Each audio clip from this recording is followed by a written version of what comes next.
Honorable Paul Begay, Honorable Freeland, Honorable Vice Chair Smith, Honorable Wanika, and I do have for the for our first time ever again, our mother of the chambers, Wilson Stewart's mom, sitting in the chambers here with us again for the first time in a year and a half. Good morning, Shema. I do have Chairman Rick Nez here with us too as well, Honorable Stewart. With that, colleagues, I know that we have our colleagues throughout the Navajo Nation. We had a wonderful celebration this weekend, continue on the tradition coming in for this summer session and concluded this morning with the morning ride in. It's a beautiful morning here in Winter Rock, Arizona. I'll go ahead and turn it over here shortly to some of the recognitions I think that will be recognized on that trail ride throughout the process. But let's go ahead and get things started. I do believe, Mr. Rico, does it look like we have a quorum? I'd have 5, 6 delegates in the chamber, 7 with Honorable Stewart. Good. Looks like we have a quorum, so let's go ahead and get started. We have a proposed agenda of the 24th Navajo Nation Council session, summer session.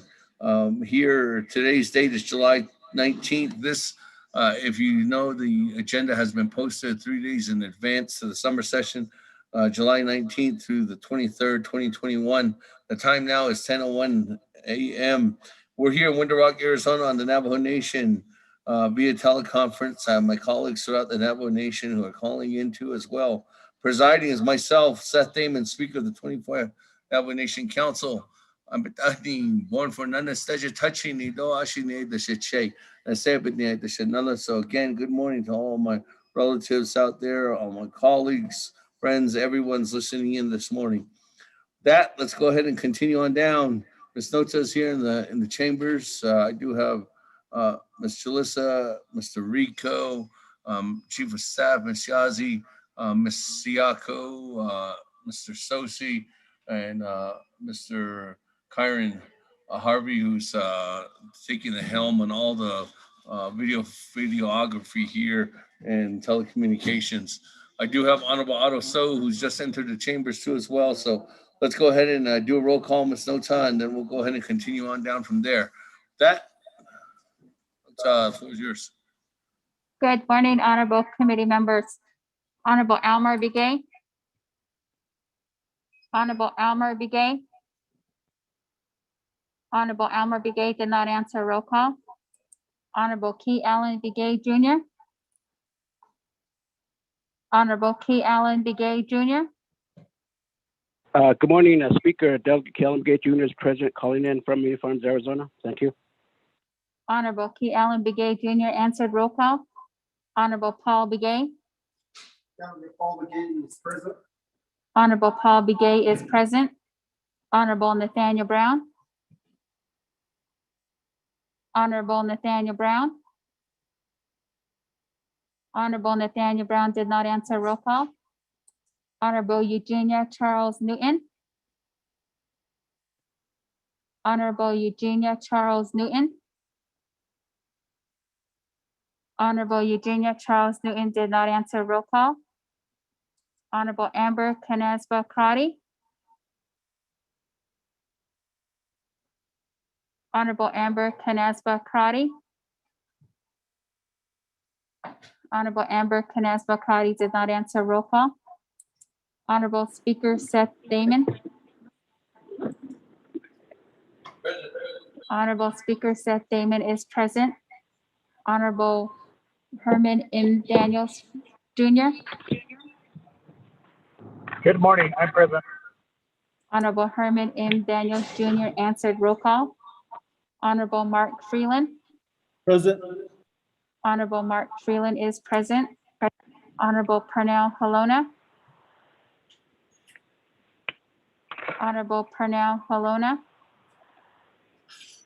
Honorable Pernell Halona did not answer roll call. Honorable Jamie Henyo. Henyo is present this morning. Good morning. Honorable Jamie Henyo answered roll call. Honorable Vince James. Yeah, they have been Delegate James present. Thank you. Honorable Vince James answered roll call. Honorable Rick Nez. Honorable Rick Delegate Nez. Rickness is present. Thank you. Honorable Rick Nez is present. Honorable Carl Slater. Honorable Carl Slater. Honorable Carl Slater did not answer. Roll call. Honorable Raymond Smith Jr. Good morning, present. Honorable Raymond Smith Jr. is present. Honorable Wilson Stewart Jr. Good morning, present. Honorable Wilson Stewart Jr. is present. Honorable Otto So. Otto So is present. Honorable Otto So is present. Honorable Charlene So. Delegate So present. Honorable Charlene So answered. Roll call. Honorable Daniel So. Honorable Daniel So. Honorable Daniel So did not answer. Roll call. Honorable Eugene So. Honorable Eugene So. Honorable Eugene So did not answer. Roll call. Honorable Thomas Walker Jr. Honorable Thomas Walker Jr. Honorable Thomas Walker Jr. did not answer. Roll call. Honorable Edison Wanika. Honorable Edison Wanika is present. Honorable Edmund Yazi. Honorable Edmund Yazi. Honorable Edmund Yazi did not answer. Roll call. Honorable This is Jimmy Edmund. Yellowhair. I'm here. Honorable Edmund Yazi answered. Roll call. Honorable Jimmy Yellowhair. Honorable Jimmy Yellowhair. Honorable Jimmy Yellowhair did not answer. Roll call. Going back up. Honorable Elmer Begay. Honorable Elmer Begay. Honorable Elmer Begay did not answer. Roll call. Honorable Nathaniel Brown. Honorable Nathaniel Brown. Honorable Nathaniel Brown did not answer. Roll call. Honorable Eugenia Charles Newton. Honorable Eugenia Charles Newton. Honorable Eugenia Charles Newton did not answer. Roll call. Honorable Amber Canesva Crotty. Honorable Amber Canesva Crotty. Honorable Amber Canesva Crotty did not answer. Roll call. Honorable Pernell Halona. Delegate Halona is present. Thank you. Good morning. Honorable Pernell Halona answered. Roll call. Honorable Carl Slater. Present. Honorable Carl Slater answered. Roll call. Honorable Daniel So.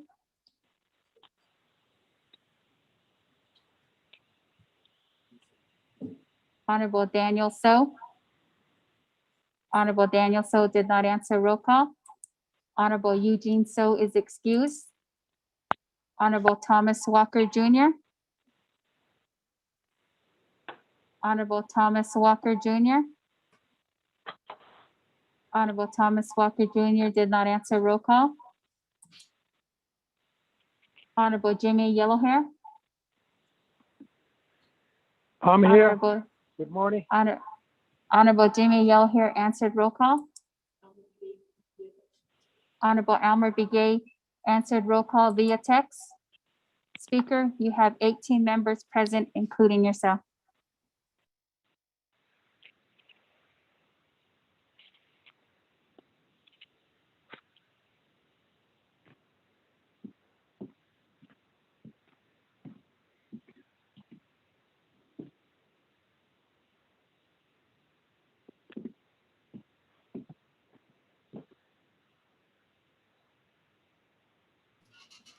Thank you very much for that.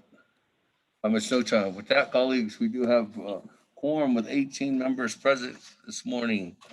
And that does conclude, we do have a quorum moving forward on this morning's opening session of the 24th Navajo Nation Council Summer Session. Today's date, again, is July 19th. We do have a scheduled summer session for the rest of the week. That, colleagues, before we go on to continue on down, let's go ahead and post the colors. If you please stand, the pre-recorded video of our Western Navajo Agency Veterans Organization who did our posting of the colors.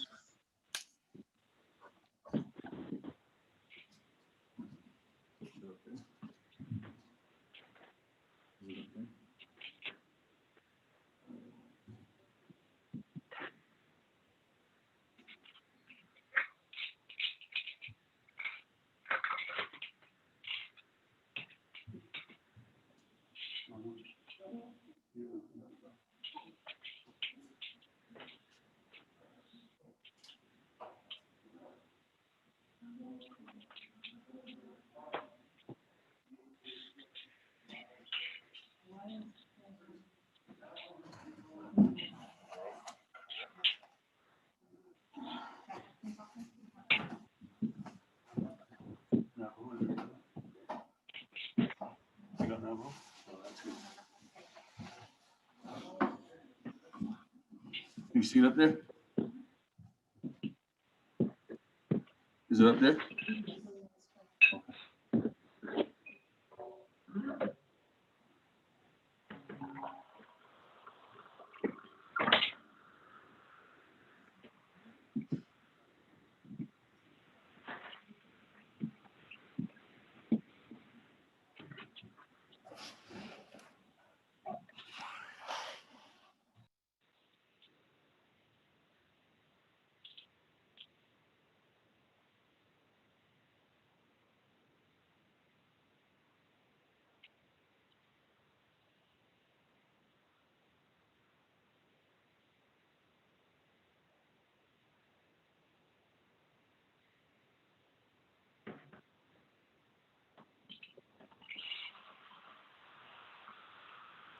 The Veterans Organization.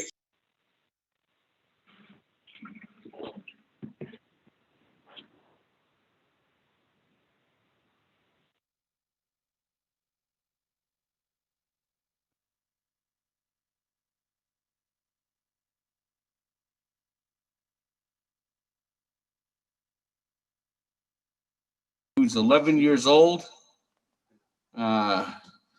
grade 6, and from Seatso, Dinepa Ota. Good morning to the Dinepa Ota School. Mr. Morgan, floor is yours, buddy.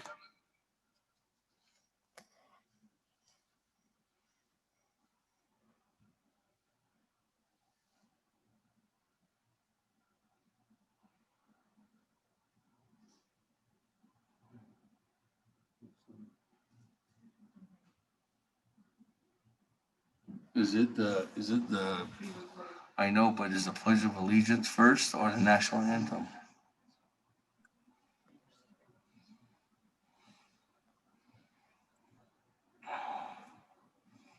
There's a Pledge of Allegiance first or the national anthem?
Thank you very much, Mr. Coden Morgan. I know we're having technical difficulties, but we also had Grayson Helen Tom Moon, who was going to do the Pledge of Allegiance as well, both from Dinet Alta, but unfortunately we're having technical difficulties. So colleagues, if you could please still stay standing. I do have the national anthem by Miss Tanisha Draper, 2021 graduate of Chinle High School from Chinle, Arizona.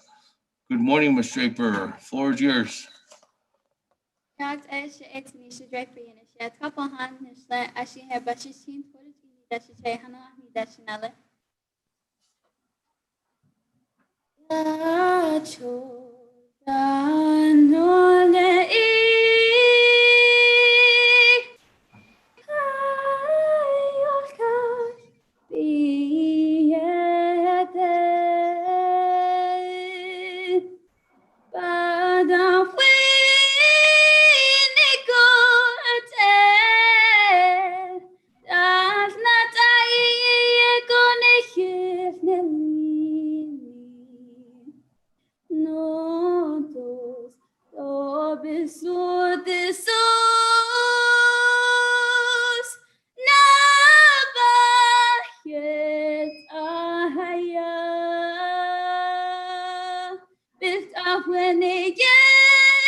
Ooh.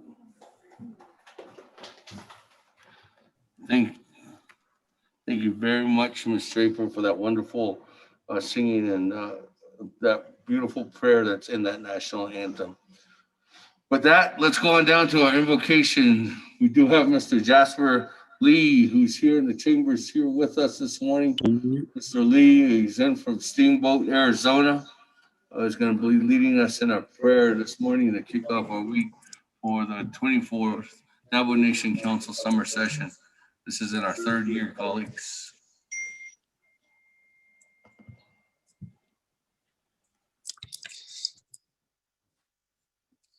Yat Charlton Adonda Alhaje Nosini Adonda Shana Setsele Shamasana Setshationale Shetizene Kuna Honosonigi the Benebi Yat Inhidadishnil.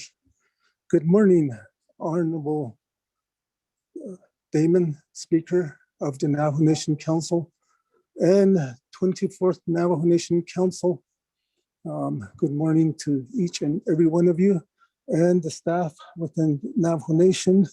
Also, Nana Anida ya Chitchinle Shananda Kodosha Shizi Koho Adonda Sana Eltasa Holieda Nasha Adonda Malik Holieda H. nicht also tappa han slow kentle chi ni bas chin ado thotso ni li is che that edo ki an li ge is nale that hota it nen sha stado honable bilkun snani hollo le tantes bal hol yedo bal ba peshbi tho benita ada ke huit en le ho ko di benibi o yeah, in his edition. So, edition. Thank you for the invite to do this invocation. This is Mr. Rico. I don't that need I am a descendant, or my lineage comes off of the late Paul Williams Sr. He used to be a council delegate, as you are aware of the William versus Lee, that case that went up to the United States Supreme Court. It was an interesting case. I am really thankful to a person by the name of Carl Gorman. Based on what my relatives said, I had an aunt. There was a trader that took my mom's, my aunt, and my grandfather's sheep. That's how that case arose. And based off of that, my aunt, one of her sheep were taken, she went up to the Natural Resource Committee. At that time, Carl Gorman was in that committee. And when they lost the first case in Holbrook, she was worried about it. So she approached Mr. Gorman and requested that the tribe assist us with this case. And through Mr. Gorman, that did happen. And the council did back my late grandfather. So I'm thankful to this council. And then when I was maybe in my younger teens, he would bring me in here. My grandfather would bring me in here. I used to sit on that side. I used to listen to them discuss, talk about items that they had to deal with. It was interesting. So just a little background from where I come from. And back then they greeted each other by Salishin.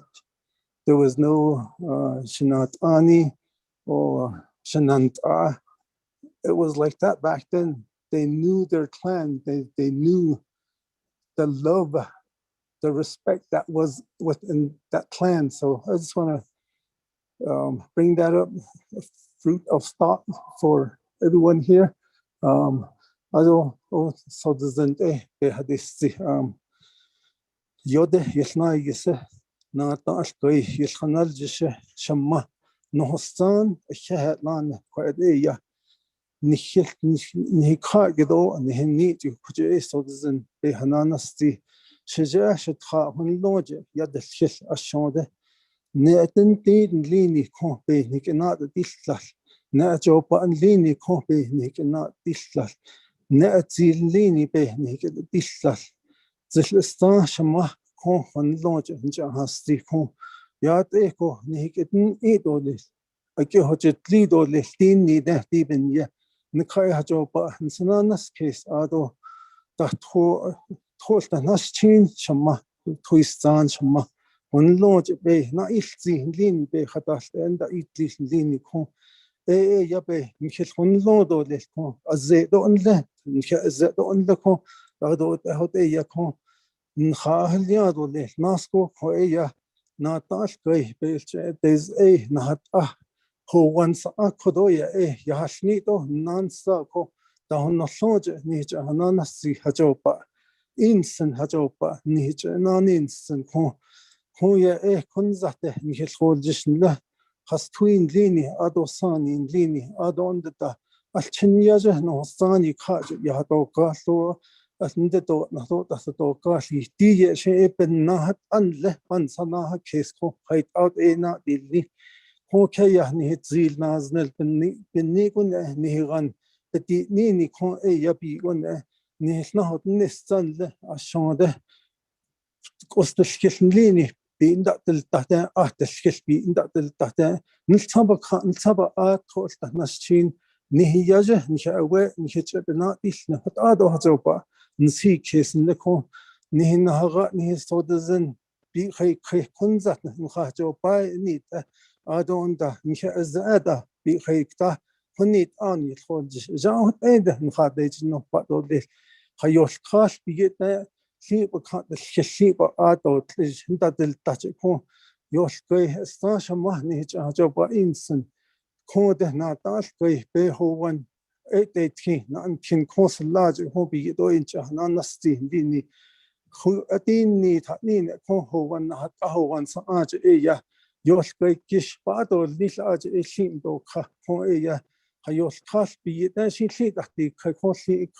Kost skillet out the skillet out for near Dutch ni kay Honjon go aya be net has this be net this has this was the Sanche Nhanadi do be in Hana job but only as for the horse not called that she can ever one shoni ho Shaya the cat laughed over seat arch that's was near large ho Shaya ko a hatash in the Italy lini hatash Sha instant do na ishi ya nish kido ya testigi nzono ba to nish be nas ol tato be nasi khato jo ede ben ye di no di ben ye kone ede ya nane za ya de na do tlesto di nish ko the kosten sa hade shi ton and the nish ya hishni do e ko no do e ko e hallo go ya en his hol just ade nish ya hishi nhastui Adoni Hazani, Nick, oh, in his idin, and the Conshi Gineta became the Alte, Con Nakish Todashin that the Stas, D that A, Yat A con, be not Nishkas and Lini, Niyaj and Lini, away and Lini, Trubuyaj, Torta Naschin Bay, Beshana that nichts as Compen Net and Sekes and Lini, not a state or Nane Kato, hide out A.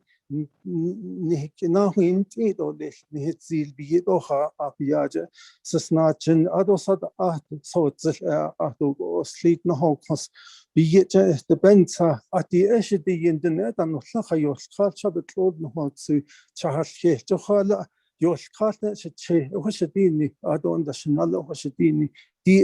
the end Edon is the we kick a hinaslo should need at the out ancestors. Ja, det nå då tillståndsen och jag nå då tillståndsen och då ancestors och det benibi och en sananas case aha nan hin nido jag nan hin nido su nan hin nido ayona hin nido nasko hanashen best enanil tidoli di beta skoje ko wojona då tlesh ja det nå då tlesh wojona hastli not share.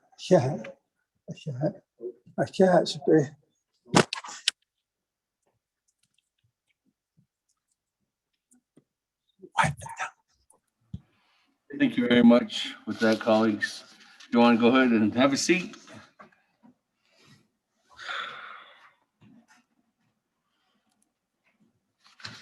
Thank you very much again, Mr. Jasper Lee, for that wonderful prayer and blessing this morning. And thank you for coming in all the way from Steamboat, Arizona, to as well to do that invocation for us. Thank you very much again to Miss Tanasha Draper from Chinley High School for that wonderful presentation on that national anthem. And I know I again want to thank Mr. Coden Morgan and Grayson Tomoon for the Pledge of Allegiance this morning, and then also to our Western Agency veterans organizations, the commander, Mr. Billy Goodman Jr., and then also Vice Commander, Mr. Leslie Deal, and then also our commander from our Kaibato chapter out there in Western Agency, Mr. Don Coleman, for posting the colors. And thank you very much for doing that, working together with the Speaker's office to finalize that and do that presentation. We appreciate that, and we really want to say thank you, Kat, for that opening of those number of things that needs to be done for the blessing of our 24th Navajo Nation Council third year summer session. So again, Kat, that colleagues, let's go ahead and continue to move on down on our agenda. For the record, we do have Madam Chair Amber Crotty in the chambers here with us this morning. Good morning, Madam Chair. That item number 2, we do have Honorable Vince James. Good morning, Honorable Vince James is here with us too as well in the chambers. 1, 2, 3, 4, 5, 6, 7, 8, 9, 10. Almost a quorum here in the chambers. We do moving on down to recognize the guests and visiting officials of the Navajo Nation. Good morning, colleagues. Are there any recognitions? I don't have anybody in the queue at this time. Chairman Henio, good morning. What was yours, Chairman? Good morning, Solution and 24th Navajo Nation Council, each and every one of you. Good morning. Oh, The President, Vice President, good morning, President Niz, Vice President Lizer, Madam Chief Justice Joanne Jane, and your staff, your division, just judicial branch. Good morning. All our chapter officials, staff there at the local level, and our Navajo Nation employees, and our legislative branch staff. All of Navajo Nation. Bye bye. Ko adon da di na o tanigi. Ko she at the sword to feed out the senator. Lay Kochinde na sha. The station in Shan to the Chini was a chain. Talk it lineage che that was additionally that echo. The Dean late Kochinato, Kochi later is so. Ade but cut the shop is on Anna. Adam that Ade Yanina Tani the Hadlo. Tatna the Rema chapter. Ade Ya Kudo in Katahoy Ahako. So, Rema chapter. Good morning, President, Vice President, Secretary, Treasurer, President Jose, Vice President Martinez, and Secretary Treasurer Martinez, Dixie Bigeye. Good morning, President Secretary, the Vice President Morris, Secretary Treasurer Beta, the Alamo chapter, Tisote, President Sandoval, Vice President Apachito, the Secretary Treasurer Guerrero, the East Flashi, the Alamo chapter. We have some young men and women. The summer youth employment. So on the Haki, the last week when I was there Monday, they're working outside, beautifying the yard at the Alamo chapter, making things, doing a little bit of landscaping work and stuff. And so I just want to give them a good morning. At Alamo chapter, and everywhere, all the chapters in the Costa Navajo Nation, we good to see our young people working again. Earning some money, earning some experience, and saving up. Schools are around the corner again. So our first responders, our police officers, our EMTs, our nurses, doctors, even the people that are there during the whole pandemic, our frontline workers within the Navajo Nation. I can't answer to the Speaker Damon reserve my time. Mr. Speaker, this is Daniel. Put me in the queue. thank you very much, Honorable Chairman Henio, for that recognition this morning. Before we continue on, colleagues, again, they do have the 2 ways to be recognized and put you in the queue. We do have that number 505-422-3203. That's still up and going. And then also, if you're here in the chambers, colleagues, the request to speak button, it does work too as well. So your request to speak buttons are working here in the chambers. That, let me go ahead and go on down. Honorable Daniels, I did put you in the queue, but before that, I do have Honorable Vince James. Honorable James, floor is yours this morning. That day.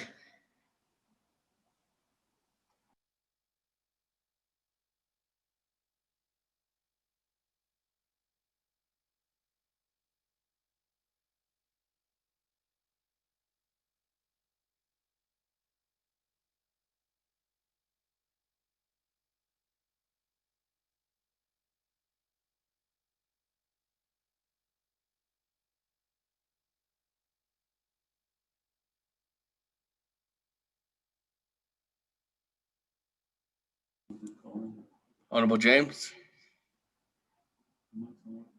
The microphone doesn't work. You set the call in.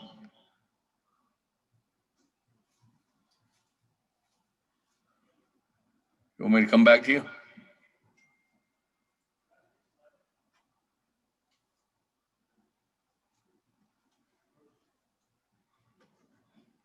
Ja, det är snälla. Yeah, hey. Speaker. Ado sinat noch lenigi, gebik ehit kodo beshma anani lenigi. Ado she etkahasin so is not agi. Ado kwaigit recognition.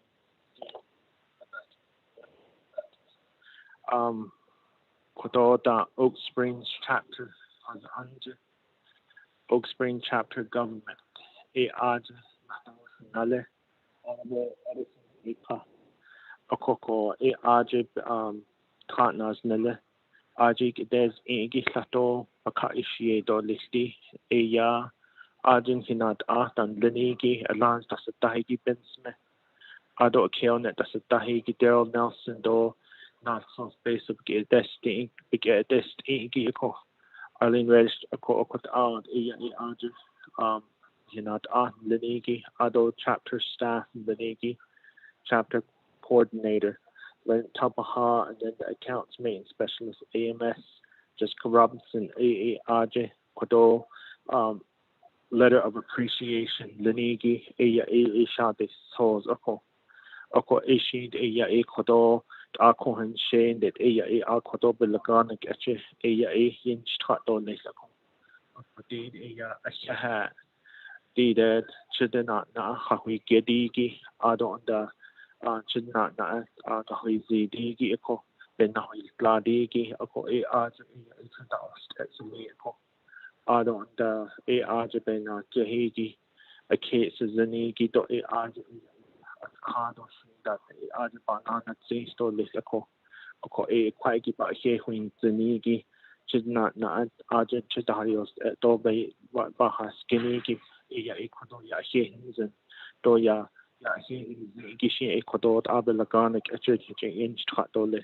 the people of the Oak Springs chapter and the Pine Springs community respectfully thanks the Navajo Nation Office of the President and Vice President and the Navajo Nation Office of the Speaker's Office and the 24th Navajo Nation Council legislators for their utmost support to the Oak Springs and Pine Springs community for the approval purchase of the heavy equipment.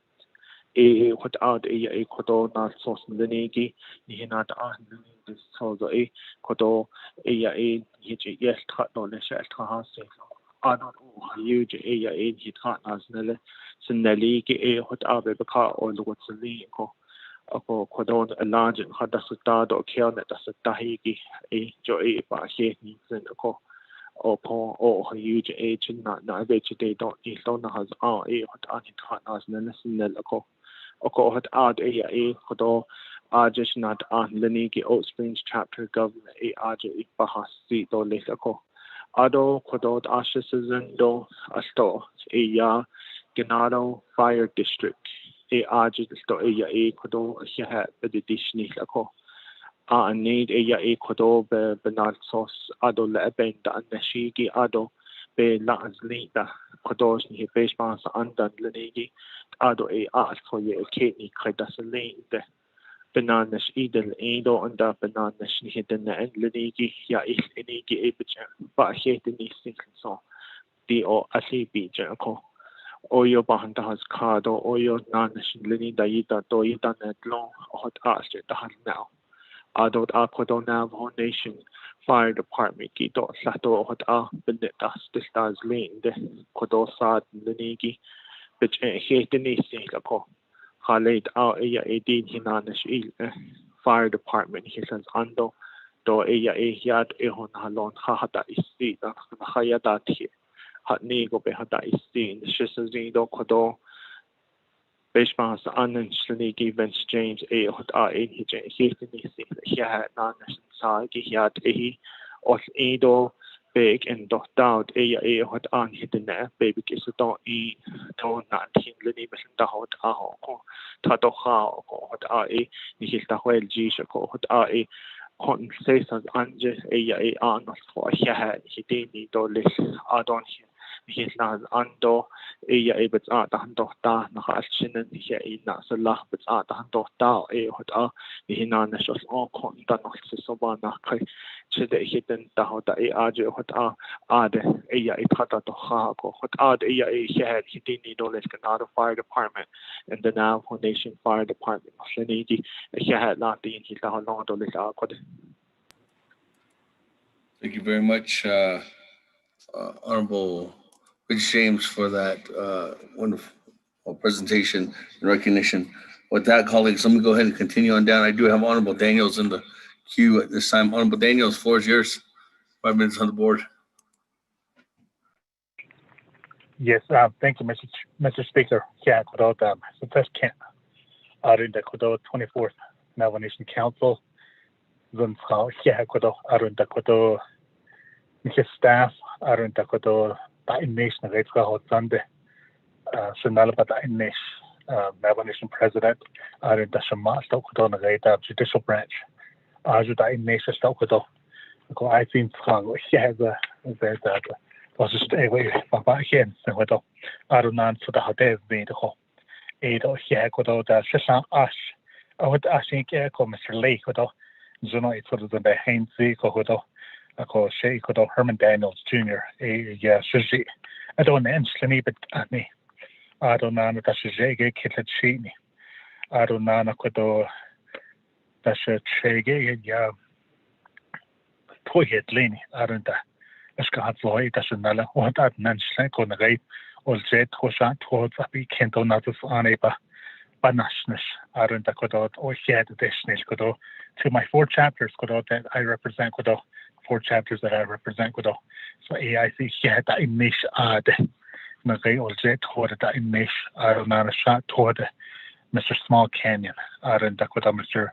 Black, I don't know, Mr. Gray Eyes, I don't know, White Ormanali, Shema, a shed, sunshine toward, I don't know, the rate of Beacon. Staff and litigation Mr. Earl Sombrero.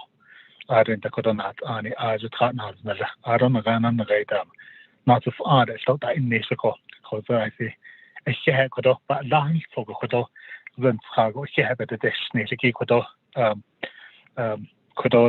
but not I get could in that is not could even not DJ not just today but all week to let it go so the rate that Western Navajo Agency veterans just could banana should I lagi accident could commander Lenny Mr. Billy Goodman could my brother I don't so could former council delegate could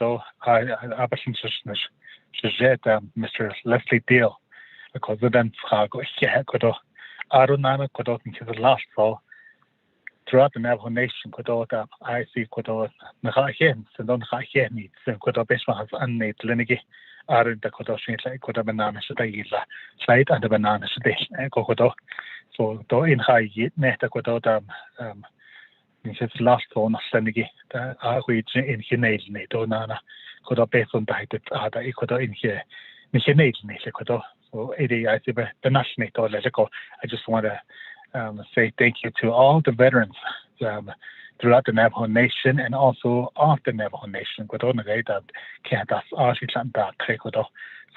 see I don't know. So one side of a hot state or Mr. Speaker, I don't know so that there's the this week. So it also a hot state or Mr. Speaker. Thank you. Thank you very much, Honorable Daniels. With that, let me go ahead and continue on down. I do have Honorable Elmer Begay next in the queue. Honorable Elmer Begay, floor is yours on recognitions.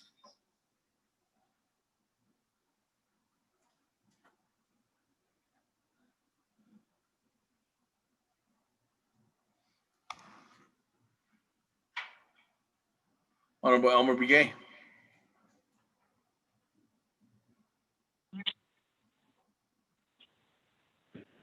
Can you hear me now, Speaker? Yeah. Yes. Jag det är Speaker, around the members of the Navajo Nation Council, around the people that are on the line, around the this morning the singing the national anthem and flag song, and also my brother too, the Jasper Lee Shinado, did a good prayer. So there's a couple of hands so here I got Shinado. I don't hear talking little, not here. Additionally, and Kinan in National. I don't that members of the Navajo Nation Council, I have recognition that I want to do, because there's a family out in Greasewood area, coming from they went through a lot. So a young man from there today, that he qualified it for National High School Rodeo in Nebraska. So he'll be riding the South Rider. He's coming from a Hatkati family, and from the late Albert Yazzie and Stella Yazzie's the grandparents. His name is Jacob Yazzie. So he qualified it for National High School Rodeo in Nebraska, because the family are going down that way. But his uncle, his name is Bert Yazzie too. He's not but shooting arrow shooting away. That's the ceremony that they conduct. I don't know that there's other ceremonies that they do. So during that time, during the COVID, they lost 5 members of their helpers. So now there's only one medicine man there now. So they're trying to relearn these kids that all the helpers left. So they have to start learning how to do that again, how to help out people again. So they're relearning that. So it's a good. So with this young man going to Nebraska qualifying for the South Riding, their people or the family members are all happy to see that their grandson qualified for that. So it shouldn't be so maybe somewhere they could feel that happiness again to go on. They shared it with me. So today, this morning, I'd like to recognize Jacob Yazzie. His mother's name is Madalena Yazzie, and his father's name is Alonzo Yazzie. So, like in Nebraska, this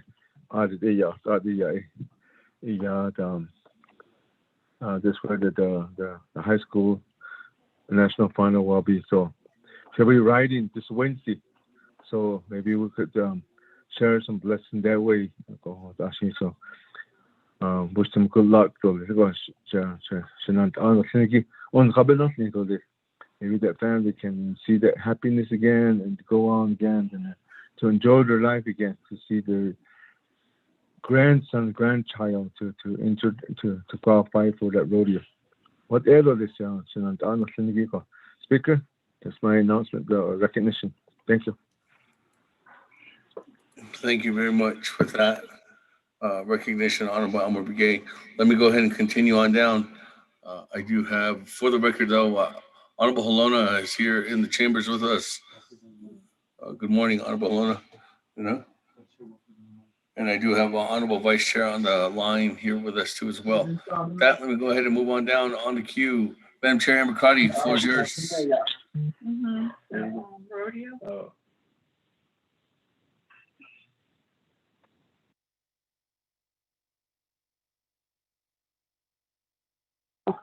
Thank you, Speaker, staff. I appreciate the prayer and all of my council colleagues here at the chamber. I appreciate it. On the record, for the record, Speaker, I want to recognize our Northern Agency veterans. I know Vern Lee is on the call, and he wanted to thank the council for their support and the Speaker's office as Cecilia Barbara Fiona is being escorted back from Albuquerque to Shiprock today. Tomorrow we'll have her reception and celebrate her life and her 31 years of service in the Army at the Farmington Civic Center. So I want to thank the 24th Navajo Nation Council, the Office of the Speaker, and the staff for providing financial support and food donation to the family. I also would like to recognize our District 12 leadership on the call from the communities of Sheep Springs, Two Gray Hills, Torlina, Sanoski, Red Valley, Cove, Gadiai, Beklabato, and all of Northern Agency and Navajo Nation, for our relatives who are on the line from our urban areas and serving in the military abroad. We appreciate that. And we have a local celebrity in our chambers. We have Lydell Raphael from KNDN. He's here taking pictures of the council, and appreciate the support from our colleagues in the Northern and Eastern Agency that listen to Lydell every morning. I'd also like to recognize on the line from the Department of Education, Mr. Andy Nez. He has been able to advocate for the revitalization of Navajo language. Chiaj, I appreciate you being on the line and being a patient teacher of the Nipizod. And lastly, Speaker and my colleagues, I'd like to recognize Cheryl Curley with the BIA office. She's on the call listening, and we look forward to her report, as they are very vital in the conversation when it comes to drought and water management. So thank you, Speaker. Take care of yourself and colleagues here. Yeah, I'll waive the rest of my time. Okay, thank you very much, Madam Chair Amber Crotty, for those recognitions. Let me go ahead and continue on down. I do have Honorable Keon Begay. Honorable Keon Begay, the floor is yours.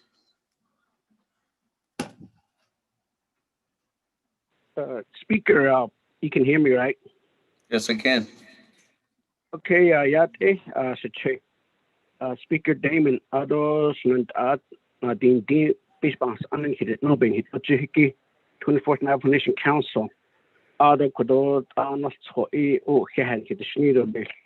Ado to the Hadezi, do, Ado, the Shane, Tahnat, Ada Yataha, Do Kodo, Beta, Nidi, she be in it outdoor. Speaker,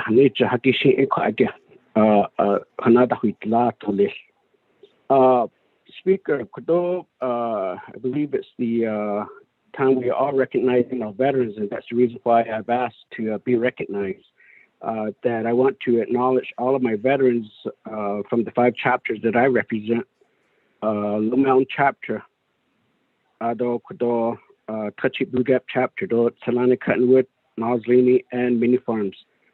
Ecuador commanders on Linigi, Mini Farms chapter, Commander Red House, Noslini, Commander Deadman, Cottonwood, Commander Key, Blue Gap, Commander Yazi, Ado Kodolo Mountain Do. I believe it was the last person that I knew that was Commander Jim.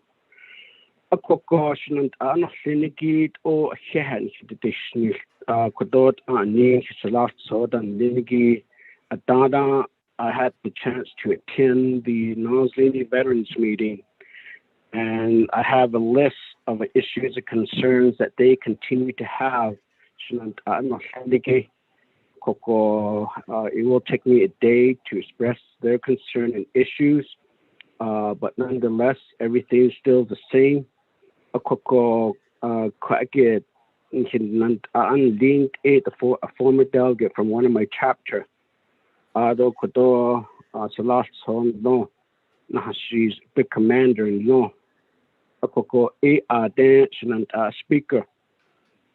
Ado sad Linigin also because Jago like a Linigito surviving spouse Hinani.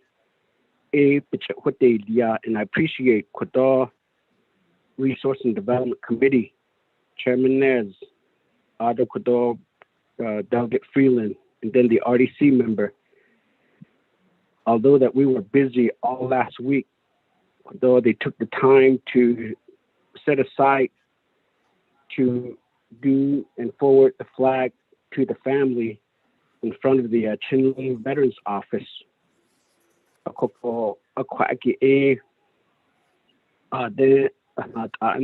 From your office.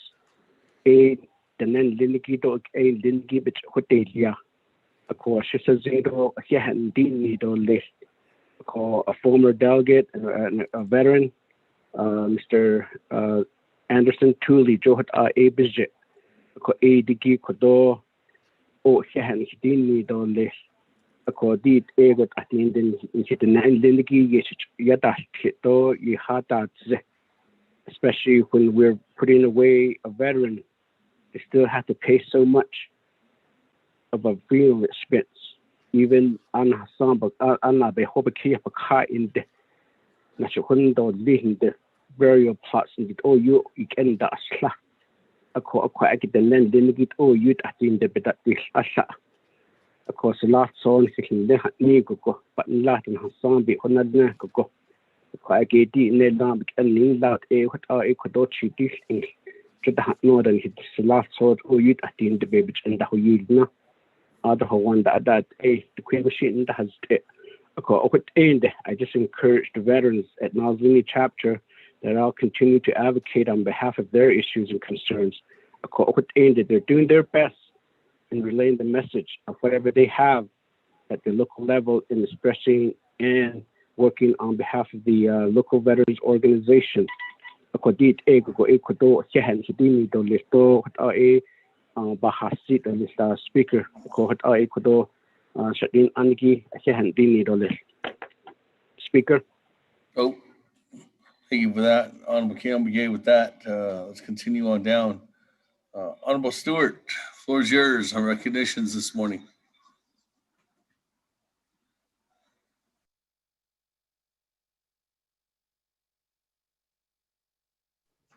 Okay. Good morning, Speaker Aron, the colleagues. Kudo Lonigi this morning. At 8 onwards for the Aro Isnos Onagi across the Navajo Nation and departments and divisions. Those out there working today, this Monday morning, July 19th. Ako Speaker, the staff, and the colleagues of Figi. As some of you are aware, we went ahead and started our trail ride for the 4 chapters I represent 5 days ago. I want to give recognition to those 4 chapters and the community officials from their leadership. The community members, they provided us water and refreshments on the way as we went through each community. As their council delegate,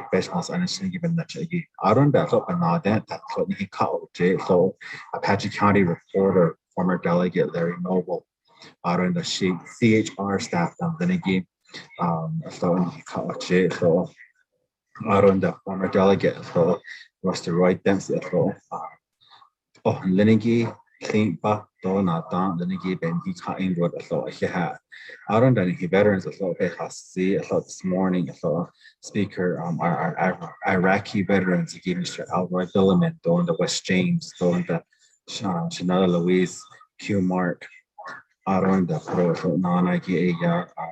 the Pastor Milt Sherrilson and his wife, in the hospital in Hahatzi, or the Chinese Aron the Corn Shama Bedroom for Staff Daniel Johnson, the community members that came out to meet us, greet us as we went around to the community members that I went to go visit. They liked it. They said,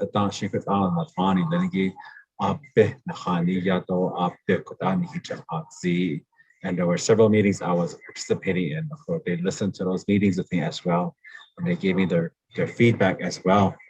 It was really interesting, and the young children I rode with, the young boys and girls, they were really inquisitive, and they were asking questions. And that's one thing that Shama and Berkrati and I advocate for is our youth.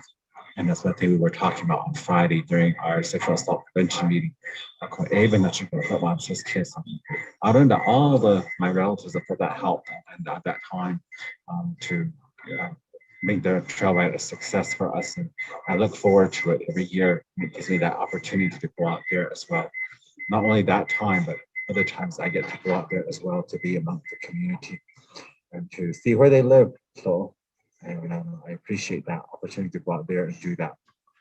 So again, it was, I started with RDC, I started with the drought tour, ended Wednesday. So when you look at it in that route, I did the modern tour of using the vehicle Monday to Wednesday, and then the traditional route with the horseback Thursday to today. So again, thank you, Speaker, for the opportunity to do this every year. The leaders back then that started it to this day, we can continue that route the best way we know how to make it a memorable event for our leaders. Again, for our four-legged animals, our horses that brought us all this way, that carried us wherever distance we may travel. So, and again, thank you, Speaker, for this opportunity. That's it.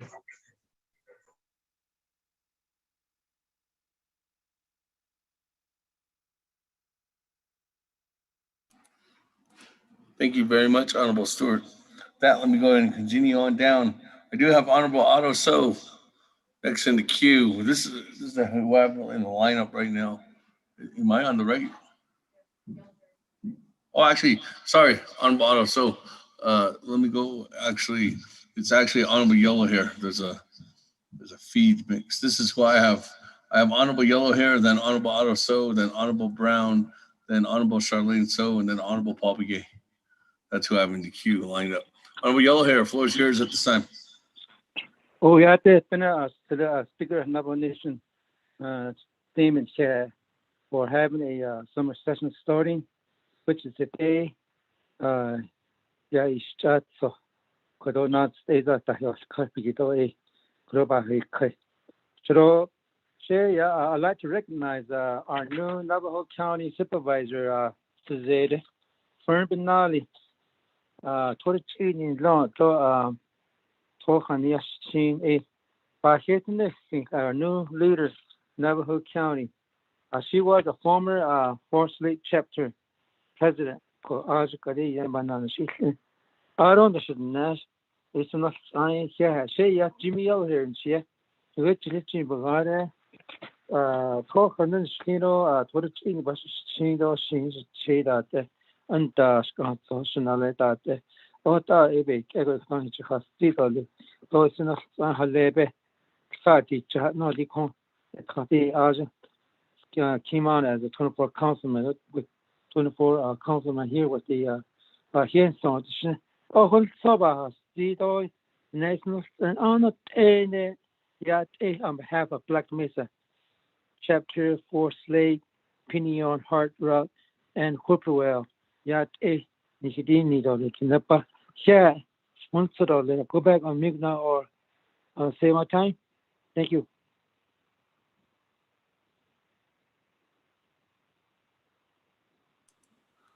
That, thank you, Honorable Yellow Hair. Reserve your time at 3 minutes and 30 seconds.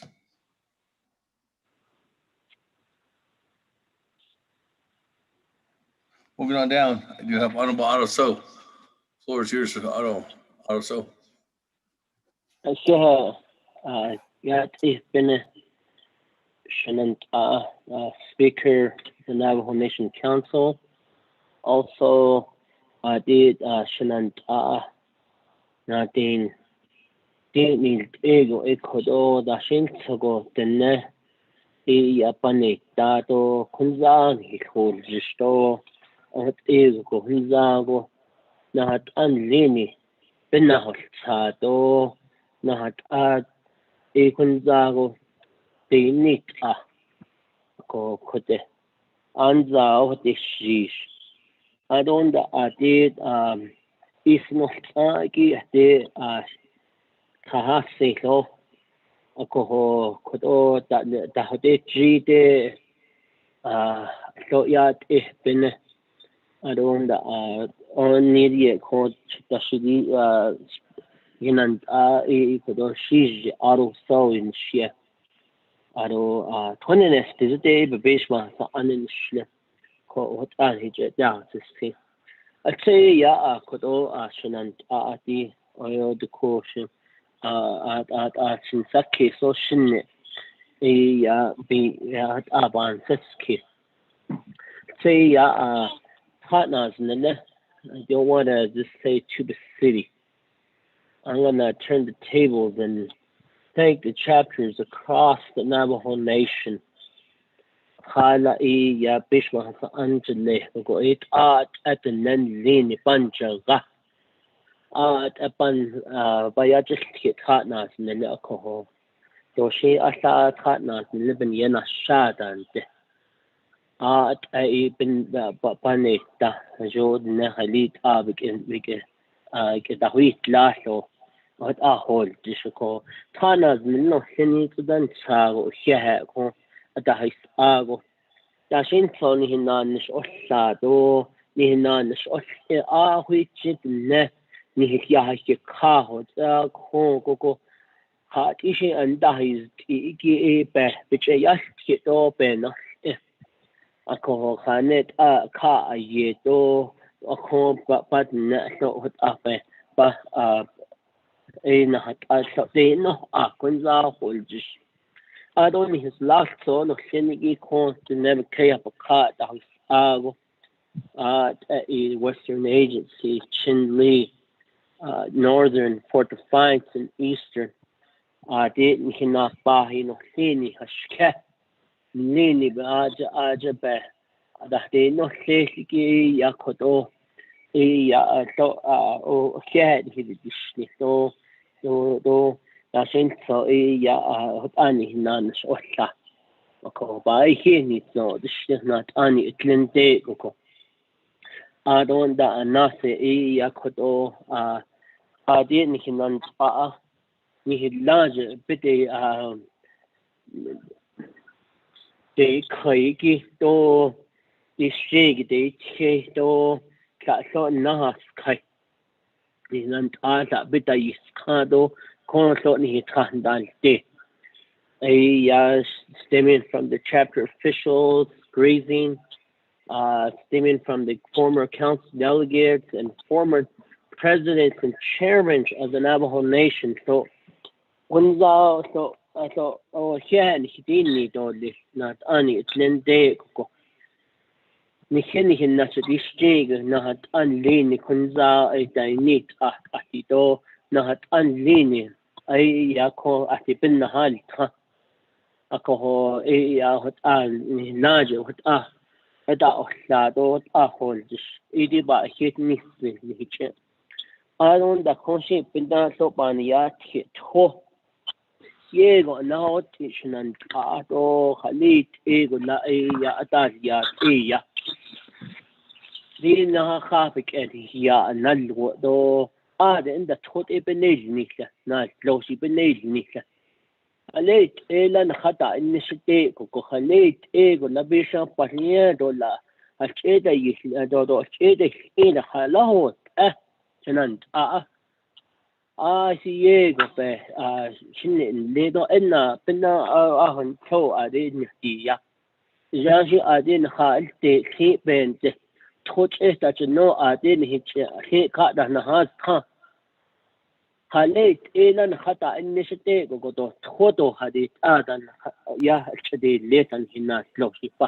When social and yeah. Oh, thank you, Honorable. So with that, let's go ahead and continue on down on recognitions, colleagues. Moving on down, Honorable Nathaniel Brown on recognitions.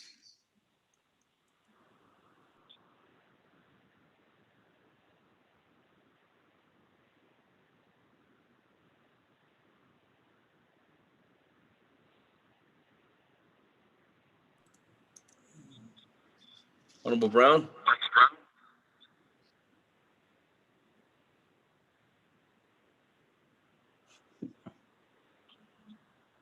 I don't see him on the line. Do you see him? Honorable Nathaniel Brown. Went twice.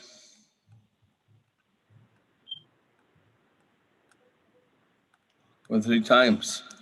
Moving on down. Honorable Charlene So, good morning. Floor is yours. On recognitions. Ja, penasje ado ja penas natinti pesh para sana dani kliniki ado should say President Niz, Vice President Lizer, Adol Shade, Chief Justice. Adol Yad Anol Skota, Sonol Anki, listening through the World Wide Web. Shija Asher Lane, so Adol Tota Condet Nasha. Namish Eja na dan cup on Han Shon, but Annie Basha Shin Touchini Dasha Check is a chini Dasha Nale. A yard and Nana hit the Schneederle. Shik Asia Dana. I just want to say thank you for being on the call with us today. Roshana, so there's any Ziggy. Najonago Sodolzen, Asian Big Echo, Nihina National Jonago at that the Nistik at Naso Net Nijip. Behes Ani, I don't need the Benay Nico, Asian Benacha, Nihina Nish, a del Yado Dick at a cough. I just want to wish the students, the educators that are returning back to work, to school. I know that I spoke with a few educators this morning. They're excited. They're excited to see the students, and that interaction and one-on-one base is very important for the students and the teachers to have for their educational growth, as well as with mental and peer support. I wish them well, and I hope that all of our students will study hard and be the best that they can be this year. Thank you to our educators. To be an educator, to work long days and long nights, getting the curriculum, grading papers, and overall being a second parent to these students. Of course, to the educators across the great Navajo Nation. And good luck to our college students. I know that it has been a challenging year. Some had to cut down their courses and study less this past year. Of course, that within our capacity as leaders, we need to offer our best support and continue to provide these financial relief to the students, the college students, our university students. You guys joined the military. Thank you very much for serving our country and dedicating your lives and your time to protect us, to protect our homeland, and to represent our people. Thank you very much for your sacrifice, and thank you for your dedication. I ask that our leaders across the Navajo Nation, not only council delegates, but OPVP, Chief Justice, judicial departments, chapter officials, always keep our students and our young individuals in prayer as they continue their growth. And the other recognition I would like to give, Shamanta, being that in late was a conde on late social media, then, but the snow, Ella may be gay. I found that as we haven't found her at the Hanita and but Silver Ford.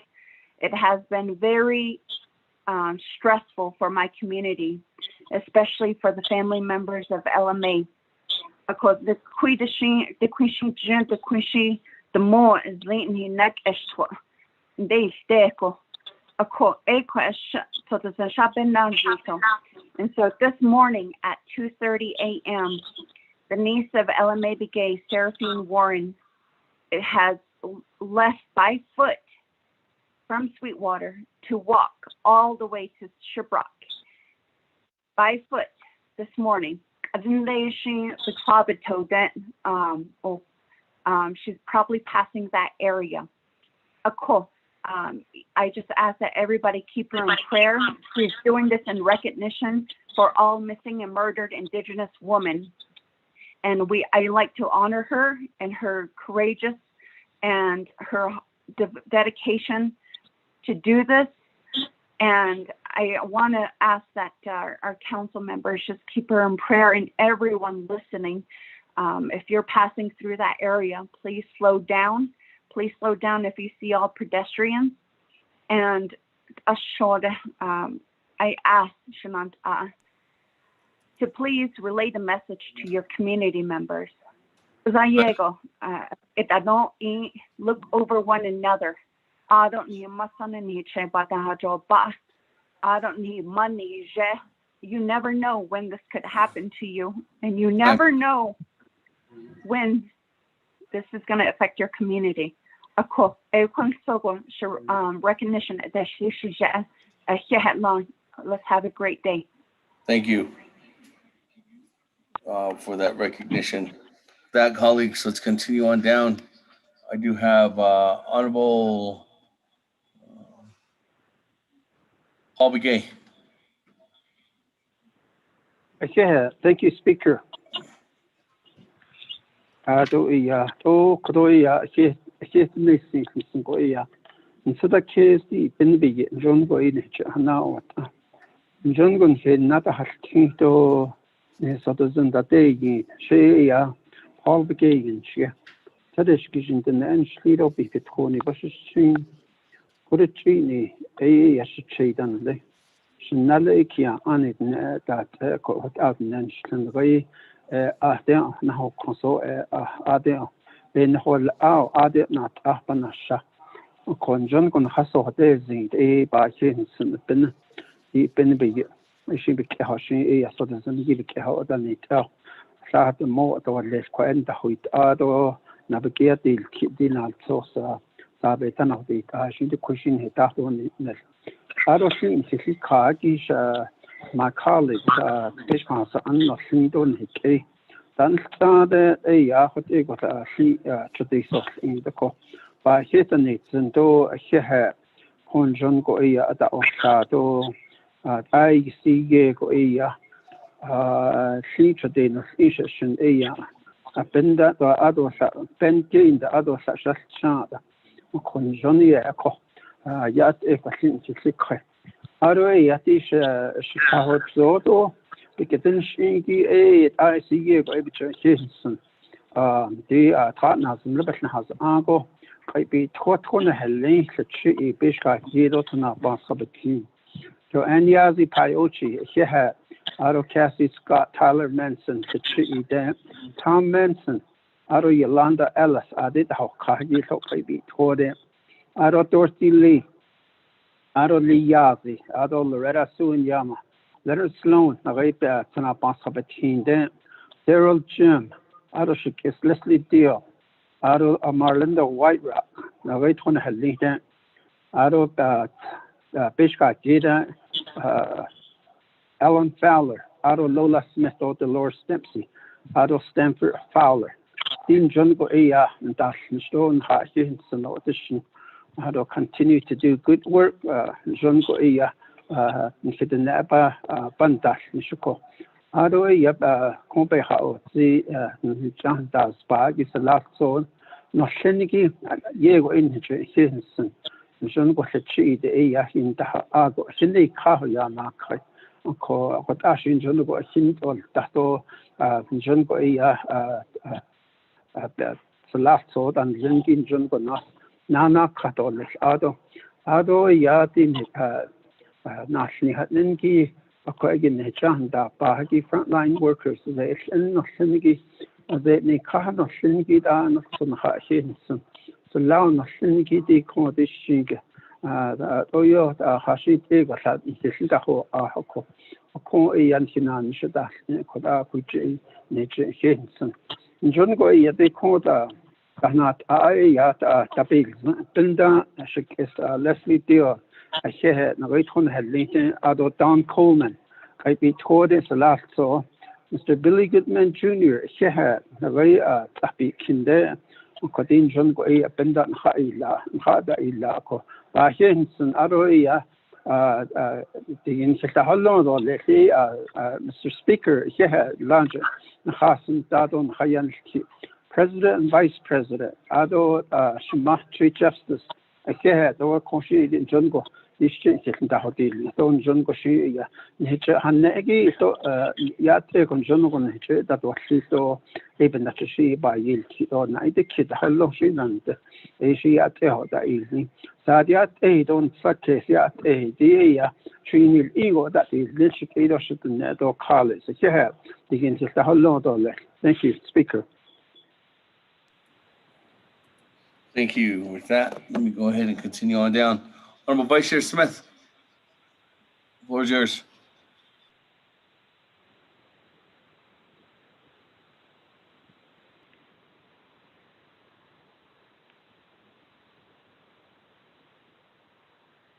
Good morning, Speaker. Good morning. Ahead now, forgive me some time this morning. Yeah, Ben Honolso. Yeah, to Honorable Navajo Nation President Jonathan Nez, Vice President Myron Leiser, and staff this morning for the summer council session of the 24th Navajo Nation Council, and members of the 24th Navajo Nation Council, Speaker Seth Damon and Hashkeja, Chief Justice Joanne B. Jane, chapter officials, county, state, federal leaders, those that are listening in, and can't forget our Navajo Nation, the citizens of the Navajo Nation. Yat Apen. I'd like to recognize the 5 chapters I represent. Sasaan Maito, Mahatatzir, Sheito, Wide Ruins, Kincaid. Chapter officials, Tatnas de Do, Pikisandan, Nishigi, Yat Apen, and those that are listening from Shikedo, my relatives, Ajit, Kedat Inigi, Yat Apen, also. At least we're getting some rain, and I'm thankful that there's some rain coming down. So the Diego, but so there's a Yat Eo, Nanhat, Nahatos. I'd also like to reach out and say, for the horse riders, Honorable Wilson Stewart, Ricky Nez, Chairman of the Resource Development Committee, and also Honorable Mark Freeland, and also Shinai from Chinle Agency, Honorable Eugene Nez. Oh, that's Tweed the Hayuda. I think the Holodo, Penda, Kaite, Ahedla. I just wanted to say thank you for still honoring that. It's still a tradition. And that's something that we'll never forget, that our leaders in the past utilized horses to commute back and forth and to get messages out there. Those are very, very important. Adonana, I'd like to recognize the Nhatazil veterans for the replacement of the Navajo Nation flag at Basha's. Commander Teddy Nez, Elvin Atakai, Vice Commander, Nolan Begay, Leander Yazzie, and Arnold Barker, and Dan Pagodi, and also the Navajo Nation Veterans Office and the Navajo Nation President for helping out with putting the flags, getting flags for the bashes. The flags were needed replacement, and the task of that was taken care of this month, and appreciate the fact that we have veterans that step up to that. And I'd like to shout out to the veterans of the Navajo Nation, the Kiatlana veterans, and there is a legislation that's going to be presented for the veterans this summer session. It's legislation 0052-21 regarding housing. And I'm hoping that we can get housing as soon as possible for the veterans that need housing out there. Hey, last speaker for letting me speak, and have a good day, and we'll continue with our Navajo Nation summer session. Thank you, Honorable Vice Chair Smith. With that, let me continue on down. I have Honorable Eugene So in the queue. Honorable Eugene So.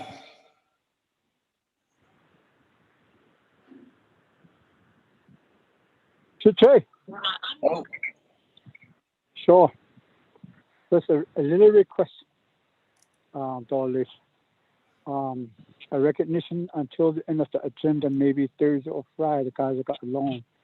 But I had an emergency call last night, so I've been out for most of the night. So, honorable members of 24th Navajo Nation Council, Speaker Chief Justice Jane and Jane, excuse me, our honorable president of the great Navajo Nation, and it's still growing. And blessed be to God and praise the Lord.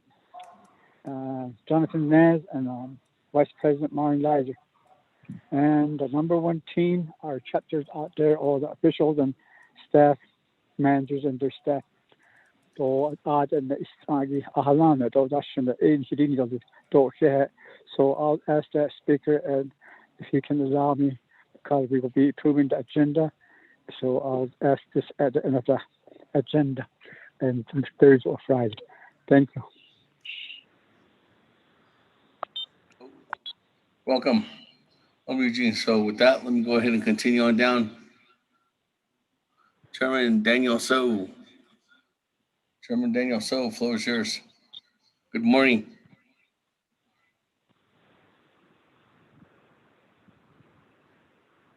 Oh, yep. Hey. Can you hear me? Yes, he can. Hey, good. Yep. Hey, so colleagues of the 24th Navajo Nation Council, Hado Shikedo, Chidana Shikazan, no Scott, I know Sanki, Yat in Kidini Dolly, so Nizuno, Nke, Kai Ando, Kade, Hot Egypt, a whole cheese, Ado Dino, she in Lee, no Sujo, or Astolic. Ado Charles, Nando, Ado Alpha Alpha, not of us. All those right here, and he citizen here, all in the outside near Plum, a kudo. Some car, a job at the needy, a day bay, Sato. And he in that skin. A by Sheffield, number one. Ado, that's 3 Suzanne. The Nebenhaga, to make it a checker. I see a laundry. She wins and all this. Ado con. But just at all was okay. The main thing was this morning to try to get information on the rainfall from all the some of the chapters that had gotten some rain. So the other is going forward. We certainly appreciate the work of the various committees of the council: resource and development, law and order, health and education, human services, and budget and finance. So I see lots of work. I see Njono the keyhole G just in the hotel. But the weekend in a country, a conde. The natural the teleconference or Zoom without a at all the way from Colorado Springs to Flagstaff to Tempe, Arizona to Rio Rancho, Albuquerque. Make Aidan Lenny. Has twin on the second nature can't catch also. Kodota is Nisdoldon Zonda. I see Hatile, by the Wintido, Hatile is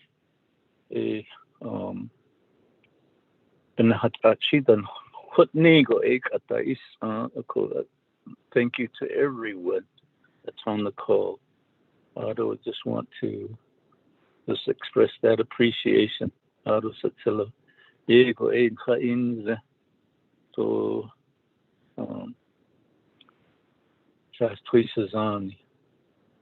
colleagues of the 24th Navajo Nation Council. We have many issues in front of us. I guess the main thing is we're trying our best. We're doing our best. I want to appreciate my colleagues getting up every day to put down the prayers so that maybe we can come up with some solutions. Maybe we take the people farther down the road. I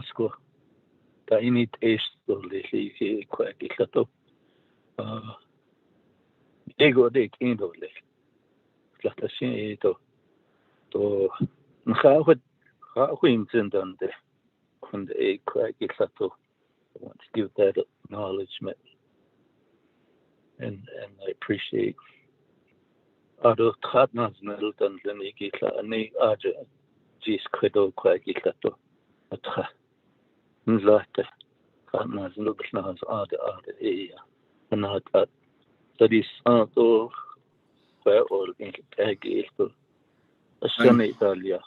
Thank you, Satilla. Oh, thank you, Honorable Chairman Daniel. So let me go ahead and continue on down. I do have Honorable Halona next in the queue. Honorable Halona, the floor is yours.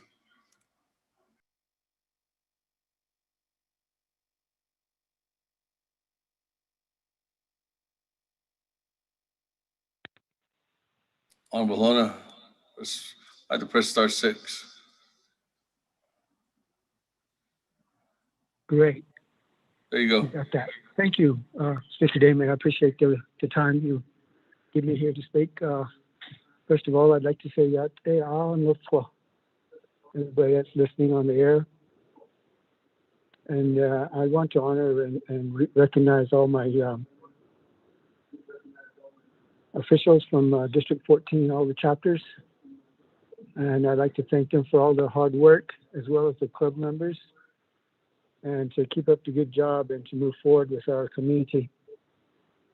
I'd also like to recognize Cheryl Nyazi, chapter president from Curry Canyon, who represented our District 14 this afternoon, this morning was the ride-in.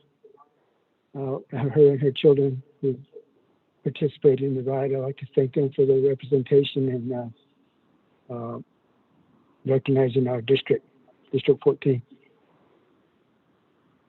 Also, I'd like to, my condolences are out to all those people out there who have lost their loved ones to this terrible virus that we've been moving through this last year. I know it's been hard. It's been hard on me. It's been hard on everybody. And with all the prayers and love that we have to support each other, I just wanted to say that I want to support all those who have lost their loved ones and give them some support.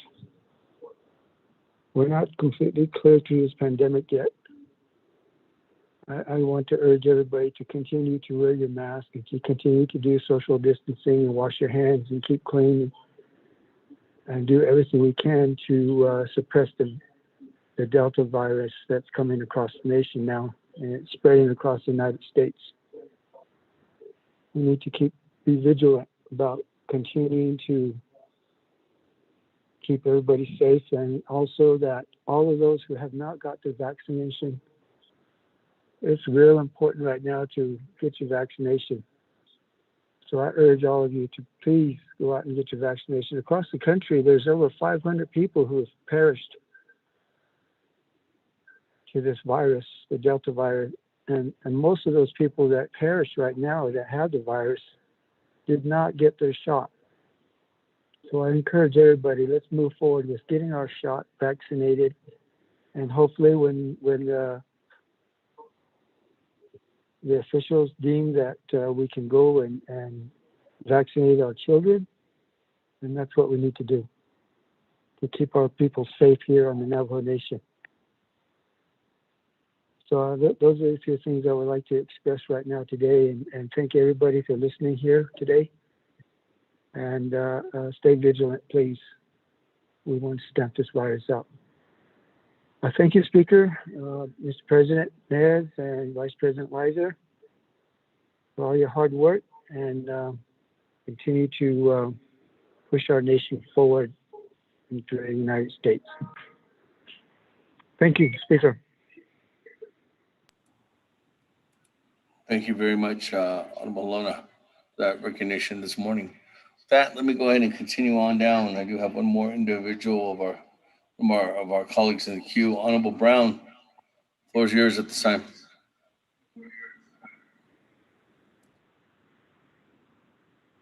Ayate Speaker, Ado Ben Pansan, 24th Navajo Nation Council. Ado to all our staff who are working long hours into the weekend. Thank you for constantly being there for all of us as leadership. Ado yat shenanta alanj sendanido count sendanigi. The President Nez and Vice President Weiser, First and Second Lady, Ado Shema, Chief Justice Joanne Jane, Yat to you and all the judicial branch staff. And I wanted to recognize, I'm actually with some individuals who we've been meeting with all weekend. University of Utah School of Architect Professor Shandana Yosef, as well as Tonya Sinchi, and we have one of our very own, Samantha Eddy, who is one of our very own, Daneh young girl who got accepted to University of Utah School of Architect. So this weekend we focused on housing for the Navajo Nation and for our Navajo people on the Navajo Nation. We have individuals who have been working tirelessly on policy, on having regular meetings over Zoom. And I just wanted to let the 24th Navajo Nation Council know the work that continues, the partnerships, the collaboration. I know that leadership requests that we think outside the box and bring creative, innovative ideas to the Navajo Nation. So we're very fortunate that, without pay, we have individuals who are helping us. But there's a point where we need to build better collaboration and building houses. So that's what I would like. And then also we have our youth. This morning we were with the youth, summer youth students, and I want to do a shout out to them and recognize them for all their hard work. This morning, Ms. Dorothea Sullivan was teaching our young students at the Navajo chapter, and also health initiatives also. So to our very own Navajo employees every day who face challenges on these rough roads with minimal pay, and they are still out there, the good fight, keeping that going and teaching our youth and being there for them. And the other thing is that just to focus on, I know Resource and Development Committee did their drought tour. So what we're seeing out here is, in the chapter meetings that I've attended, there's calling for a state of emergency on drought. Now that NTOA has cut off our people from getting more water, hauling more water, especially at these watering points where they use carts. The other thing is a lot of, at least in my area, the windmills are all dried up. so we don't have any water in them, so people are scrambling. We continue to pray for rain, and we're going to continue that this Saturday with a young lady who is the last that we know of who knows these very sacred prayers and songs. I'll be picking her up and driving her to Toashkidilem by Cameron. So that's what we're doing. And then you know, I know, and I just want to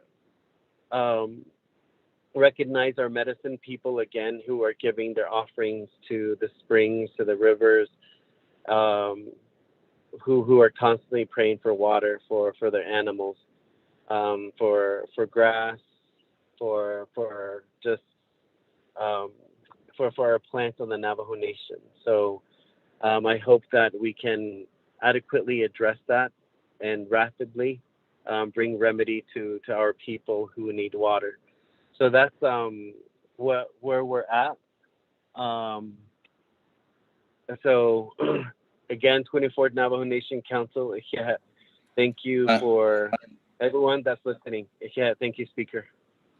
Thank you for that recognition, Honorable Brown. Before I move on down on recognitions, I do have for the record Honorable Herman Daniels and Honorable Slater. With that, colleagues, we do have official quorum in the chambers for the first time again. With that, Chairman Ez, floor is yours. Thank you, Honorable Speaker Damon, honorable members of the 24th Navajo Nation Council, my colleagues, legislative staff, Chief Justice Joanne Jane, Honorable President Jonathan Miz, Vice President Myron Lizer. Yet I should not cleaning here added I should not agi sto aroshikation and of recognizing here Roshaho Adida recognizing guests and visiting officials. Resources and Development Committee. I think we're going to change our new name from our Resources and Development Committee to Restoration Drought Committee. And lady, the Nebekayate Kenny. We took a tour of the Great Navajo Nation, and we really went out there and saw firsthand what the nation looks like.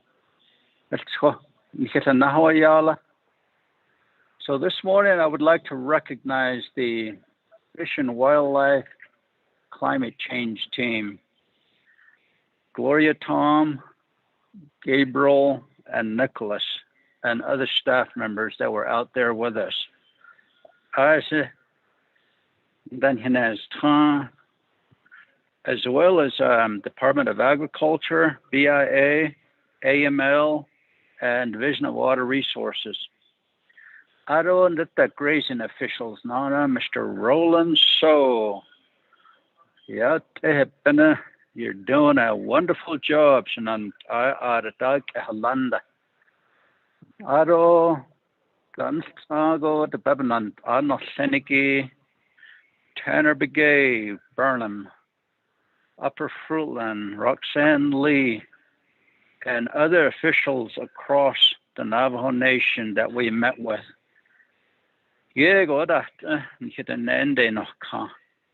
Tell them to downsize their livestock. We cannot afford to allow our nation to look this bad. I say, na losh o hayudo don the hartkenda. Don nikera destui. Even in Najago, you see, no, on sea case. They shade on my son, they done have my years and Hutchin to make sure they have water. That they come first, human life. Now, Losh Ebekeda. Niti Torten, Ninit and Nayego, Yaskito Yapen, the Nal Losh Yapen, and the Navajo Nation can only do so much. We can only supplement. I seen canal close and Haba Williado, Lesto, Cropation, Will Edo, Lazy Gido Vigata. The Hanelt Egon Hansi case given Nachikoi Hans was based on the date Aslo Kat Il Watige Nahansala. A hot ed Nikanal Tlosh Yahuda say Sao Yundanos Kadla. Say Yahote La Eba Hel Aro Zonda Hino Tindin Hinal Tlosh Holonikido Gration official. Arabiga Harabadan, then Banan Shades odd at data. Once Chagoeba had this, just want to recognize the staff that went and traveled with RDC on the drought tour across the great Navajo Nation. Thank you very much, and God bless you all. Thank you very much for that recognition, Chairman Nez. With that, let's continue on down. I do have Honorable Freeland in the queue. Honorable Freeland, the floor is yours.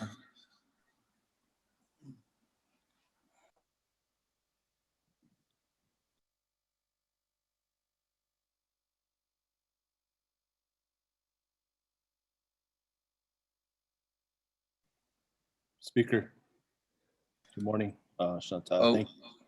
Colleagues, Nomination Council, staff, everyone listening in. This morning, Speaker, colleagues, I wanted to recognize the 8 regional chapters that I represent. I have District 15, District 19, and District 20. I have 3 districts out of my 8 chapters. Crown Point, Nahadishkish, Vicente, White Rock, Lake Valley, Herfano, and Naizi.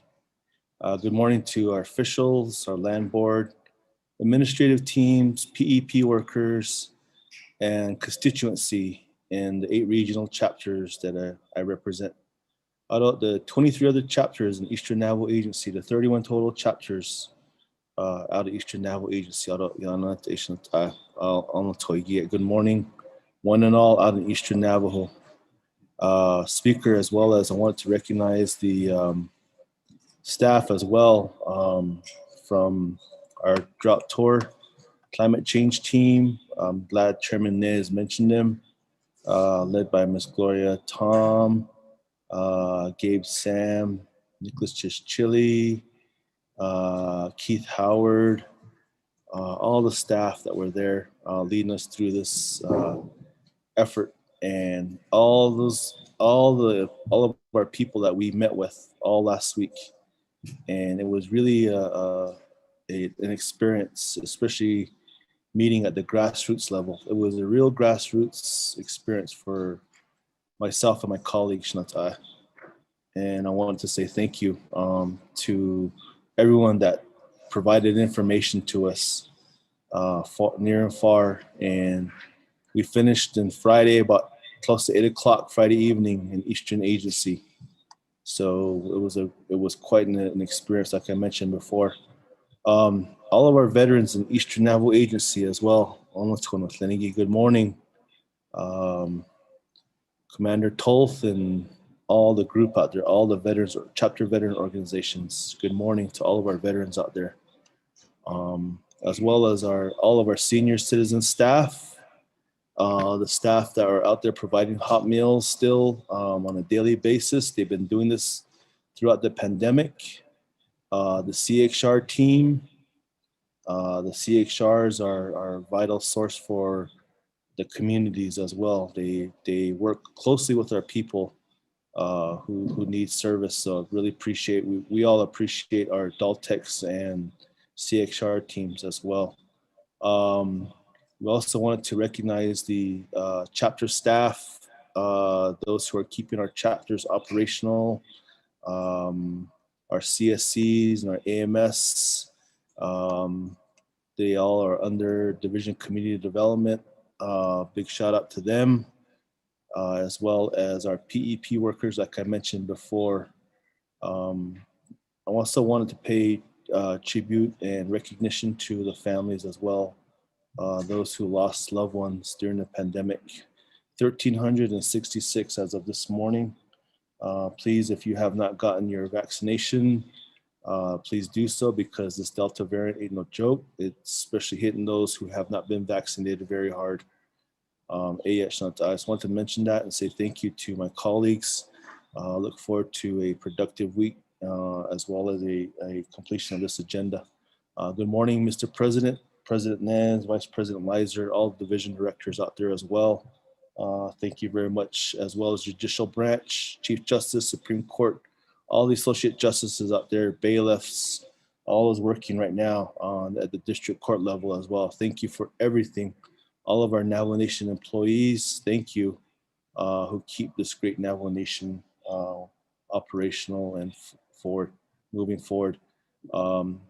We also have to pay recognition to a lot of our, of course, our frontline workers, those who are serving at the IHS hospitals, as well as our Navajo law enforcement. Thank you, police officers, EMS, and fire personnel. So, area speakers want to mention that, and thank you. Thank you, Honorable Freeland, for that recognition. With that, colleagues, let's go ahead and continue on down. At this time, I do not have any more recognitions, no one else in the queue. So let me go back to reserve time. I do have Honorable Yellow Hair with 3 minutes and 30 seconds. Honorable Yellow Hair, floor is yours.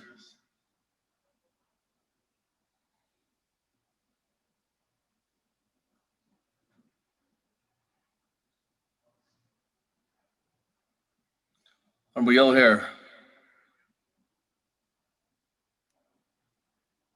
Yeah, good morning. Thank you very much, Kaz. To the say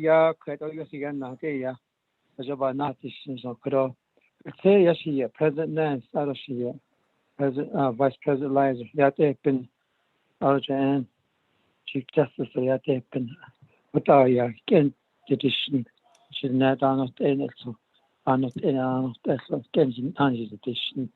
I'd like to I really appreciate what my brother Ricky Naz is doing to Torah and Navajo Nations about the no waters, but no, I think yes. President Gloria Tom, thank you very much for putting up the schedule. It's very important. I see about him. Toba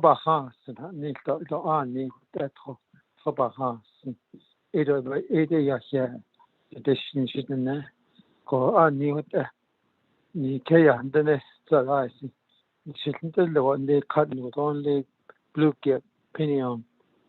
Good well. I see. So then I say that said it all you hardly. A pound it's in that shouldn't Nigeria yet it all. Yeah, and so this once a cousin. He has station at on in a ding. Then he was Jenny could all hear on the hot edition and he lost his general his name doesn't say convoy councilman. We're not split. We're working very good. It's not on it. It'll be my recognized my 24 councilman. We're doing good. We could collaborate on words of what needs to be done for our people. It is all here 24 councilman. Never need I should have 110 church man I shall so speakers, thank you very much for the time. I yield my time now. Thanks. Oh, thank you, Honorable Yellow Hair. That, colleagues, any other comments or recognitions this morning?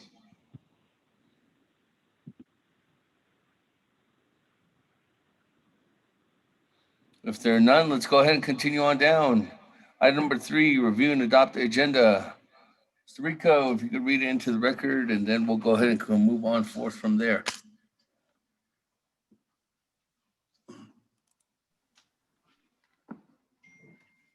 Thank you, Mr. Speaker and members of the 24th Navajo Nation Council. Proposed agenda of the 24th Navajo Nation Council Summer Session, July 19th to the 23rd, 2021. Window Rock Navajo Nation via telecommunication. Presiding Honorable Seth Damon, Speaker, 24th Navajo Nation Council. 1, call session to order, roll call invocation. 2, recognize guests and visiting officials to the Navajo Nation. 3, review and adopt the agenda. 4, receive the State of the Nation address from the President of the Navajo Nation. 5, receive report from the Chief Justice of the Navajo Nation. 6, receive report from the Speaker of the Navajo Nation Council. 7, receive financial report from the Controller. 8, oral reports. A, Bureau of Indian Affairs. B, Indian Health Services. C, Attorney General. D, Navajo Nation Youth Advisory Council. 9, written reports. A, standing committees. B, boards and commissions. C, Bureau of Indian Affairs. D, Indian Health Services Area Director. 10, old business. Old business A, legislation 0313-20. B, legislation 0315-20. 11, new business. New business A, legislation 0065-21. B, legislation 0091-21. C, legislation 0110-21. D, legislation 0052-21. E, legislation 0074-21. F, legislation 0084-21. G, legislation 0093-21. H, legislation 0096-21. 12, close the meeting. Announcements, adjournment. Mr. Speaker. Very much with that, Mr. Rico. With that, there's a motion by Chairman Ibn Yazi. Is there a second? Second, hello now. Second by Honorable Halona. That, colleagues, any comments, questions, additions, deletions? Chairman Nez, what's yours? On the agenda, main motion.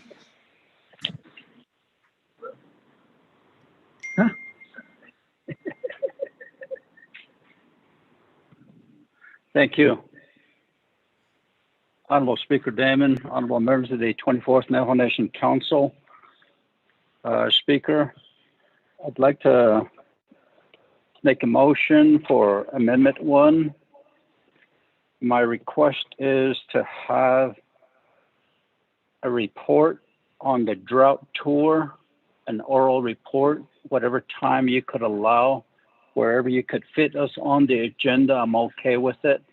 We would like to have myself as Chair of RDC, Gloria Tom, Fish and Wildlife, and Mr. Roland So, grazing official from many farms, to provide a report.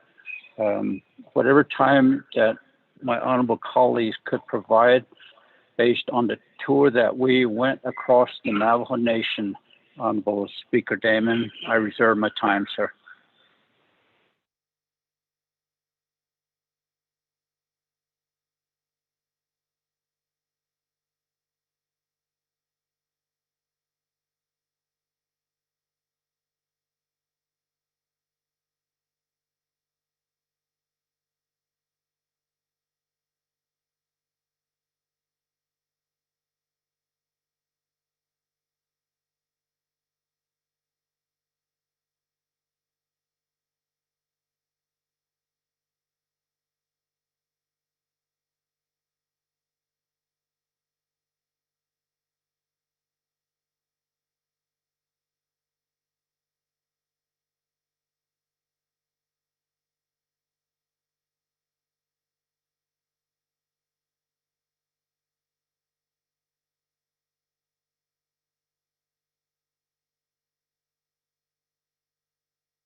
Hello, are we still on? Yes, colleagues, this is Speaker Damon. We're having Office of Legislative Services review as written reports are and oral reports are written in the Navajo Nation Council Rules of Order. I'm seeing if there's guidance to actually add a written report, actually add in an oral report. Colleagues, please hold.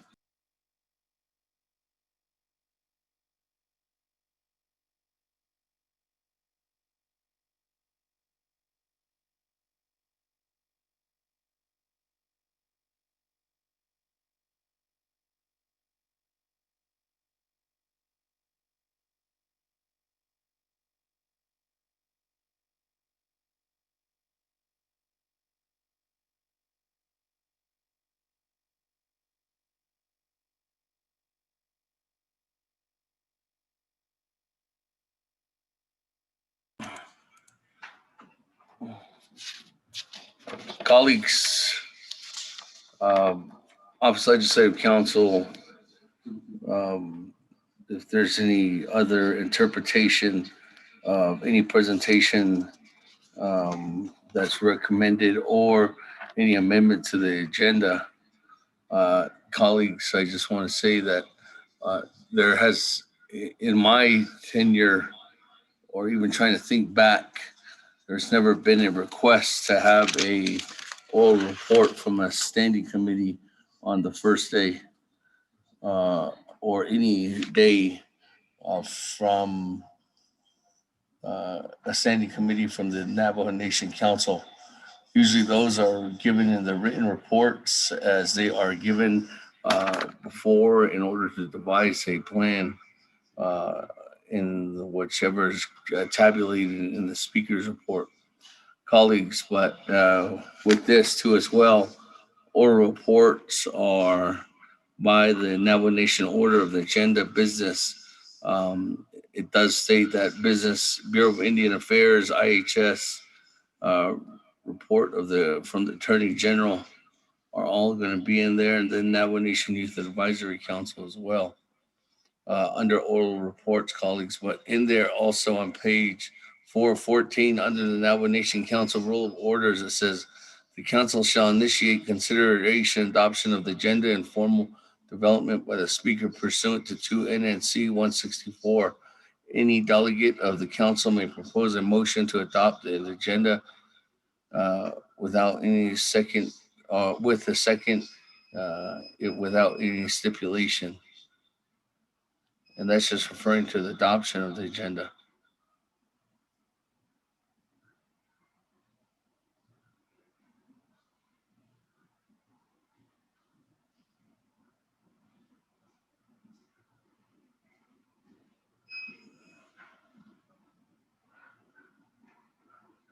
I know there has been numerous times where there's been additions onto written reports as in consideration to the fall session when Office of our Speaker's office was notified in advance for a report from Dene Development Corporation to be added on as well.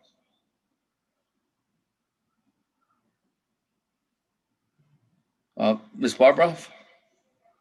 I don't know if your staff sees anywhere where it does say that oral reports can, just needs to stay as a Navajo Nation Council Rules of Order. According to the Rules of Order, it can only be those 4 specific items.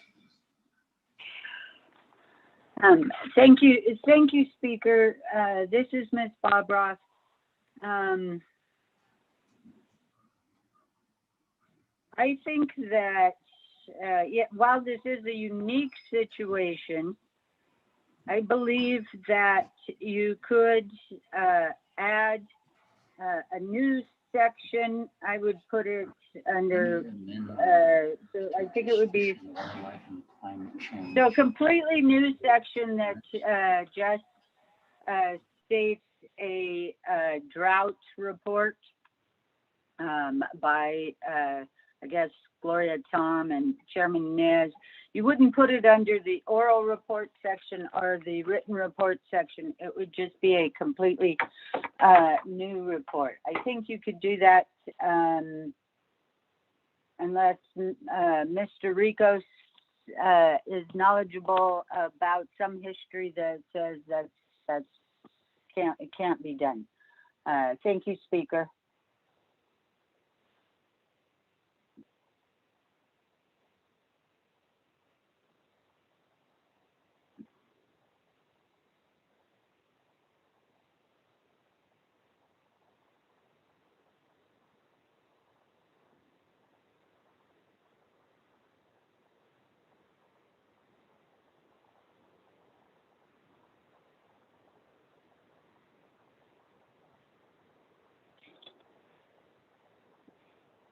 Nation, Chairman Nez, according to Office Legislative Council, the guidance that wouldn't be allowed under oral reports, but can be on written reports.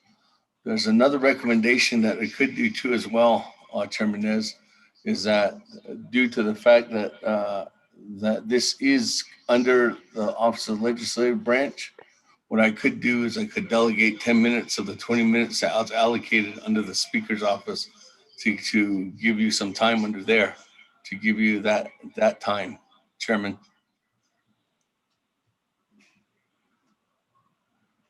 Yes, go ahead, Chairman. This isn't taking away Thank from you. the time. Thank Just you, the time. Honorable Speaker Damon, and my honorable members of the 24th Council.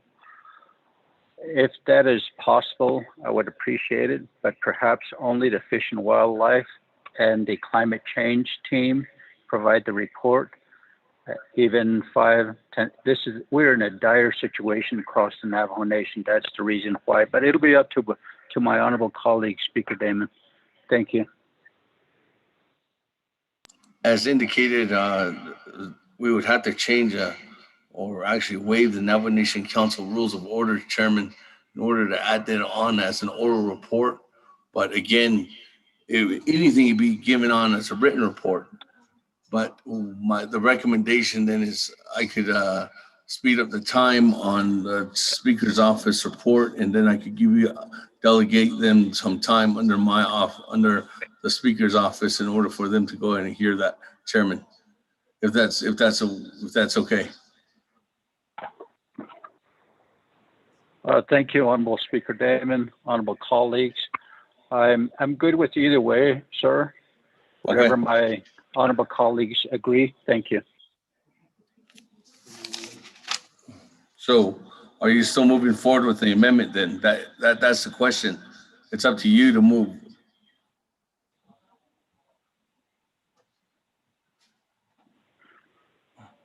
Withdraw if you will allow some time and Okay, under the written. I will. It's under the legislative branch. That, colleagues, continue on down with the withdrawal of the Amendment 1. Moving on down, Vice Chair Slater, floor is yours on the agenda. Main motion. Thank you, Speaker. I'd like to motion to do a consent agenda for 65-21, 110-21, 84-21, 93-21, and 96-21. I reserve my time. Thank you.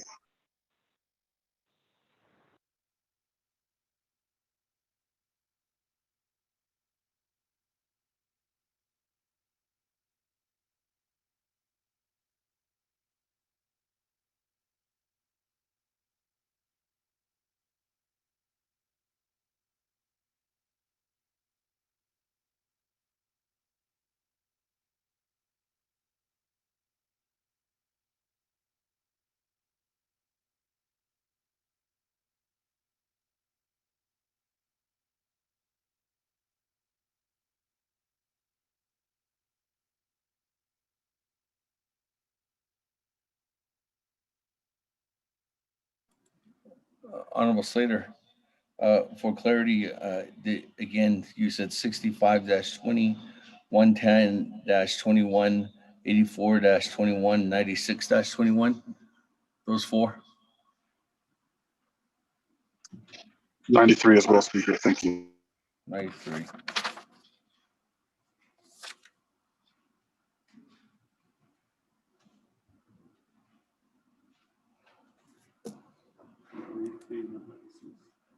And 96.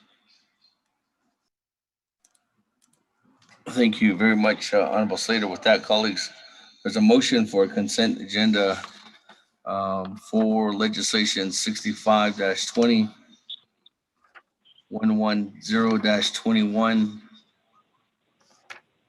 84-21, 93-21, and 96-21. For the record, 65-20, 110-21 are both 2/3 legislations, colleagues. That, Honorable Slater, is there a second on legislations for consent agenda? Honorable Paul Begay.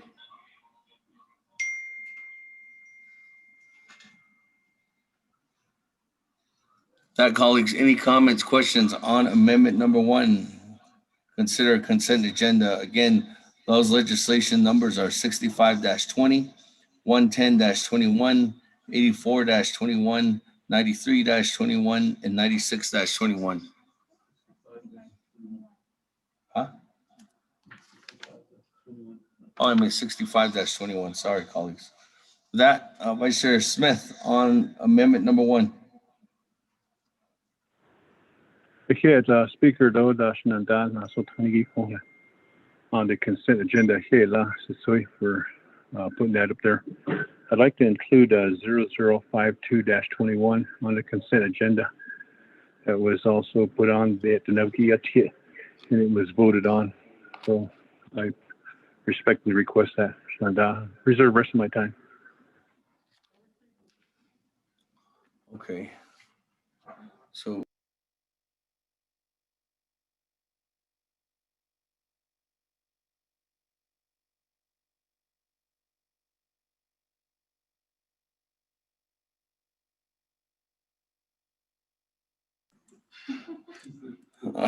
thank you. All right, thank you, Honorable Vice Chair Smith. With that, Honorable Slater, motion to add on legislation 0052-21 onto the consent agenda. Honorable Otto, so in the queue.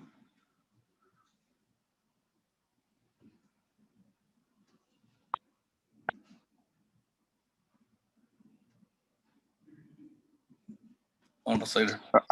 I consent. Okay, with that, Honorable Paul Begay. Honorable Paul Begay is good. That, colleagues, moving on down on the consent agenda, amendment number 1. Honorable Otto, so.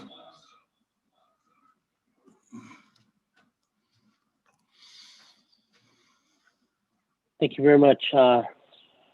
Speaker, and Honorable Slater for proposing the consent agenda. I'd like to see if we can add on legislation 0074-21, which is not a 2/3 vote. So that, and then also if we could, I'll come back on that for another amendment. So that's all. Thank you. Reserve my time. Reserve your time at 4 minutes, 23 seconds. That, moving on back to Honorable Vice Chair Slater, there's a request to modify. You're good with it. With that, as a second, Honorable Paul Begay is good with the adding on 74-21. That, colleagues, on the consent agenda request at this time, we have legislation 65-21, 110-21, 84-21, 93-21, 96-21, 52-21, 74-21. That, colleagues, any other comments or questions on amendment number 1? Speaker, this is Delegate Charles Newman. Yes, good afternoon, Madam Chair. Speaker, thank you. Could we remove 65, 110, and 52? I do have questions on those legislations. Thank you, Speaker. I reserve the rest of my time. 65 and 110, did you say? And 52. And what? 65, 110, and 52. 65, 110, and 52 are taken off. As of right now, with the consent agenda, we do have 84-21, 93-21, 96-21, and 74-21. Colleagues, any other comments, questions? Going twice. Going 3 times. Let's go to board on amendment number 1. Mr. Rico, if you could second reading.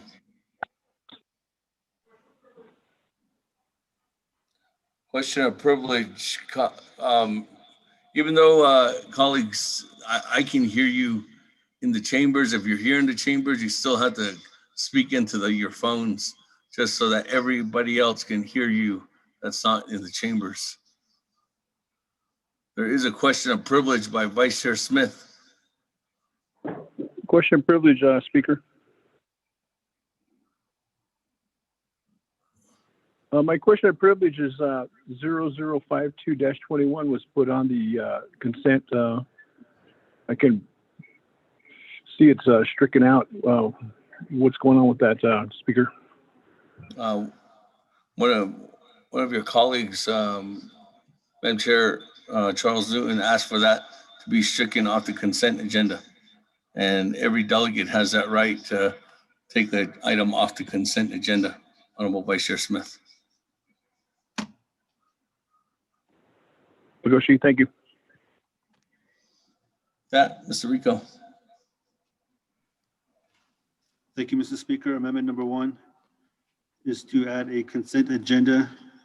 The legislation on the consent agenda will be 0084-21, 0074-21, 0093-21, 0096-21. Mr. Speaker. Let's go to board.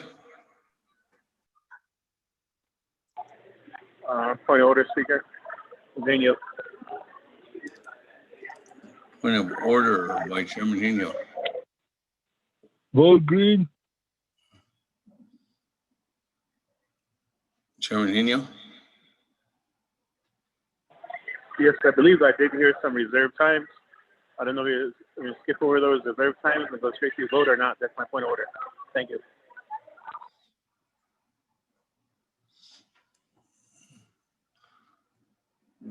There's the only one that has reserve time was Honorable Otto So, but he's waived it off.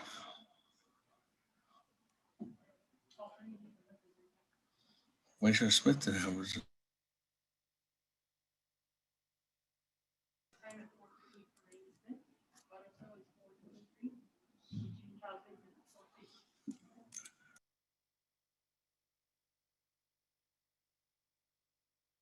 All right, this computer must not be.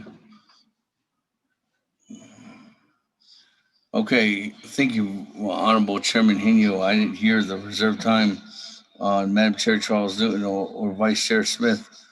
Vice Chair Smith, you have reserve time.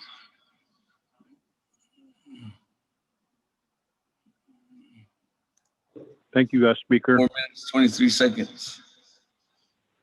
This is on the Amendment 1, correct? Yes. I'll go ahead and defer my time off. Moving on down, Madam Chair Charles Newton, reserve time. I defer my time, Speaker. Thank you. Okay, deferred your time. Let's go to board. Honorable Otto So waived his time too as well.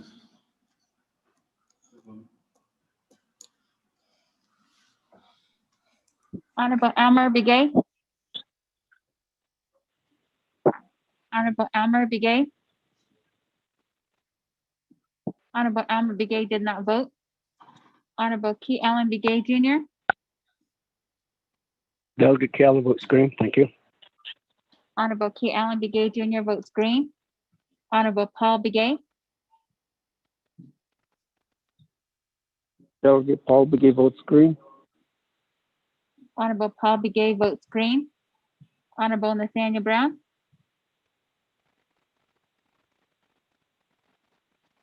Honorable Nathaniel Brown. Delegate Brown votes green.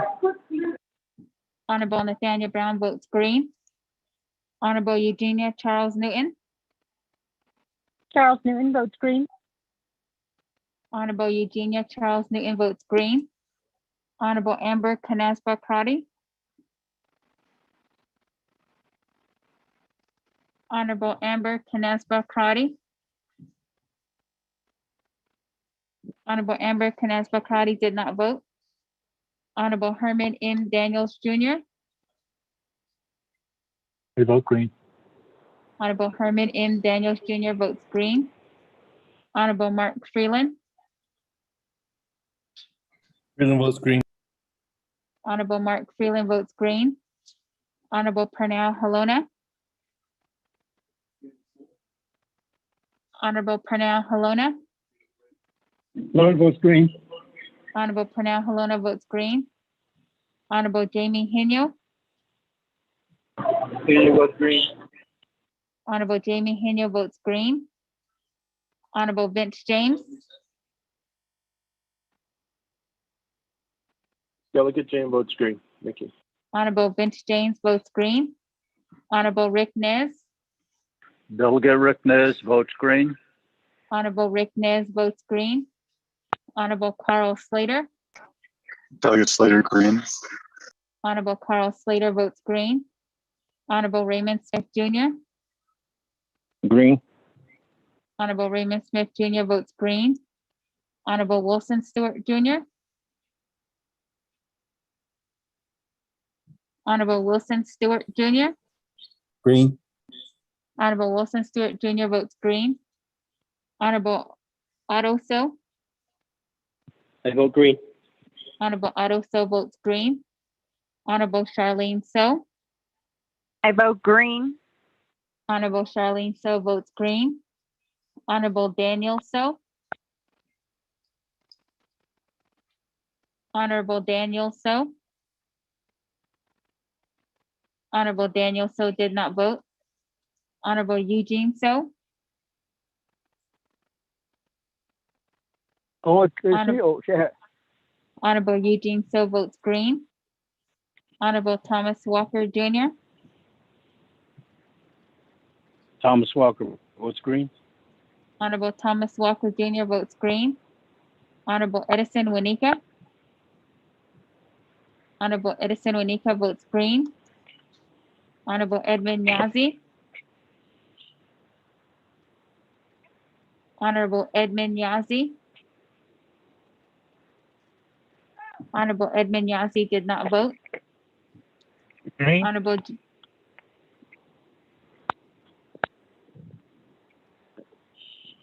Honorable Jimmy Yellowhair.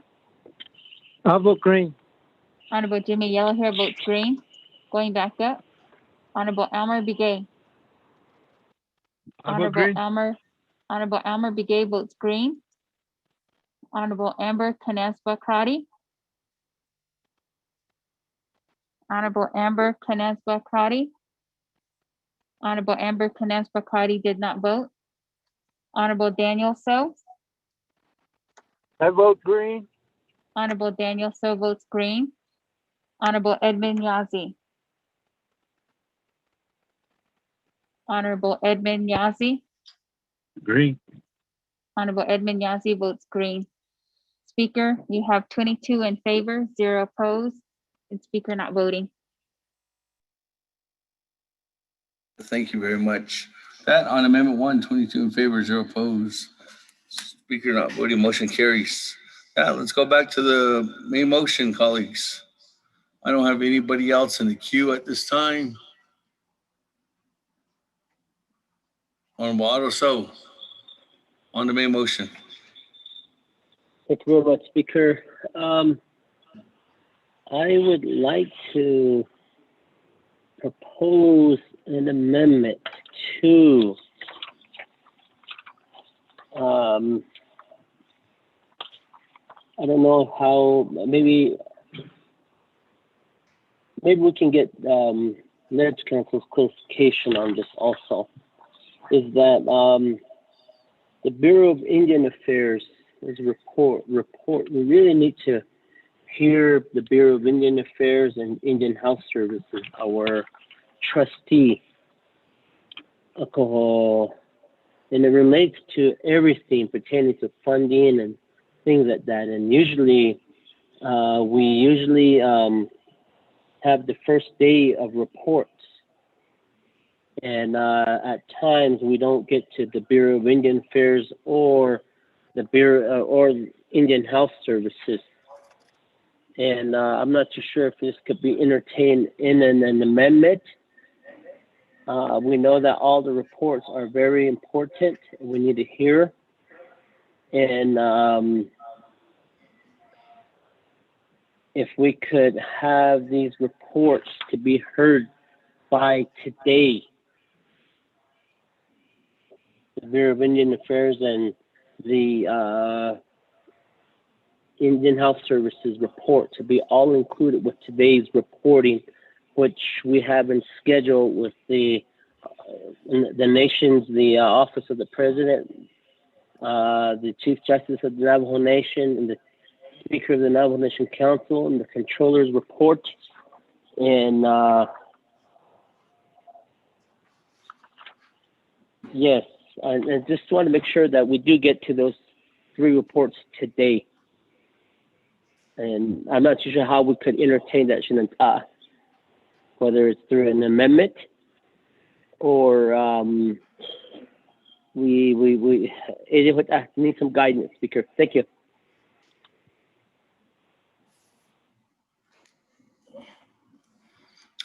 What has been done in the past is that there's been reserve time of 2 minutes and 43 seconds. Office Legislative Council, just as a recommendation to Honorable Otto, in the past, there has been time limits for each one of the presenters and responses, but that it has to be done with a consent vote.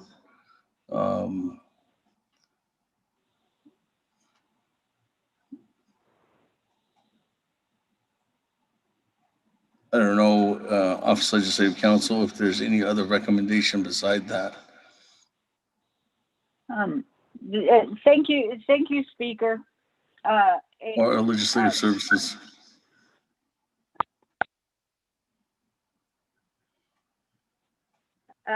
Speaker, this is Office of Legislative Council. Yes, Ms. Barboff, good afternoon, floor is yours. There is no prohibition against hearing reports on the second day. It's just been a matter of practice that have always just heard reports on Monday, but there is no prohibition of also hearing reports on Tuesday. What your rules state is that they will be heard first before legislation. So you could, if you don't get to the oral reports from the Bureau of Indian Affairs today, you could start them off tomorrow.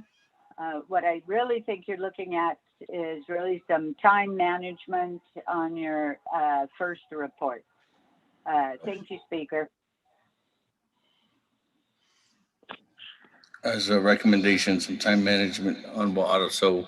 And historically, receiving the State of the Nation address from the president can go on as long as 7 hours. So historically, that's the one that goes the longest. On Otto. Any other comments, questions on the agenda? Then I can come back to you on Otto. I don't have anybody else in the queue on the main motion of the agenda at this time. Honorable Otto, let me come back to you. 2 minutes and 43 seconds. Thank you very much, Speaker. And this is what I just wanted to hear, because if we don't get the reports, if we don't finish hearing the reports today, I'm glad to hear that we can move on to tomorrow, so we could continue with that. The Bureau of Indian Affairs and the Indian Health Service is very, very important. So that's just one that I wanted to ask. And usually we always skip them, or we don't get to them, and we just accept the report as is, and we would rather hear them out. So I appreciate that. Thank you very much, and I'm gonna waive my time. Thank you, Speaker. With that, yes. This is Edmund. Speaker. Edmund Yazing. Chairman. Hey, good afternoon, Speaker. Chairman. Good afternoon, sir. Everyone the floor is yours. Okay. Thank you, Speaker, members of the council, everyone that's online. Based on what Honorable So has indicated, maybe I just go ahead and make the motion to put BIA and then IHS, the health report, as first on the reports after President Nez's report. So it'll be President Nez, and then BIA, and then on to the IHS report. Sir, reserve time.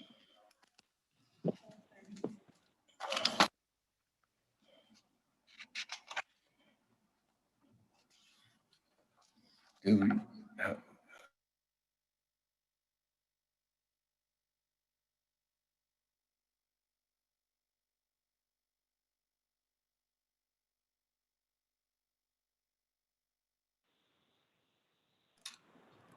Due to the fact that this is the recommendation that I've seen. Ms. Barbara, go ahead before I make my ruling.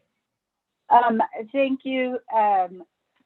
To achieve Delegate Edmund Yazzi's request, you will need to do a suspension of the floor rules.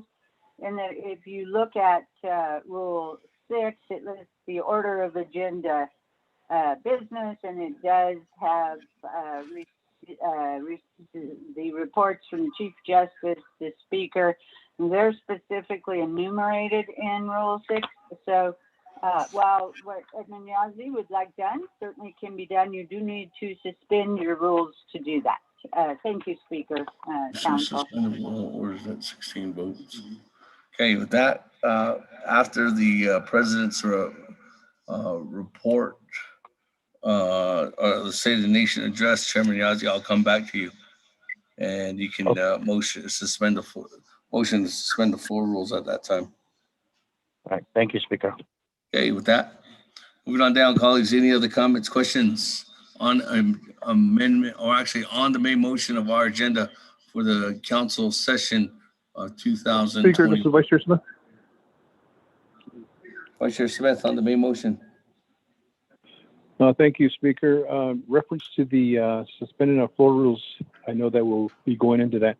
Could these two entities be aware of what, and they'll be up next, possibly, in reference to them providing a report? We need a comprehensive report, so they should be prepared and ready to come on board. Thank you, Speaker. I do believe they're currently on the line as we speak. Staff will notify them. Vice Chair Smith. That, moving on down. Any other comments, questions? Going twice on the main motion of our agenda. Going 3 times. Rico, second reading.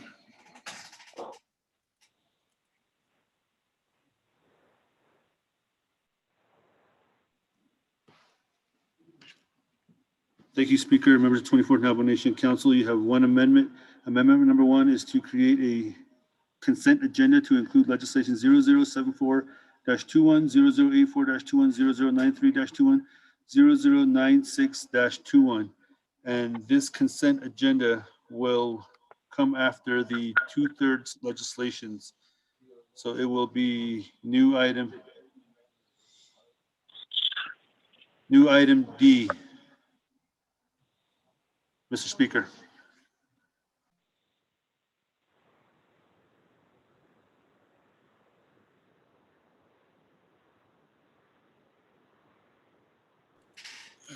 I didn't hear that. Hold on, Mr. Rico. I gotta go back up. Staff, can we get another computer up here? I cannot. I did not hear the ending of that again. Chairman Yazzie has how much time? Chairman Yazzie, you have 4 minutes and 32 seconds on reserve time. Okay, Speaker, I go ahead and waive my time, sir. That, Chairman Nez, you have 4 minutes and 1 second on reserve time.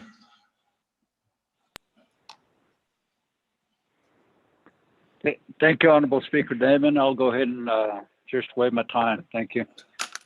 Okay, with that, Mr. Rico, back to you, second reading.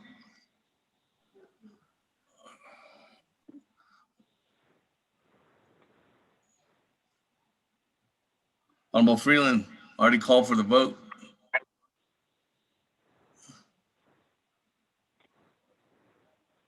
Huh? I pushed my button before you called for it. Now we're gonna have to replay the tapes then. Did he push his button before he called for it?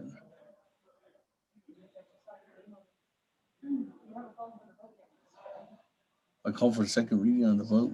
Never mind, Speaker. Yeah, I called Speaker, for it. never mind. He was on there. Okay, Honorable Freeland was gonna have to take about 10 minutes to rewind the video. It's okay. Never mind.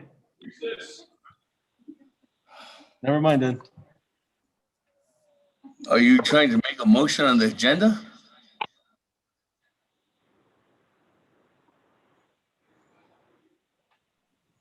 It's okay. I didn't see him on there. It's okay, Speaker. Okay, with that. He's not on there. So continue on down, Honorable Mr. Rico. Thank you, Speaker. Member 24 Navajo Nation Council, you have one amendment.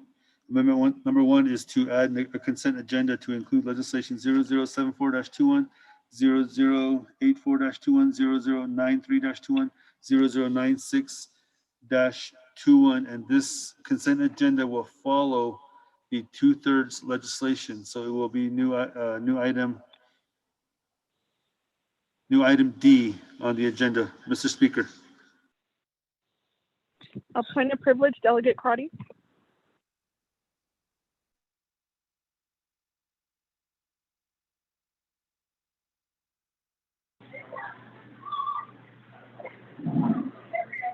Okay, point of privilege, Madam Chair Ambercrotti, overvoting. Thank you, Speaker. Can you let me know, thank you, staff, was there an emergency legislation added for the drought relief for our livestock and water haulers? Thank you, Speaker. Madam Chair, there has been no legislation that has been introduced at this time as of 12:38 p.m. Madam Chair, to Office of Legislative Services. Thank you, Speaker. May I ask Legislative Council if they've received a request? Office of Legislative Council.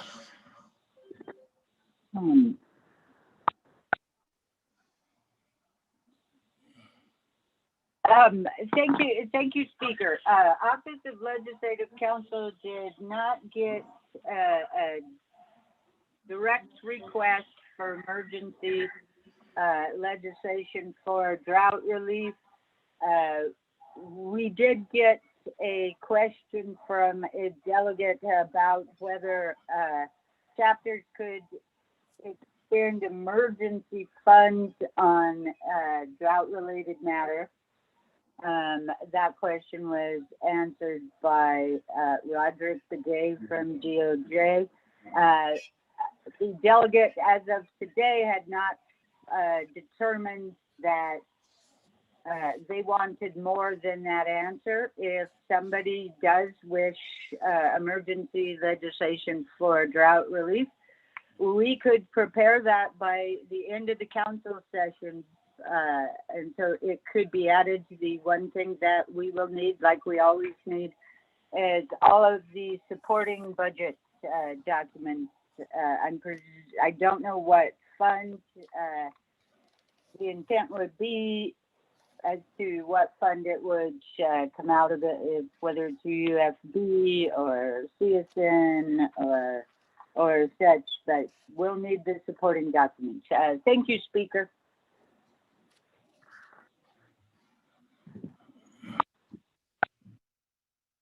Thank you. With that, let's continue on down. Vote. Speaker, Honorable point of Amber. privilege, Delegate Crotty.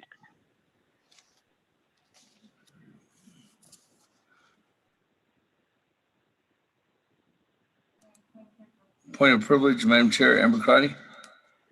Thank you, Speaker. For my point of privilege, if I could request from your office to ask Department of Water Resources for the budgets for drought relief for our livestock and water haulers. Thank you, Speaker.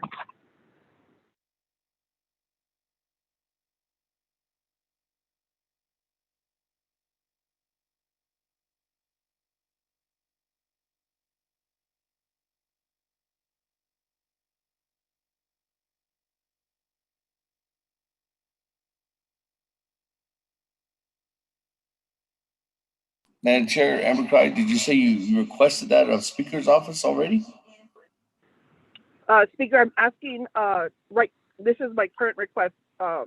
If I could request from your office and your staff to gather to contact the Water Resource Department and ask for those budgets. So I would like to move forward with an emergency legislation on drought relief. Thank you, Speaker. They have I'll have staff reach out. I don't know how long it's going to take, but I don't know if they working on it, but staff will give you an update, Madam Chair, Amber Crotty, to see where they're at with that request, if it's been put in or if they're going to barely start that. But I'll have staff reach out to them immediately. Okay, let's vote. Honorable Elmer Begay. Honorable Elmer Begay. Honorable Elmer Begay did not vote. Honorable Keith Allen Begay Jr. Delegate Kelly Jr. votes green. Thank you. Honorable Keith Allen Begay Jr. votes green. Honorable Paul Begay. Delegate Paul Begay votes green. Honorable Paul Begay votes green. Honorable Nathaniel Brown. Honorable Nathaniel Brown. Honorable Nathaniel Brown did not vote.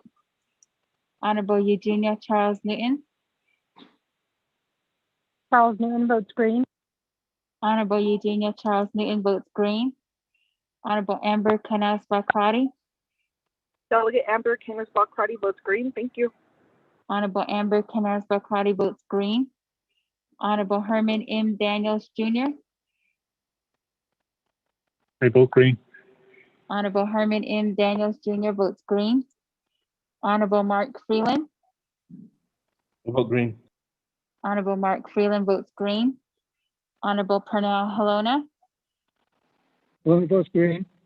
Honorable Pernell Halona votes green. Honorable Jamie Henyo. Kenya votes green. Honorable Jamie Henyo votes green. Honorable Vince James. Delegate James votes green. Honorable Vince James votes green. Honorable Rick Nez. Delegate Rick Nez votes green. Honorable Rick Nez votes green. Honorable Carl Slater. Delegate Slater, green. Honorable Carl Slater votes green. Honorable Raymond Smith Jr. Green. Honorable Raymond Smith Jr. votes green. Honorable Wilson Stewart Jr. Green. Honorable Wilson Stewart Jr. votes green. Honorable Otto Stowe. I vote green. Honorable Otto Stowe votes green. Honorable Charlene So. I vote green. Honorable Charlene So votes green. Honorable Daniel So. Honorable Daniel So votes green. Honorable Eugene So. Honorable Eugene So. Honorable Eugene So did not vote. Honorable Eugene So votes green. Honorable Thomas Walker Jr. Thomas Walker votes green. Honorable Thomas Walker Jr. votes green. Honorable Edison Wanika. Green. Honorable Edison Wanika votes green. Honorable Edmund Yazzie. Green. Honorable Edmund Yazzie votes green. Honorable Jimmy Yellowhair. Honorable Jimmy Yellowhair. Honorable Jimmy Yellowhair did not vote. I'll vote green. This is Delegate Yellowhair. Honorable Jimmy Yellowhair votes green. Going back up, Honorable Elmer Begay. Honorable Elmer Begay. Honorable Elmer Begay votes green via text. Honorable Nathaniel Brown. Honorable Nathaniel Brown. Honorable Nathaniel Brown did not vote. Speaker, you have 22 in favor, 0 opposed. Speaker not voting.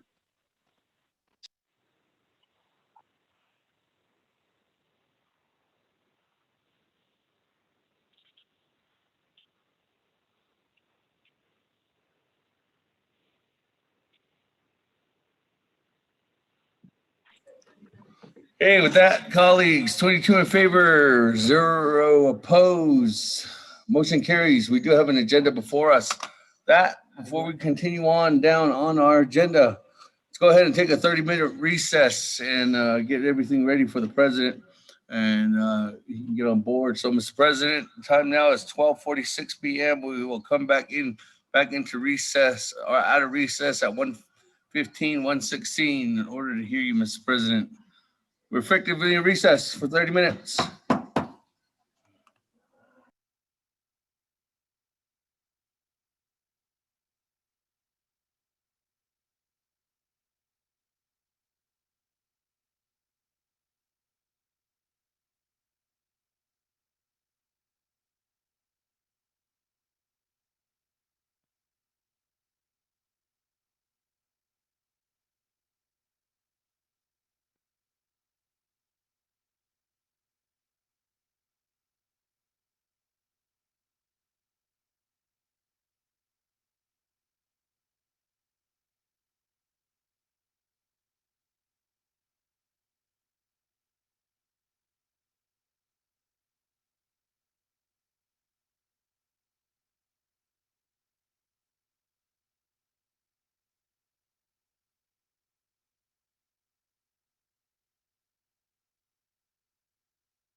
Testing, testing.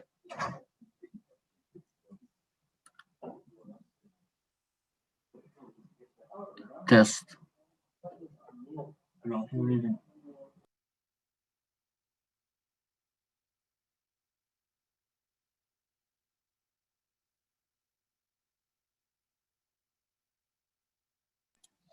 Testing, testing.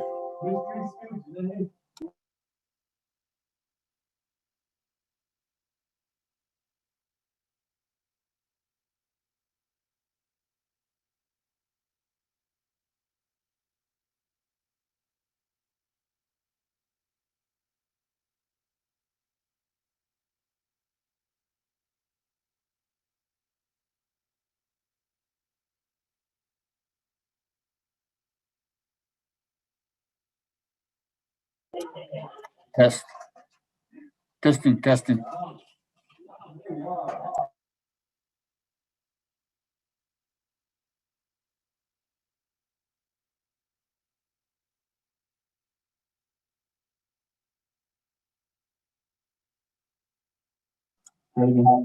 Testing, testing.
Hello.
Hello, are we still on the call today?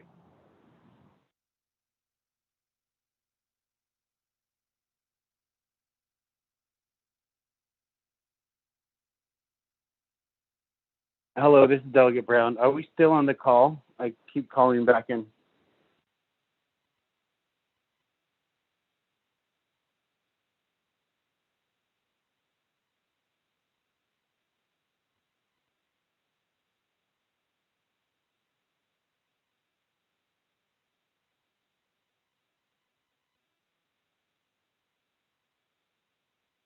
Recess.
This is Delegate Charles Noon. I'm on the line.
Thank you very much, colleagues. We'll go ahead and get back into session. It's 1:24 p.m. at this time. I know that we did go into a 30-minute recess.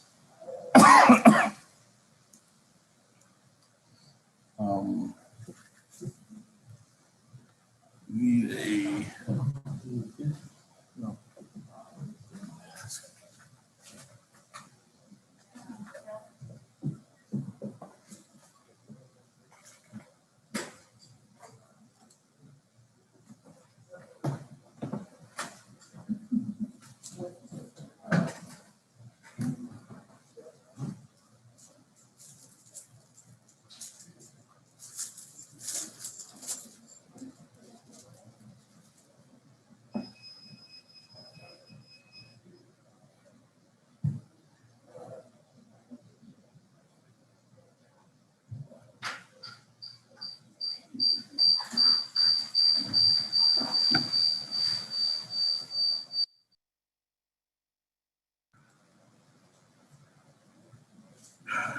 again, colleagues, we'll go ahead and get started here. We did go into recess. If you're just joining us, we're having our Navajo Nation Council summer session. Today's day one. Just to recap, we did continue on recognizing guests and visiting officials. We reviewed and adopted our agenda, and now we are on item number 4, receiving the State of the Nation address from the President of the Navajo Nation. But before we do that, let me go ahead and get a roll call so we can know that we do have a quorum present before us. Ms. Nota. Honorable Elmer Begay.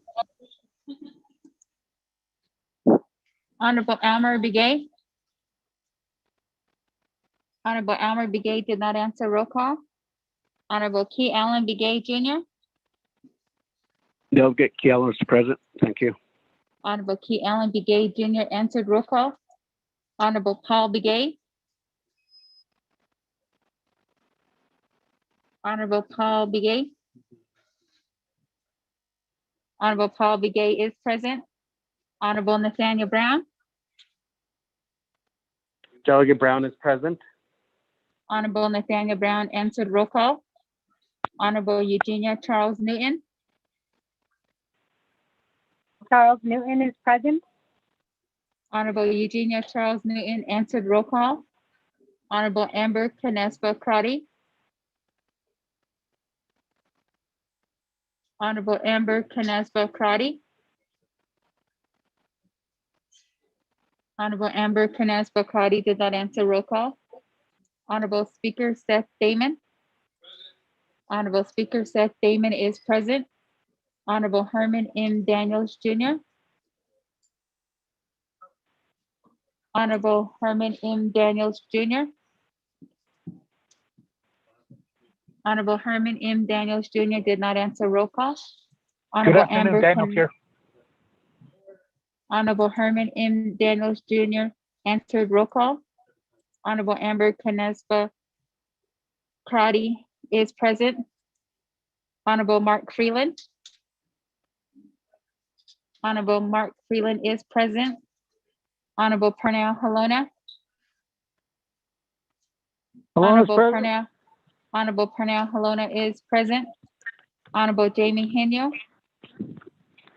Nino is present. Honorable Jamie Henyo answered. Roll call. Honorable Vince James.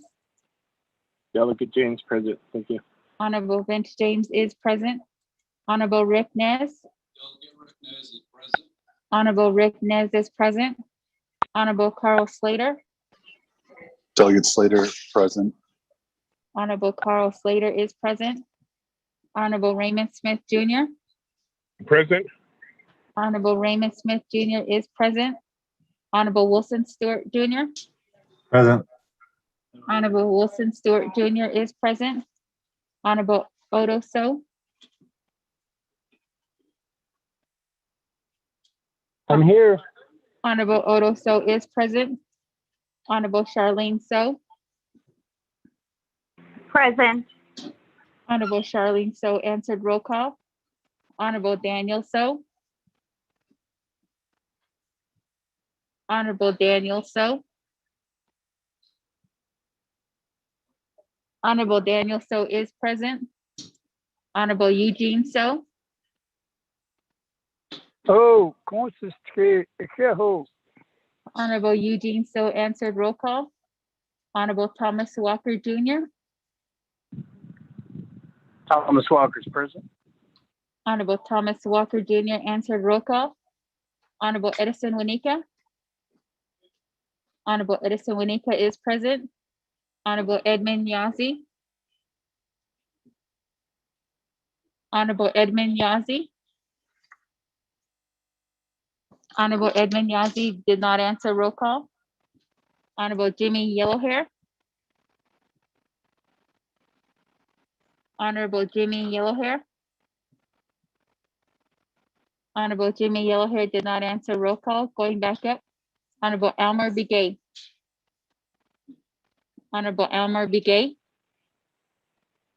Honorable Elmer Begay did not answer roll call. Honorable Edmund Yazzie. Honorable Edmund Yazzie. Honorable Edmund Yazzie did not answer roll call. Honorable Here. Jimmy Yellowhair. Honorable Edmund Yazzie. Yes, I'm here. Honorable Edmund Yazzie answered roll call. Honorable Jimmy Yellowhair. Honorable Jimmy Yellowhair. Honorable Jimmy Yellowhair did not answer roll call.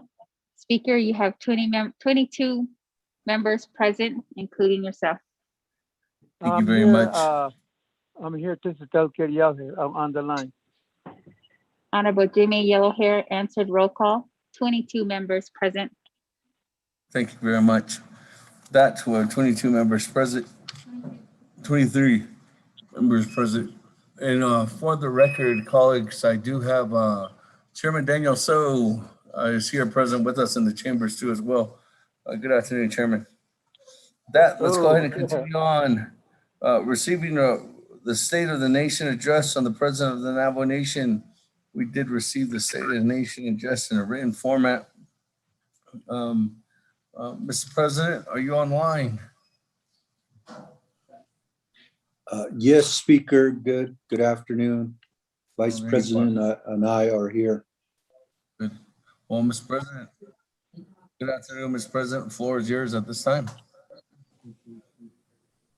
Right, Mr. President, if you're going to share your screen, you can go ahead and do so as well. All right.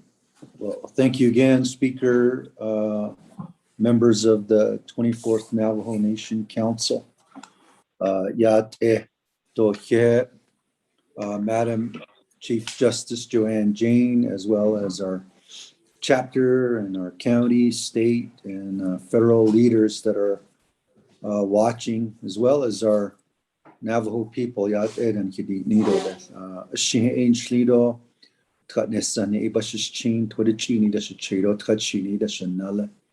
On behalf of the administration, we are honored to present the State of the Navajo Nation address for the 2021 summer session.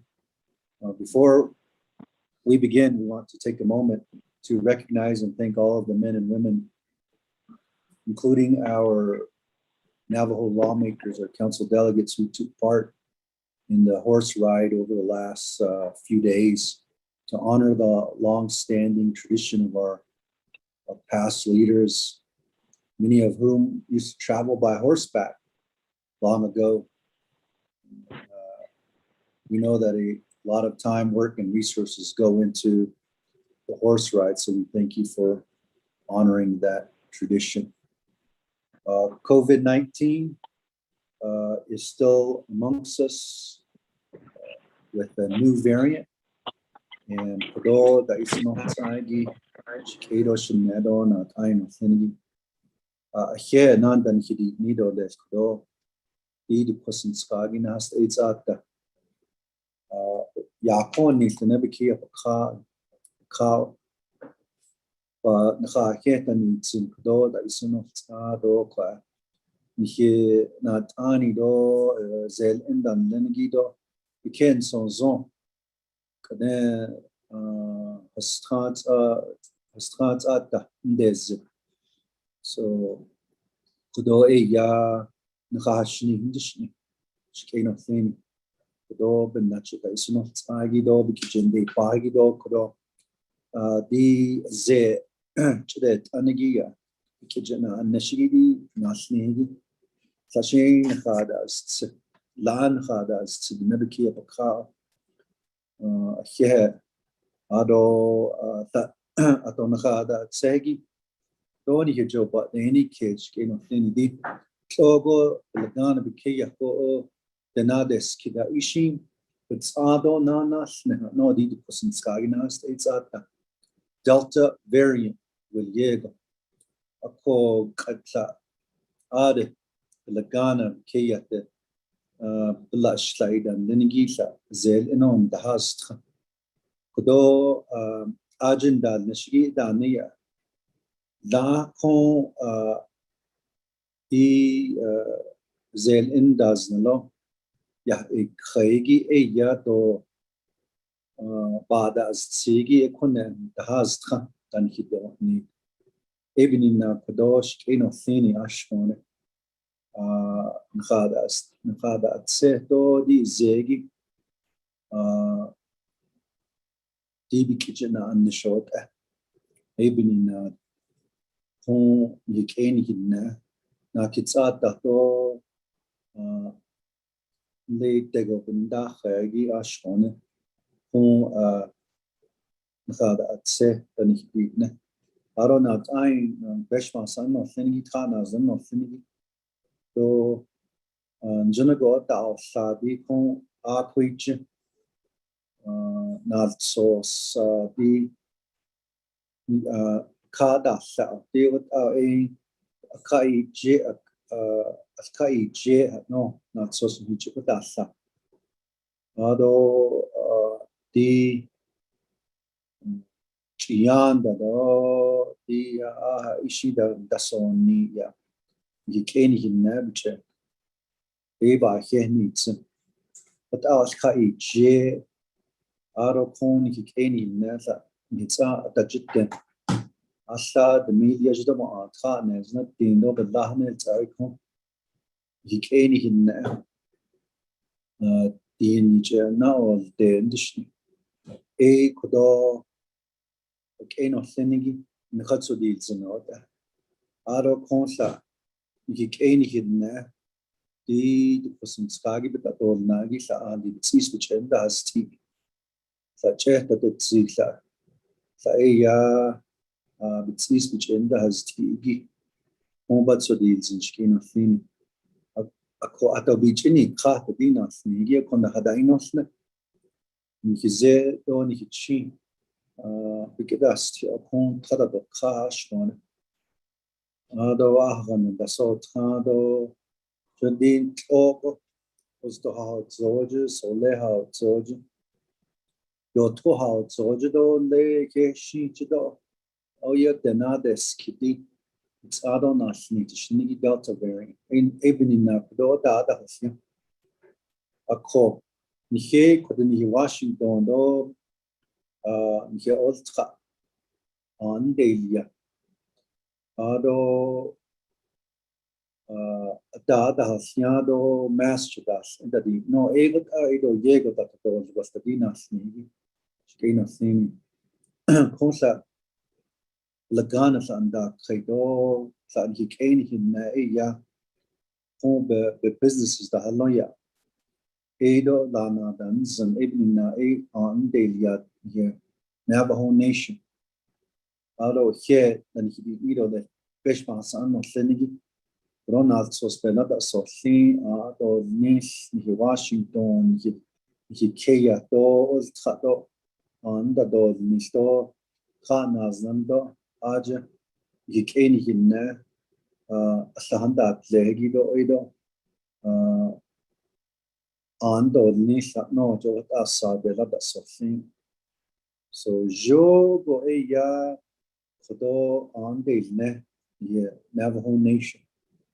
Ako ada fiado skitado di kat ani beson gichita American Rescue Plan Act uliego. Kodo beshbas an hanne bichida liado ya yadas.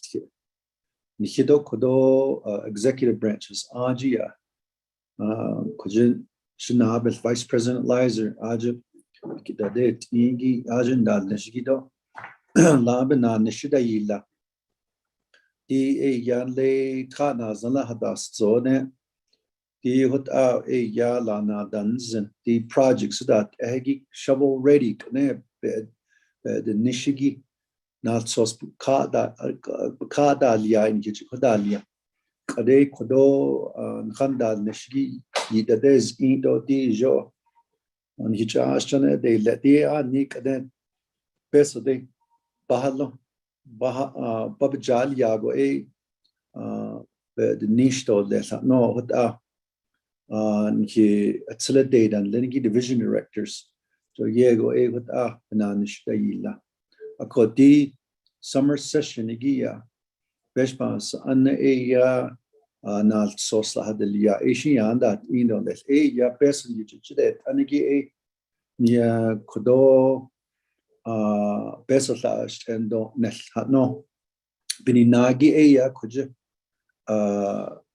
le ni kedi hinnasashi the businesses be the haloya nakhanda dol nashti o kuyushi projects hadelia aj ni hikado chahtadi no hota besosla ba ashtani nal hota nas bini yeshi asate kleto lesti projects that egg best she toda the internet that egg skiswat they is was to lesto telephone cell phone that egg dan joan dal so let the nebiki apakal wins haganda adadol ni study no da benda hita di ye kin skagi sanda do na b ya hagan dal na do le hagan maz hoga octagon that egi kum lik eni ne lana dans do what out da deal ni do ko judo shna ina Vice President Lizer ad na nish halon do le do di kuj na liha baho gando la da halondo list never care ka what out kwa ye peso de inigi a kon de never care ka to indo de study no bindate ado inigi beshmas anbel shikeno lini so here then he nido les anos to kwa da is not agi kodo nakhatso do zendon hina ani do batso do zenigi to ben na chdi kana bi chni khati nasni doshi hata inosne nike mask chudash ashwode ado naso shi ikon projects that agishi with ska nature hot ya adadon nisota batso dolzen ashwode don khat tsada dolzen jo asa di tlesti person khajudet anigi jo chudo istadi no ashi so these no oda di in khaido liso da shikeno sin so konsoshi and then he wishlado des kodoshin shina Vice President Myron Lizer he had sito des Vice President thank you, Mr. President. It's good to be with you all, honorable members of the 24th Navajo Nation Council, Mr. Speaker, Madam Chief Justice, chapter leaders, and our citizens of the Navajo Nation. I'd like to recognize all those that took part in the trail ride, as President did as well. I'd like to thank Delegate Wilson Stewart and his LDA Timothy Begay for inviting me and my staff to their first leg of their trail ride there at the Sawmill chapter. So we appreciated that. It's good to break bread and look forward to what we foresee in this, not only this summer session of council, but also beyond. So appreciate Delegate Stewart's leadership like that. In the COVID-19 reopening here, as time played out in our closures, we always felt we could open up and recover safely. Ours was a need to reopen all those stores that weren't open and that remained closed after several months during this pandemic. We faced a diminishing returns the longer we stayed closed, and any job that puts food on the table is deemed essential. So we saw our Navajo consumers going elsewhere, consuming elsewhere during this pandemic.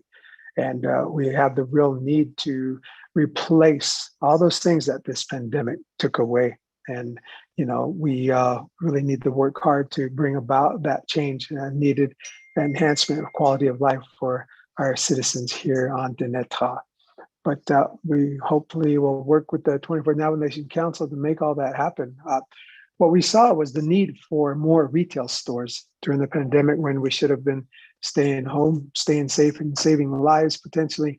We were out traveling about and we had to get supplies. We had to get those things that our households needed if we were going to be sequestered and isolated or locked down. And we really just consumed elsewhere. And so really for the next pandemic, because the guidelines say we can, whether it's CARES or ARPA, anything that is deemed COVID-19 related for this pandemic, we should be about enhancing our life here on our Navajo Nation for our citizens. What we saw was the lack of grocery stores, variety stores, appliance stores, and shoe stores and the like. So we can utilize these ARPA monies to help bring those and develop economic development infrastructure. On reopening schools, we look forward to helping those students that fell behind to catch up during this pandemic. On ARPA, the President has laid out the plan there. First through CARES, the $714 million, and now $1.8 billion in the first tranche of our American Recovery Plan Act, that we have this wonderful opportunity to catch up the Navajo Nation and some of the inequities that have maligned us for decades. So we look forward to the leadership from the 24th Navajo Nation Council to help us bring that change.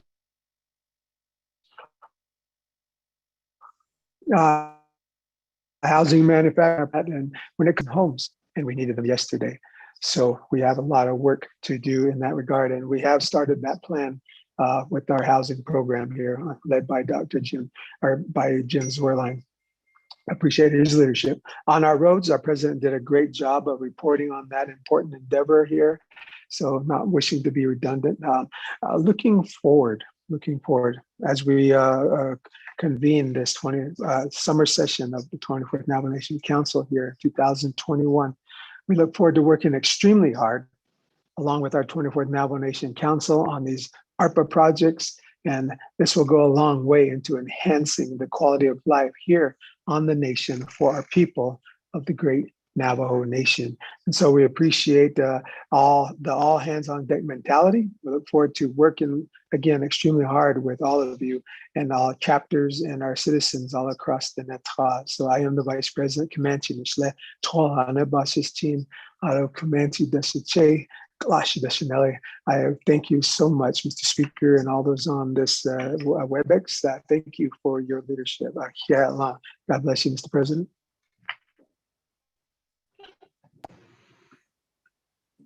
Thank you, Vice President, and thank you again, Council delegates.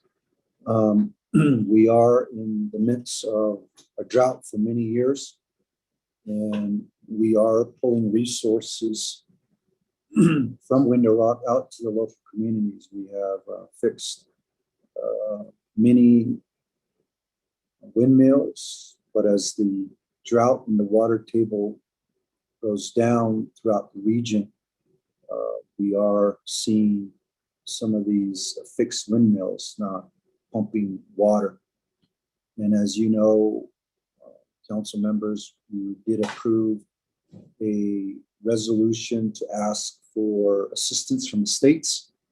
That was signed and sent to the states. And we're following up on that resources. But we do see some rain in parts of the Navajo Nation, which is a blessing. I thank the Navajo people and the leadership for praying for rain. We did have a Navajo Nation days of prayer to pray for our people and the drought. The other thing I want to mention too is as we travel throughout the Navajo Nation, we've seen firsthand what our people are going through. And we are meeting with the American Rescue Plan Act project presentations. We have seen animals not being attended to, livestock roaming and thirsty, hungry, and appreciate Dr. Shabala and the Division of Natural Resources going out, the Agriculture Department going out. And, you know, people are saying horse roundup, but we're actually rescuing these animals. We were in one community on the eastern part of the Navajo Nation where about 30 horses were there at the windmill where there was no water and they were suffering. And so the very next day we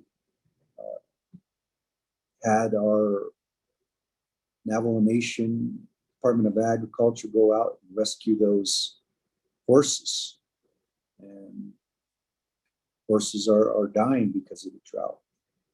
And so those were done. I know that there's always some questions about why people are getting their animals rounded up, but it's for their own health and well-being, rescuing them. And so those rescues, and then we get those animals adopted out so that they can have a home. You know, I just want to challenge our Navajo citizens, our grandmas and our grandpas and our nullies, the elderly, even our moms and dads, maybe in their older years and are not able to take care of their livestock. And that's where our younger generation, younger people need to step in to help and assist and check up on their elders throughout this heat wave, and also the animals that are in need of food and water. And so we just want to commend our team for, you know, I know there's a lot of needs, don't get me wrong, a lot of needs. And if we continue to look to government for everything, we're not going to be able to address all the needs here on Navajo. That's where we need our citizens' help to go out and assist their elderly in their community. So I wanted to challenge our citizens to go out and check up on our people. And as we see the variants start to increase here on Navajo, we are doing our very best with the public health experts to monitor the upticks in our community and also to do more testing.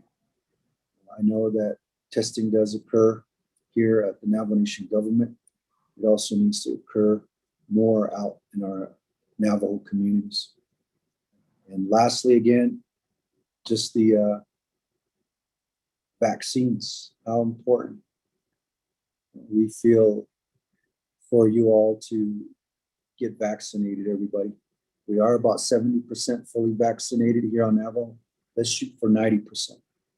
Thank you so much, Mr. Speaker and members of the 24th Navajo Nation Council. And we'll yield for any questions. Thank you, Mr. President. Kat.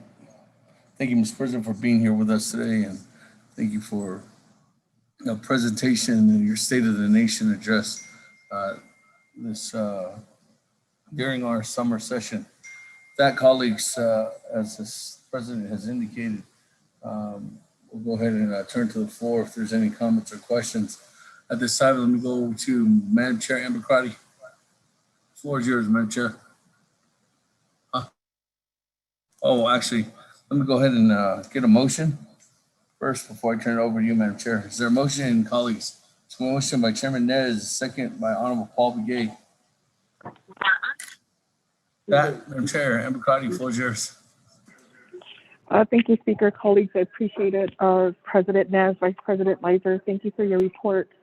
I think briefly in recognizing frontline workers, President, we'll need the help of your office to clarify to our Navajo Nation employees when they should expect their hazard duty pay. We've received multiple requests from our constituents to give them an update, and so I look to your office to provide some guidance on when they should be receiving those additional fundings that have been appropriated and approved here at Council.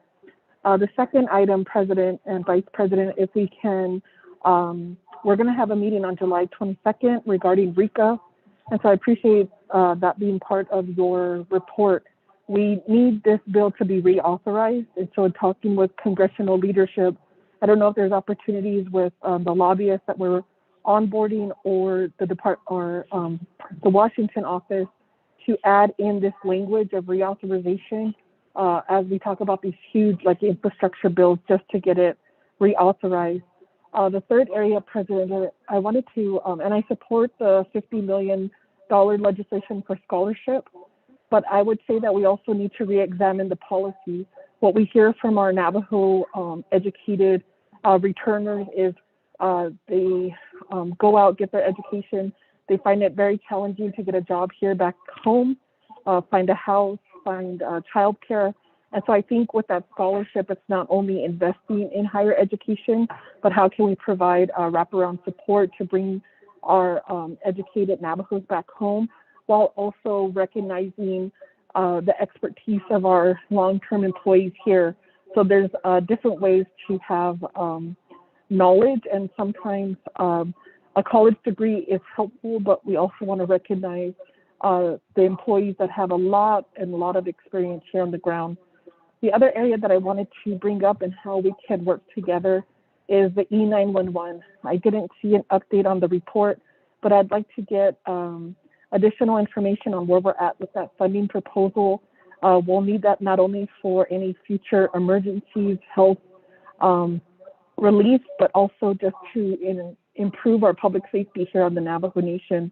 So that leads me to the upcoming Violence Against Women Act tribal consultation. So I appreciate your staff for being on the line on Friday at our Sexual Assault Prevention Subcommittee. We talked for 3 hours at length on the different data here on Navajo Nation. It was heartbreaking to find out that some of our youngest Navajos who are in between the ages of 14 and 16, I think it was 1 in 10 had felt like they had been coerced or forced into sexual relations. So President, I'd like to continue to advocate with your office on how we can protect our children, especially in light of the child sexual crimes that are happening here on Navajo Nation.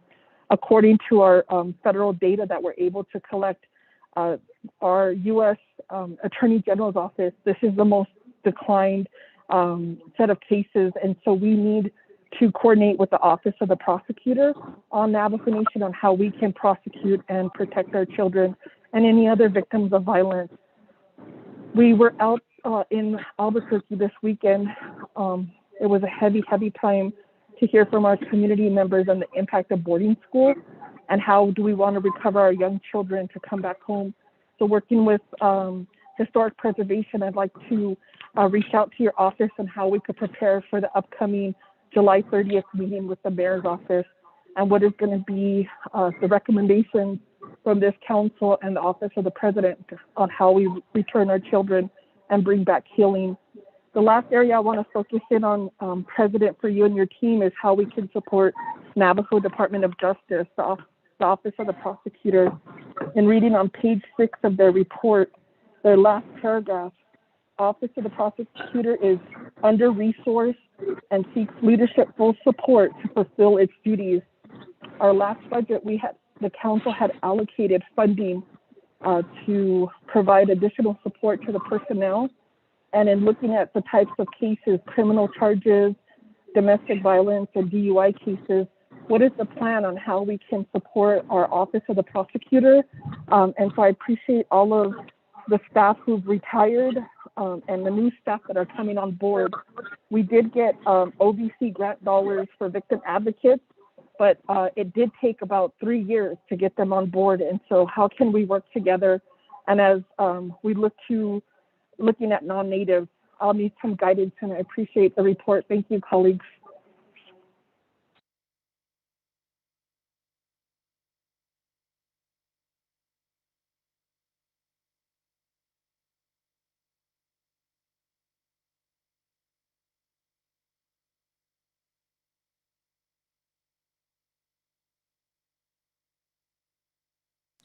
Thank you very much. Mr. President, I'm going to go to two of my colleagues and then I'll come back to you instead of having a lengthy 7 or 8 of my colleagues and just having to respond. So I'm going to go on down to Honorable Ottoso and then I'll come back to you, Mr. President. Honorable Ottoso.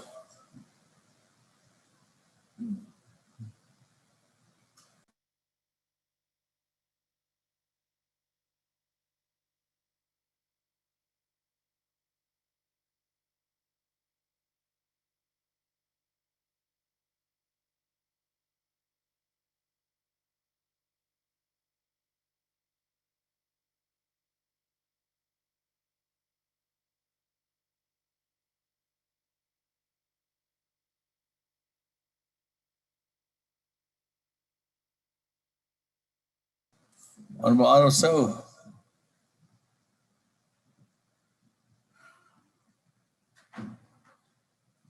Honorable Ottoso going twice. Honorable Ottoso going 3 times. Moving on down, Honorable Elmer Begay.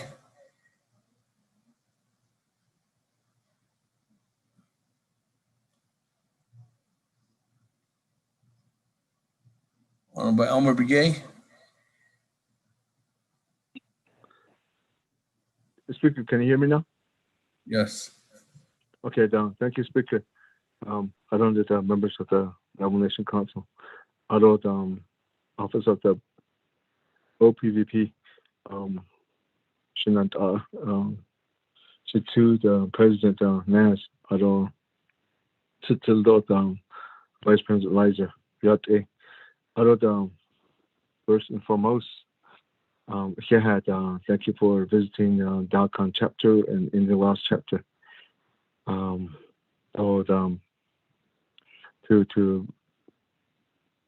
To be there, listening to their plans and their recommendation. So, about here to visit out in the southwest part of the reservation. One thing that I wanted to say today is that we know that we have a lot of we got some rains in some areas in District 7. Today, this past weekend, there's some major water breaks that happened with NTA. So they shut down all the waters this past weekend, and right now, people are hauling water from Holbrook and Winslow, city of Winslow and Holbrook. So just for your information. But I wanted to say that again, it's been 3 years, ever since that we found out that there was a plan and designing construction funds for the hospital. We've been advocating, see how your economic development team can come out to Dalcon, see what kind of economic development can we establish, because of we all know that the IHS issues that they will have is retention and the recruitment for the professional health workers. How do we keep them? So we've been stressing this to the office of OPVP.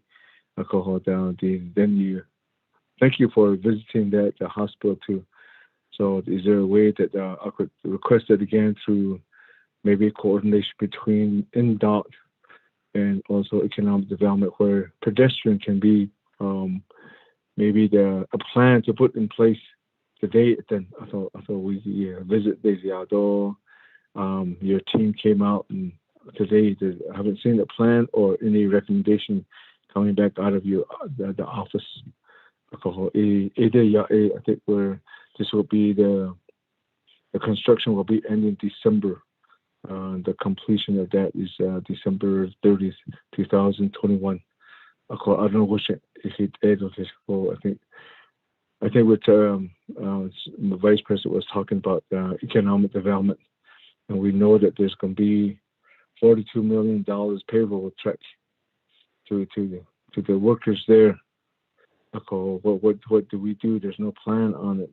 I think we need to be up to start making some plans on it.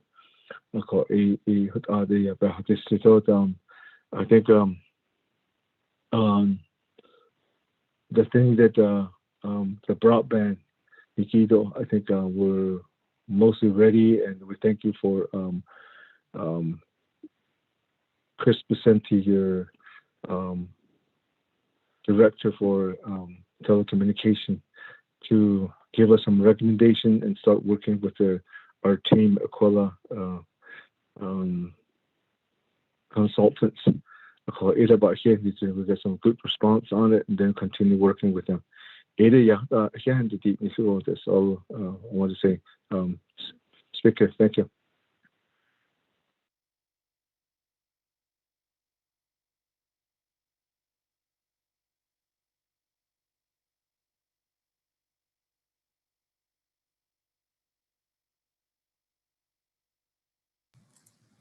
Thank you very much. With that,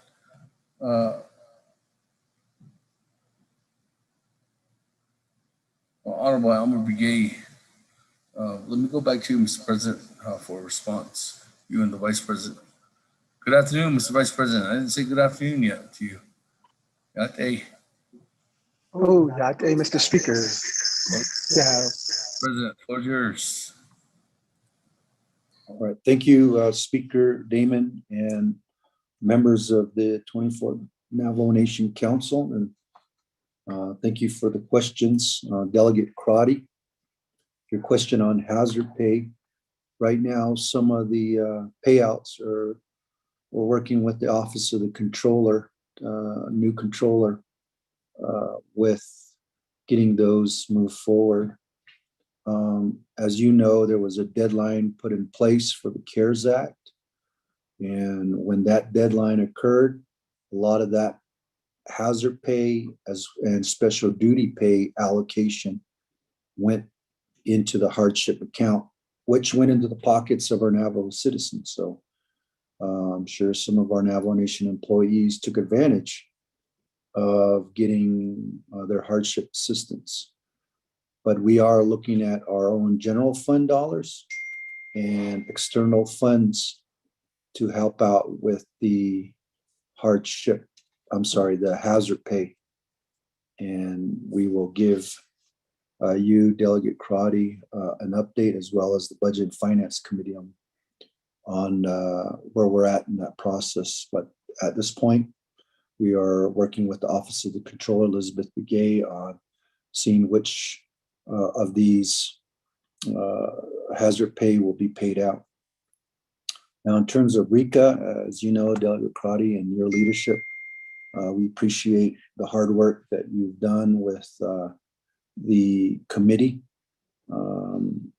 that has been advocating for the downwinders and post-71 mine workers. That's going to continue under our administration with your support, and we will be getting those amendments before the Congress, and we're hopeful that it will be before the end of the year on moving that through the process. $50 million for the scholarship. You know, we pitched this idea, Vice President and I, and our administration, on the onset of Inez Lizer tenure. It didn't go anywhere, and we're willing to have a discussion once again to develop a scholarship for our Navajo people, our Navajo young people, our students, as well as a loan repayment option too as well. And we're working with Dr. Fowler to develop a program here that if those individuals are going to get the scholarship or the loan repayment from this $50 million or more, we could have more, that we ask that they come and work for the nation, and developing positions here on the Navajo Nation so that they can come in, work, get that experience, and go to school at the same time. So Dr. Ophelia Fowler from the Division of Human Resources is working on changing processes and hiring, especially for interns or even students that want to return home. Give them that start in getting that experience here on Navajo. E911, E911, there is a connection there with rural addressing. And one of the recommendations that we are going to ask is that rural addressing be part of the American Rescue Plan Act projects. That way, in times of emergency, we know where our citizens are at. And that dovetails into the E911 as well. That way, we know the emergency staff, employees know where to go during times of emergency. So that is up in the priority, especially when it comes to the ARPA project listing. Missing and murdered Indigenous women and children. First Lady Ophelia Nez, Second Lady Dottie Lizer have been at the forefront of these discussions, including Teresa Galvin, our new OPVP Executive Staff Assistant. And we are looking forward to having a sit down so that the nation's leaders are advocating together in terms of our missing relatives. We've found some of our missing relatives these past few weeks. Thoughts and prayers go out to the family. Some weren't fortunate to have their relative come home alive. Our thoughts and prayers go out to the family. We also appointed under the Division of Public Safety, Racita Billy to the New Mexico Missing and Murdered Indigenous Women Task Force, including the First Lady, Ophelia Nez, to be a part of that discussion with Delegate Crotty. And the impact of boarding schools, we've heard stories, and I know that Historic Preservation and also the museum, maybe even the library, should start coming together to archive some of the stories that we've learned from the boarding school experience here on the Navajo Nation. And you're right, it helps in the healing process from that trauma. Prosecutor's office, we were just talking about this at the division directors meeting this morning in personnel. And we are going to be moving forward our unmet needs budget for the prosecutor's office. But we also need to have the courts at the table with this discussion. As you know, in the DNET action plan, the DAP, it's a holistic approach to public safety and justice and the healing of our people. You can't just isolate it and just say it's prosecutors or just the PD. It's also the courts. It's also DBMHS and others that need to come together more often. If the prosecutor turns in their docket file and the courts don't do anything about it, then that's something that needs to be addressed. And the only way that this can be a focus is if we all come together to have that discussion. And we're looking forward to that in the future, including data collection. As you know, as a sovereign nation, we have to protect our information and our data as well, so it doesn't get exploited. Delegate Gay, we appreciate the invitation by your community, Delcon chapter, for having us at their chapter administrative building to have a discussion on the priority projects. We've had meetings, many meetings all across the Navajo Nation, New Mexico, Utah, and Arizona, to talk about the ARPA dollars and to talk about the needs in the community. And so the drought issue has been brought out at every single meeting we've been at. So water, as they say, is gold. And we need to be able to get water into the communities. And I think more so with water and electricity, because of how precious that is for sustaining life, especially into the future. The Southwest has been in a drought for many, many years now. And to focus on that would be a big plus for our Navajo people. The flame, yeah, we did hear flooding. We prayed for rain. Maybe we should have prayed just a little bit at a time or something like that. I mean, when we prayed for rain, and rain came. And you saw Flagstaff, you saw a lot of parts of the Navajo Nation getting flooded. And then that water is just leaving us quickly. And that's why we're making a priority to rebuild these earthen dams on the Navajo Nation. And those water breaks, we are getting updated by NTUA on them fixing those as we speak. The economic development, I'll leave that to Vice President Muir, but I know Delcon has a master plan and the anchor tenant for the healthcare facility built around it. And I know Vice President has a great idea, great vision for that. Recruiting retention falls in line with those types of amenities in the community that people, especially our visitors, professionals, they don't last long because we don't have that much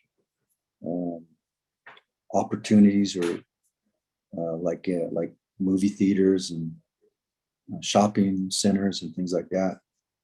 But if we can have it here on Navajo, it'll be awesome. And we're open to continuing to meet with you, Delegate Elmer Begay, in regards to broadband. As we were there in Delcon, you all forwarded the presentation or the document from Aquila. I think I got that right. And we did let Vicente know, and Vicente has been working with NTRC with their broadband planning proposal. So, Vice President, any additional items? Yes, thank you, Mr. President.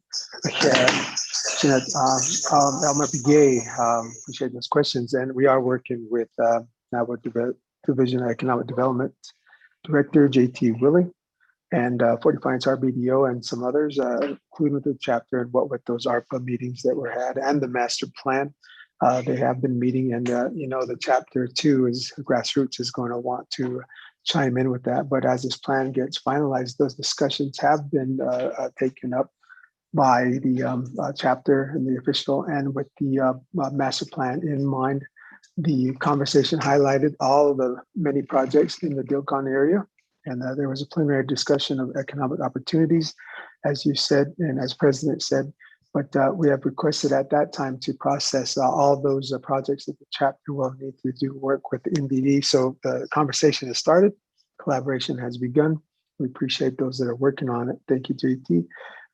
And talks of more land to be withdrawn there for the area. And our family, before I became vice president, used to have a business in there, and we were chomping at the bit, waiting for that new hospital, which is years, a few decades in the works, and now we're here. And so this has been a forethought of mine from as much as 15 years ago. So there's a great plan that we have in place here, something that could be conceived through the private mind, entrepreneurial mind, but also brought forth to leadership here, which is what would have needed to happen in the first place.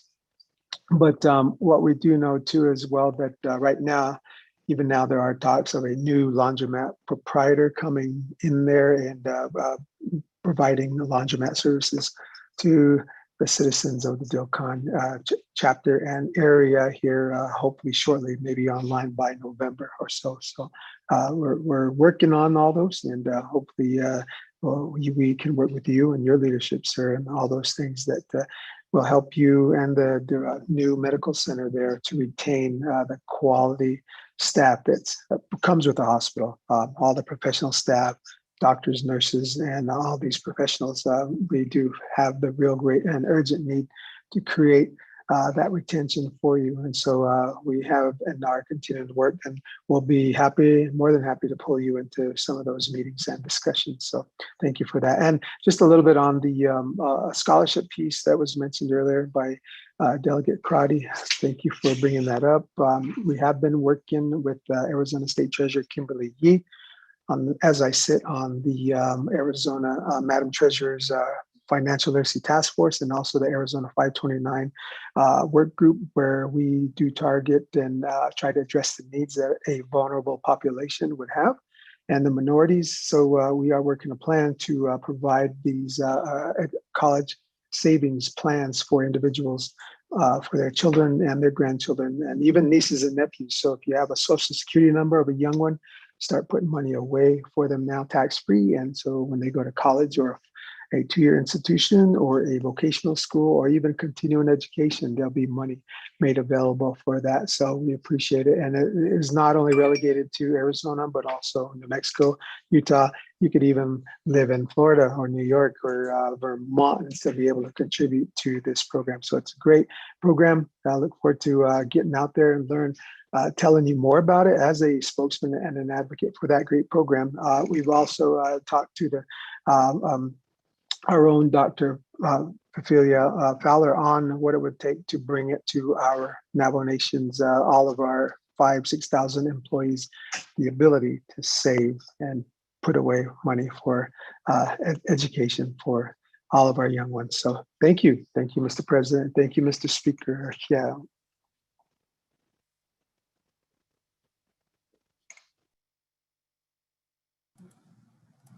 Thank you very much, Mr. Vice President, Mr. President. Let me go ahead and continue down. I do have Honorable Herman Daniels next in the queue, and then Honorable Vince James. Honorable Daniels, where's yours? Thank you, Mr. Chair. Mr. Speaker. Apologize. So Kodoshnat Anoshanigi Kodota, 24th Navajo Nation Council. Yeah, within Gohodo, Aran Kodota, Shinala, Navajo Nation President Kodo, Aran Kodod, Shishna Ash, Navajo Nation Vice President Kodo, Mr. Lizer. Yeah, thank you. Thank you very much, Kodo, for providing the report. The council Kodo, to our Navajo people throughout the Navajo Nation. It's fagi Kodo.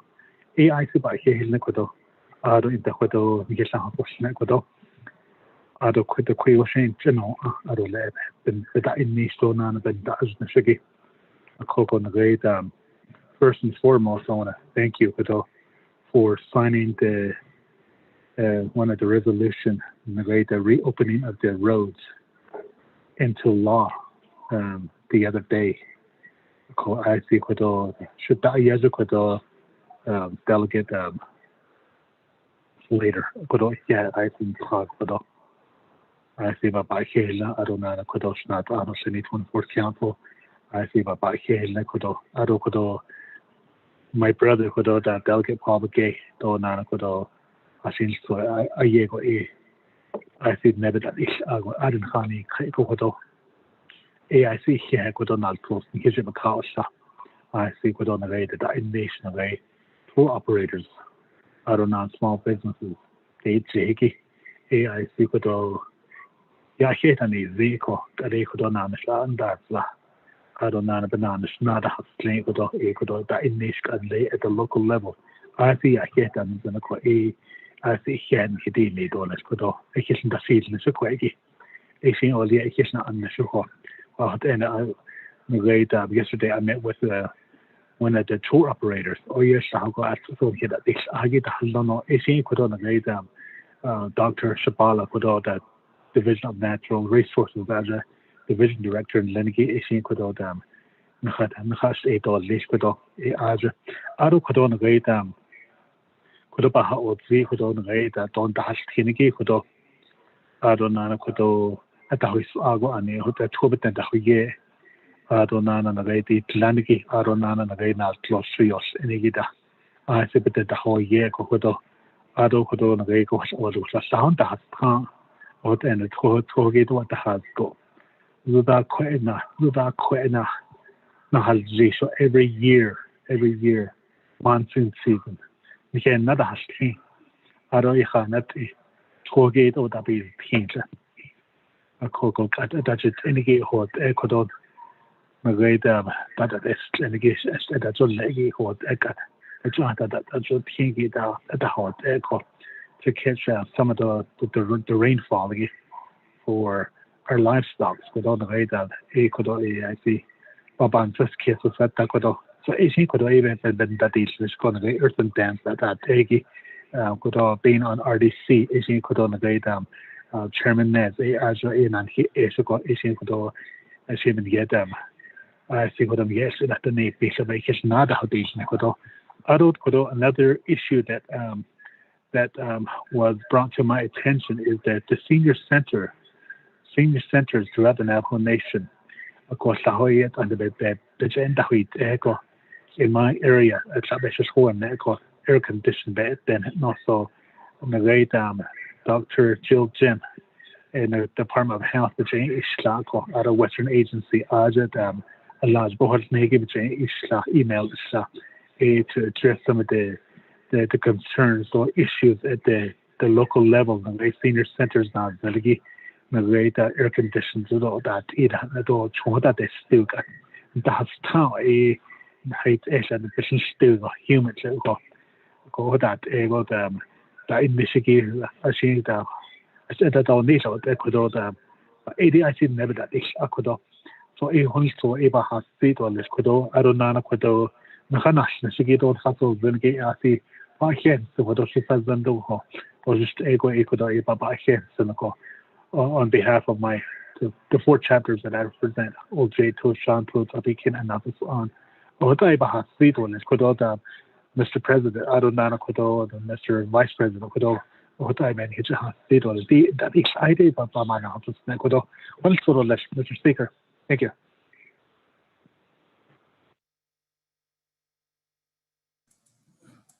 Thank you very much, Honorable Daniels. With that, let me go ahead and continue on down. Honorable James, the floor is yours at this time.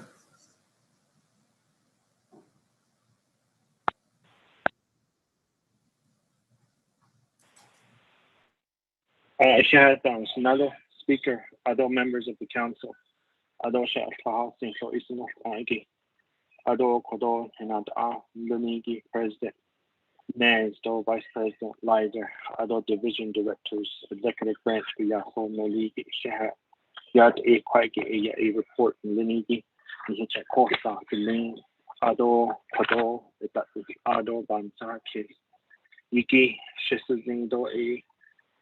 Kodo a year Hawando a day Hawan has holds Doha holds a Adi has Anila had Inahat Anlenigi so Shala kodola hit out hit the nebekaya pakaj na tahatoni peso tahoye atahaton nihiki la hit out na ala. What are your plans? What plans do you have with the Arizona State House of Representatives and Arizona State Senator in regards to bringing back funds to the Navajo Nation? What plans do you have in place with them is my first question. My next one is Kodo NHA has Ando Navajo Housing Authority. AAJ has Anigi, Sister Zindoban case. I think it's time that we need to go back to Congress and tell Congress to not overfund NHA. We did receive a report from NHA indicating that they've only built 14 new homes this past year and a low number for the past several years building new homes. So we should give a number to Congress that indicates only 20 homes can be built by the current Navajo Housing Authority. So with that, with the community assessment, with their documents being forward, you're over budgeting Navajo Housing Authority. Maybe it's time to relinquish some of those funds from NHA and just give them funds for only building 20 homes.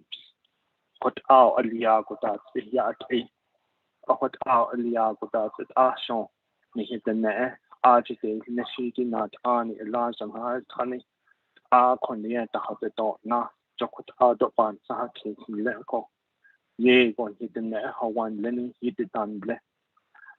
Hit the net Hawan Lenny he kajo but a thing on the queen the shit or Hayude. Not so yan de is Nello. Don't the ark at Hawan de Sagosha or hot up with Nahas Ado Lache Hawan de Yokedo. The in lineage and Das Christelinico. A coco, a quaggy, Bahnan Dishkito Lake regarding Navajo Housing Authority. Number 3, Navajo Nation employees hazard pay Shamasana Dokodoya Hazi Kodo Beshwas Anani Lini a large not Ani than Linigi Kay Labagenda Isia Dohane La Labagenda Isia. Where's the listing? The listing has not been provided to us by executive branch. So we are still looking, I'm still looking for that listing of who was paid, which directors were paid, which program managers, which supervisors were paid, because it seems that those top administration, upper management staff took a precedent over their non-exempt employees who were actually the frontline workers during the whole pandemic process. So a quaggy listing is there a possibility? Can you forward that to us? Is going to be my question to you. My next one is in regards to what are your plans as president for lands that have been withdrawn by many of our chapters throughout the Navajo Nation? What plans do you have? What information is being relayed back to you by your division directors of those plans? Many lands have been allocated and withdrawn, but it seems that we never see those in any of your reports of how those developments are going to take place on those lands that have been withdrawn.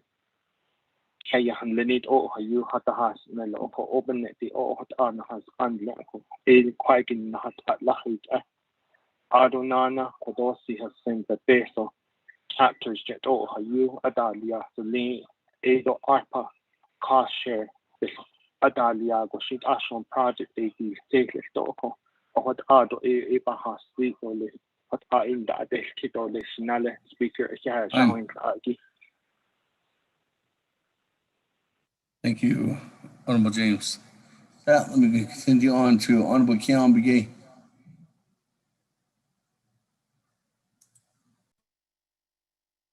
Speaker, can you hear me? Yes. Can you, I'd like to reserve my time and give you, go on to the next delegate. I appreciate that, Speaker. I'm just finalizing my written response, written questions. I appreciate it, Speaker.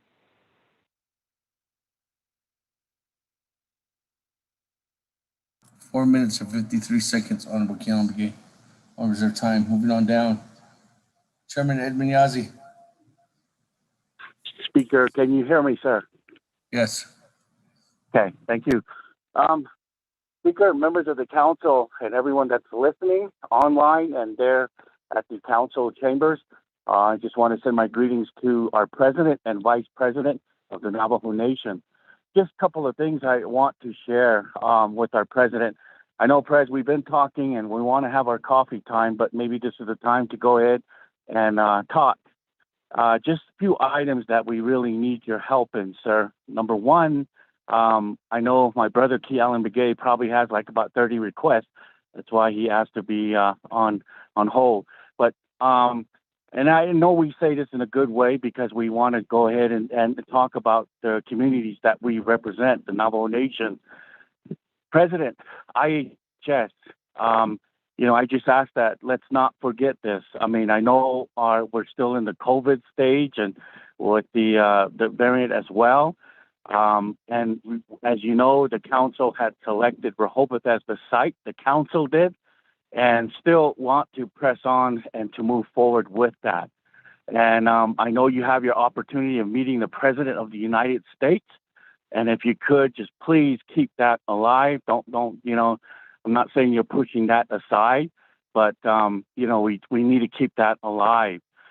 The other, and as you know, next year this time already, we'll be campaigning again. People will be running for the Navajo Nation president and then for the Navajo Nation Council. Boy, time has flown by really quick here. And we like to see if we can get this done before our term is up, sir. And so IHS Hospital, the other item that I wanted to share with you during our Imaginal Coffee Time, sir, is the Nelly Project. I've been in touch with your chief of staff and Ms. Lewis up in from Pinedale, who works up at the Washington office. And please, sir, make this also on your things to do before you start campaigning, sir. And the Nelly Project, it's a project that we've been working on for many, many years, and it's almost complete. So those are the two items, and I do want to commend my colleagues who are trying to advocate for getting the employees to get paid out from the hazard pay as well. Of course, all this is done by executive department, and but that's the reason why we're asking for your help on that too as well.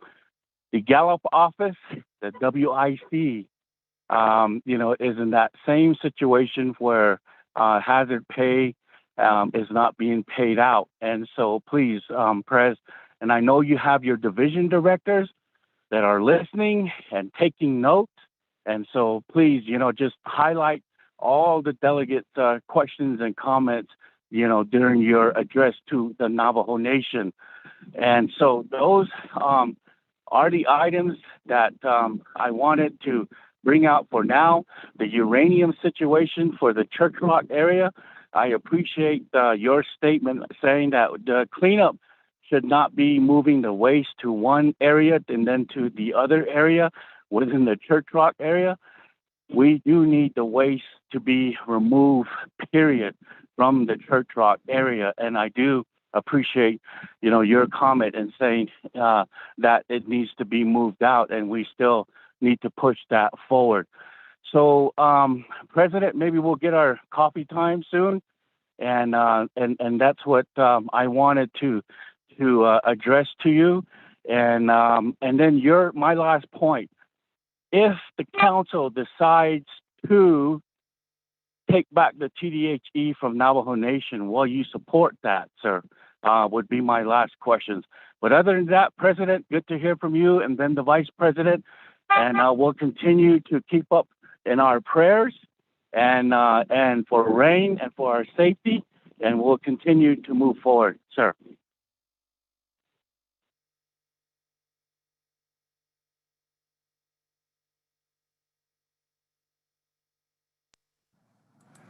Thank you for that, Chairman Yazzie. With that, Mr. President, let me go back to you.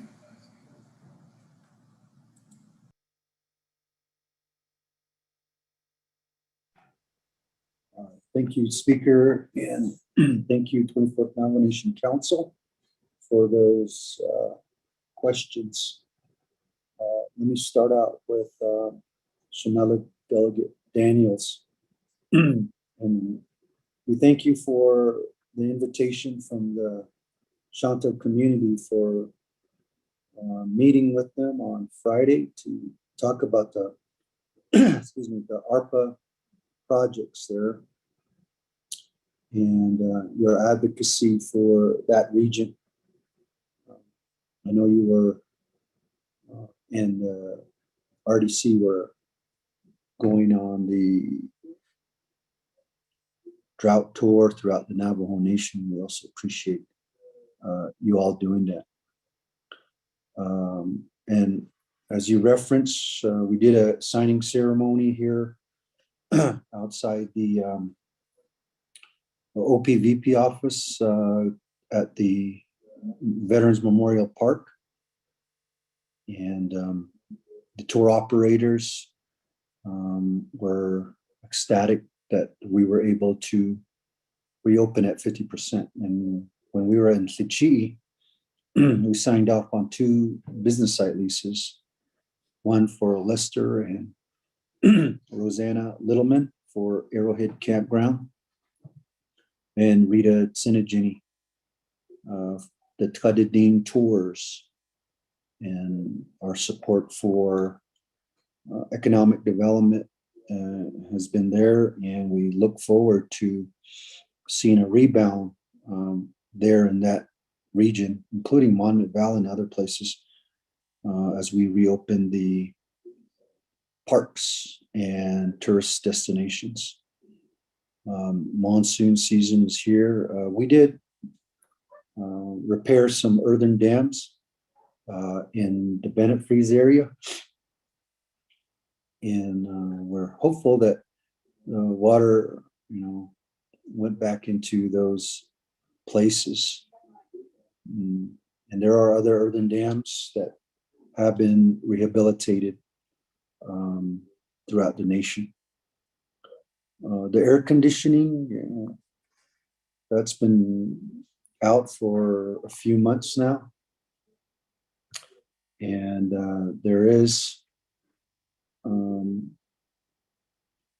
right now looking at getting some funds to be transferred so that that could be fixed, if not already. I know the last report I received, that was the case. Internally transferring some dollars to repair that air conditioning. And Delegate James, in terms of the Arizona legislature, as you know, we've supported many of the measures that the state task force was supporting. And we sent letters to the governor and sent letters to the legislature. And when it comes to budget deliberations, as you know, the same thing happens here on the Navajo Nation. There's a lot more needs than there are monies. And we do support our lawmakers because the majority of the Navajo people put them in office. So their judgment is the position of the Navajo people. But we do want to make sure that there are dollars coming back to the Navajo Nation in terms of projects. And as you know, in the past many, many years, we haven't seen any project or infrastructure dollars come to Navajo or big amounts. I think the last one was really the big Delcon courthouse there. And we will soon get an outline, a report of what transpired throughout this last legislative session in terms of laws and policies that were changed, as well as appropriation bills that may not have gone through. But we are successful in keeping those TPT dollars to the universities or our Navajo universities. So that's a plus. That was supported by this office. And I mentioned hazard pay. When you talk about who was paid, we are in the process now of reviewing that, because that was also a request by council. And so overall, all three branches, I guess, will give you an overview. It'll take time. And,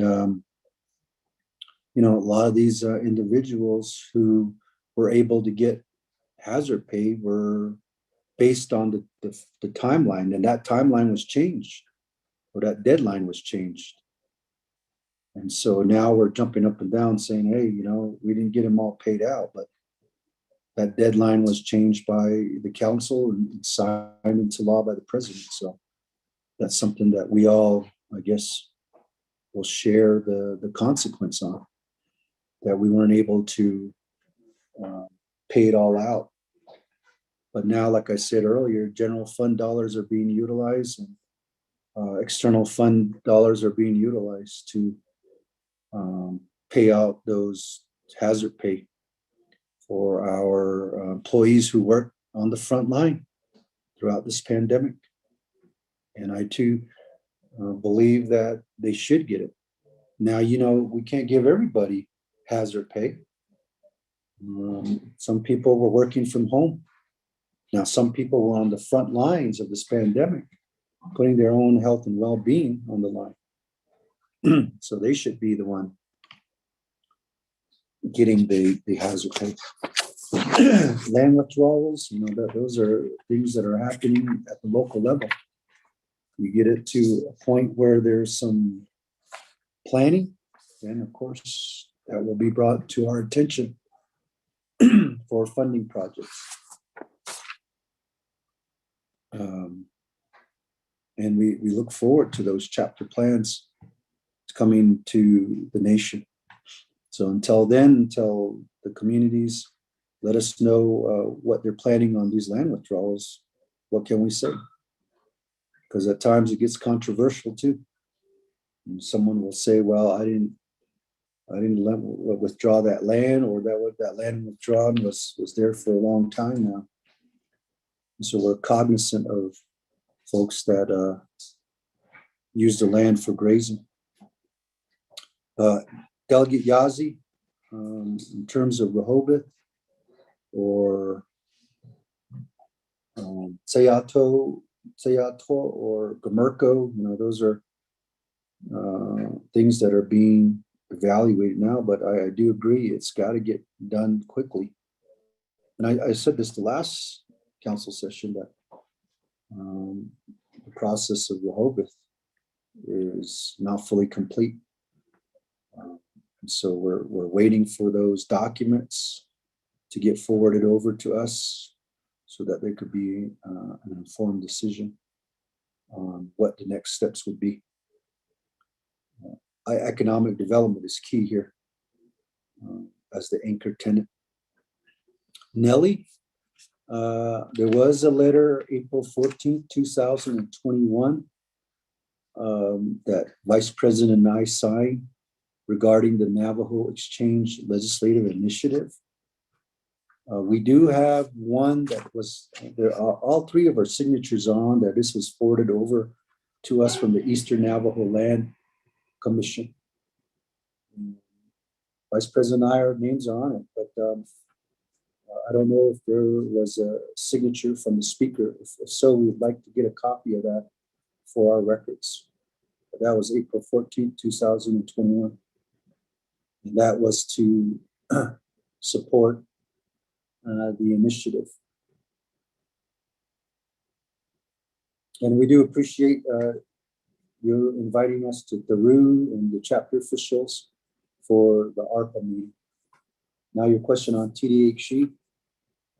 We are right now in the process of reevaluating the Navajo Housing Authority, and one of those is to make sure that our board is full. And we do have some we do have a candidate, board member candidate, before you all for consideration. And we just recently approved, or we forwarded, and you all approved 2 new board members. So we're looking at, once the board members are in place, to sit down and with all of us, including the RDC and the Office of the President, Vice President, and delegates, to discuss the future of NHA. So thank you, Speaker. I'll turn time over to our Vice President. VP. Thank you, Mr. President, Mr. Speaker. Thank you for all those. I'll just touch upon some of the subject matter of the questions that were asked. Delegate Vince James, their plea or question on what plans do we have to bring back funds through the Arizona State Legislature. Appreciate Mr. President's answers, but along with sending letters to the Arizona State Legislatures for bringing money back for projects, we have taken up a new fight for a dual taxation measure to be considered. A request for Governor Ducey to take up this fight with us. If you remember, there's been a recent tax laws signed into law, tax breaks that have been signed into law recently for the state of Arizona. Why not Indian country? We've often pressed Governor Ducey per our relationship to consider Indian country. He's always said and maintained he's been a friend of Indian country for a long time, and we beg to differ. He's a strong supporter of metro tribes there in Arizona, and it's the rest of rural Arizona that he needs to develop a relationship with. But along those lines, dual taxation would be one of those discussions that we would take up, providing more revenue to the nation, savings to the nation. And we do that, have engaged with Martin Ashley, our own Martin Ashley here, to that extent as well. And then just some talks on the, and we all know this, about NHA. We have, some prior years of mismanagement by the enterprise, failed projects, and, really a lot of time wasted, a lot of dollars wasted. But, the land here that we have here is just very rural, rugged. And so without those roads and infrastructure that should be already in place to consider any development, any developer would tell you that there's going to be a great cost upfront just to get those lands project ready for homes to be brought to the region. 90% of our region belongs to the U.S. government, and of that, there's very little that are free and clear. A lot of it's under trust with BIA, so we have just this multi-level hierarchy of oversight and bottleneck potential. So. And then what with, you got to add the environmental, archaeological, and other permits that are required and that are needed here. So really, when it boils down to it, we got less than 1% of our own land that we call our land is actually free to develop. So we're in this all together. I appreciate all the questions that everybody has given. President and I do support the best project going forward for the new Gallatin Medical Center. Robicide is priority 1 right now per IHS. Should that be changed, we advocate for land there at Comerco area to be developed, much like Anthem area, Arizona. If you remember, in 2 decades, it has become the home of 39,000 Arizona residents, and it can be done with the right vision, the right ownership in place here. So we foresee the Navajo Nation being a developer here to that point. Presently, we're not a developer. We're not at that point, but those measures could readily be built in. Well, with ARPA now, we're advocating for the one-stop shop model to take root. What a great place to start that. It's something that's going to outlive this administration, outlive the 24th Navajo Nation Council.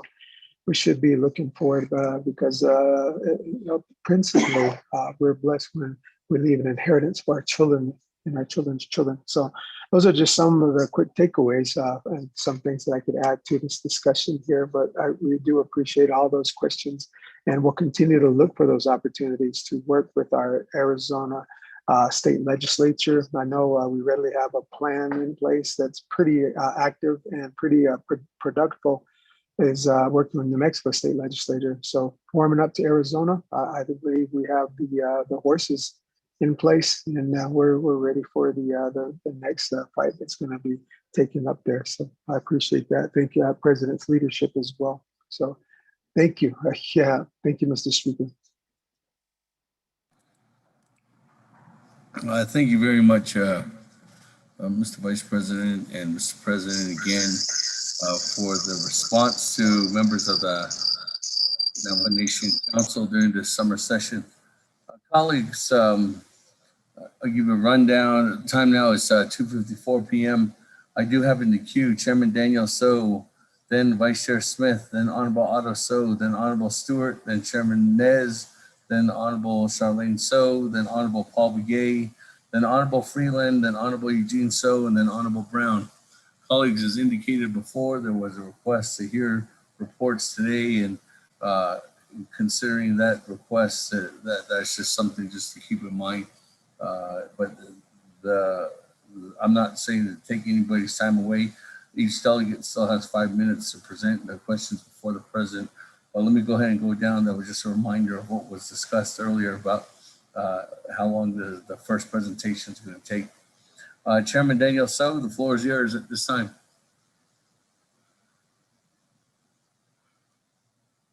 Thank you, Mr. Speaker, members of the Navajo Nation Council,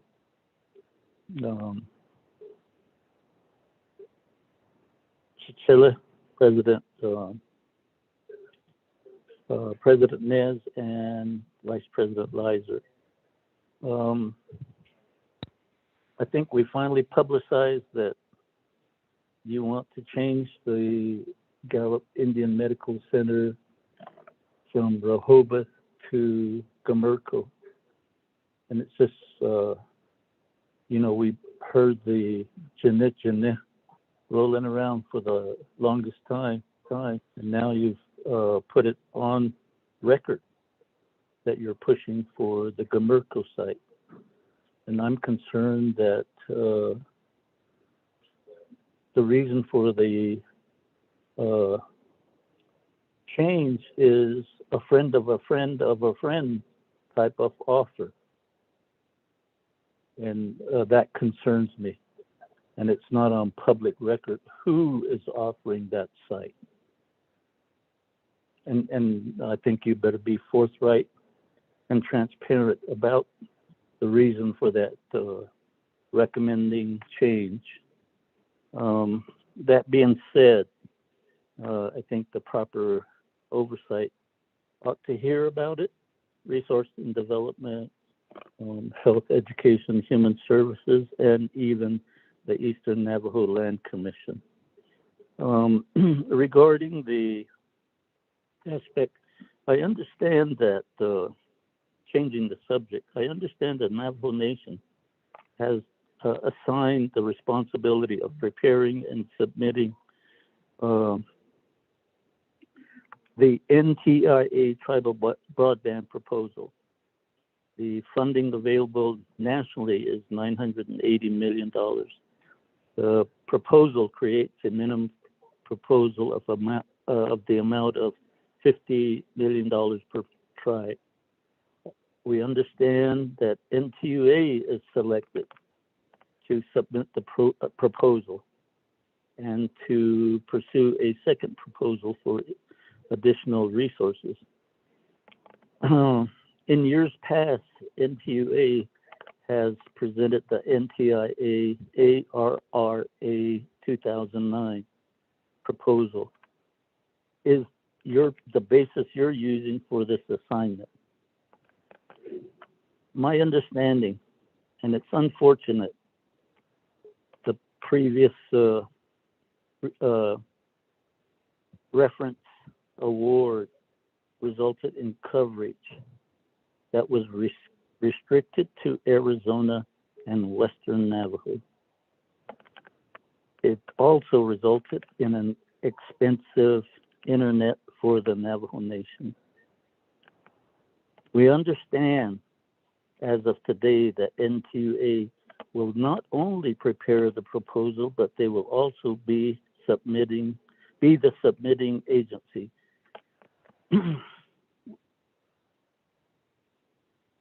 The other eligible telecommunications carriers basically asked to be included, and that the Navajo Nation be the submitting agency to establish a fair, equitable, and reasonable approach to the Navajo Nation. Notice I didn't mention the Northern Agency or the Eastern Agency.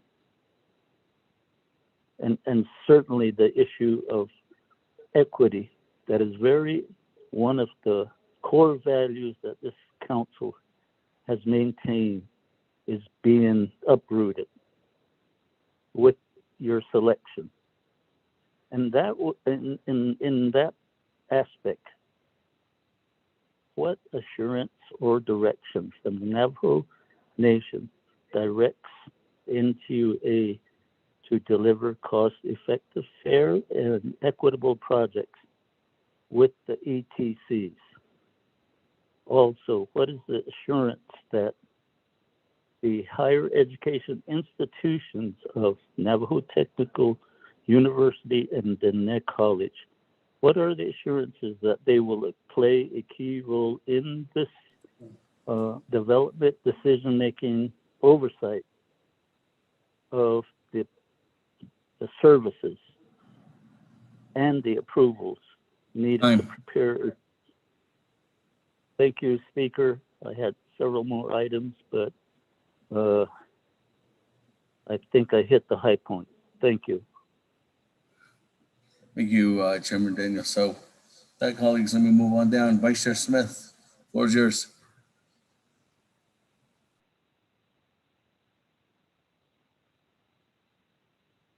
Good afternoon, Speaker, and the Navajo Nation Council, and also the President of the Navajo Nation and Vice President for your report. I have concerns that are brought forth regarding the CKP drought issue insurance. Chapters are asking, when will this money be released and when can we utilize that? The aspects of using that drought money is because we have severe drought here, but I understand that the business unit number is problematic. OMB and OOC, they have pending issues to issue a business unit number to get these things taken care of immediately. That also interferes with the water project that I'm trying to get done in Wide Rooms. It's been over a year now just to get a business unit number. I'm hoping that the executive will look into this and see what the problem is with the issuing of a business unit number, so that others that are in line to get these things spent will not be a problem. The other issue I see too, Shananta, is the external active federal funds. We've been awarded $937,269,961, and we've only spent $351,164,732, and we still have a balance of $462,508. I bring this to your attention basically because every year we're not spending external active federal funding as we should. This could offset the cost of our general fund. This could help with our annual budget if we could spend it immediately and get these services provided. I see services that are under, for an example, social services. They have a large amount. The public safety has $9,342,000, and they're asking for more police officers. this is where they could tap into that and hire more police officers. As I speak right now, Nahadadzi is still waiting for police officers, and we don't have no police officer down there. People are shooting, non-Indians are shooting, things are happening down there, and yet we call, and it takes hours for an officer to come down. And I don't know if there was a comprehensive report provided, and I know Nahadadzi is quite concerned about the activities within that area, and also how Lupton, Wide Ruins, and Klagetoh are also in that predicament. The other one is the active BIA IHS report on behalf of the federal dollars. All divisions were given $1,015,057,086, and we've spent $595,068,758, and we still have $387,243,959. You combine all that together, we still have a lot of money. And I see public safety up here has a balance of $23,368,861. So these are services that could be provided out there if we could tap into these dollars. What is going on? Why are we not spending these dollars immediately so that we could provide services out there, Shananda? I reserve my time.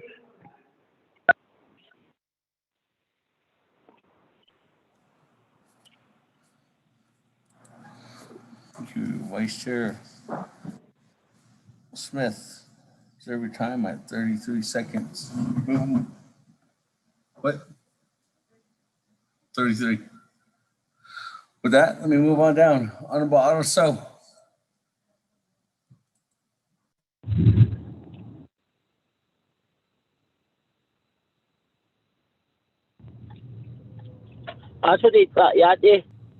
Oh. Okay, thank you very much. Mr. Shananta, President Nez, Ado, and Vice President Lizer. Kodo ye the Koshi na the Kido Kodo is so the Port Bishma under the Kushi ego. Anda is Iki Nihicha Hasi Alcohol Tida Yego Koton Hinha La Jete no Nishiki Hale Ego La Ya Bete no Nish Hashne La Hoa Atahia Eka Hisis and then Hashne La Pesha Palahata Tia. Do Hashne not la back and hard at the ya. Not on the Nabala Hashne not 18 post. Direct services at that ya, Hane la ya, do hate out the Nabeb car is what do hate ego la ya. The Naya of the day. Uncle, all cases are called reporting hitching in la do. I sit with the cars, late in Chicago, and then hit the kids. How is it that? I go did there the three branch government, Dashina La Basement, unknown sponsor, Lato, just don't hit non Lato judicial branch, non sponsor La. I go, the non sponsor La, yeah. Hashne na ek juk at not 3 years. We're in the third year. Next year will be the campaign season. And the not the Naya to that kissing. Hashne not none so that open Yego than a Hawa that. It's a narrow choice. It is. It's a Hawantani, then Totani, then a go hashit ego gosh, dies ego to hit that nata. da inishiki oban this case of koto dolala to what ego la ohni ego executive commission khasala ko ti aaj de nishi la aaj she chan kito jaho nda nish hot shnido de sinse akonda adoni ya do da inish ni do vice president ako eye bakai sis shinan so shina no ego de la she ko na ya bin akho la do ade inda kotish ni to kot ego hada do ni nego the nababe hay khadin ya da nan so da ya da yego bakai sis Dini kodo report in la sina do saho zada sen o nash ni hidlin le the never name in the high in le the toting zen yego the never kaya for kan the next sago hale ego jota inishiki yego na ha ajiye no gidi oh what aban this case tonight so haji khada na hasa idan it oh what anash so aji ye do ye gon le de nake in ga to sa ta hanesa on tin kodo ade be ka hadi sha na tin le de the baby card atin this way that then okay person me sa de ati net ati and since it's no one that better than the Hawaii in ha la hot elan so out kaisis not a snin led in Chicago na to has na what ego the nabage and the yeah ako ko ko she ko is ato hago sinan hinan abje khanet ish the Corbin hit and the high Diego Peponsala. The executive branch is supposed to execute these plans based off of policy. Thank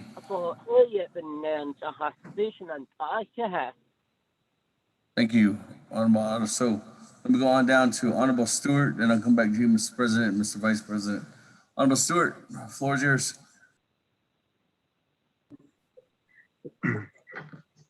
Good afternoon, Celeste Speaker. Aaron da corner at Celeste, Thank Vice President Lizer, President Nez, Aaron the staff and the Mickey show. Executive staff and division director staff. Aaron the DOJ, so the corner. Nihiman the Chief Justice show and Jane. Aaron Kudo, Nikki Aya. Kage ella adesso tolle Vivi ni report the Nikki check Kagi. In there it states that we want to work with the branches agency council President Nez. I asked a question, and I've been talking with Vice President Lizer, it's true. I asked, how come we can't all come together as a leadership to say these are the projects that we have as executive, legislative, and judicial. He's made the husband that there is not enough funding for all of these projects. Then we know that we have to cut some projects. We have 2.5 years, 3 years on those to spend the funds as well as get these projects out there for the community members that we have. So I'm asking again during this report, can we and when can we all come together as leaders to do a 2-3 day, a week-long work session to say, these are what we're going to do. These are legislations that we're going to pass. As I stated before, so that we won't be going back and forth with vetoes, line item vetoes. The legislation is already done, forwarded out. Bakit ang sa Kristo ikaw iya ang President Miz and Vice President Lizer.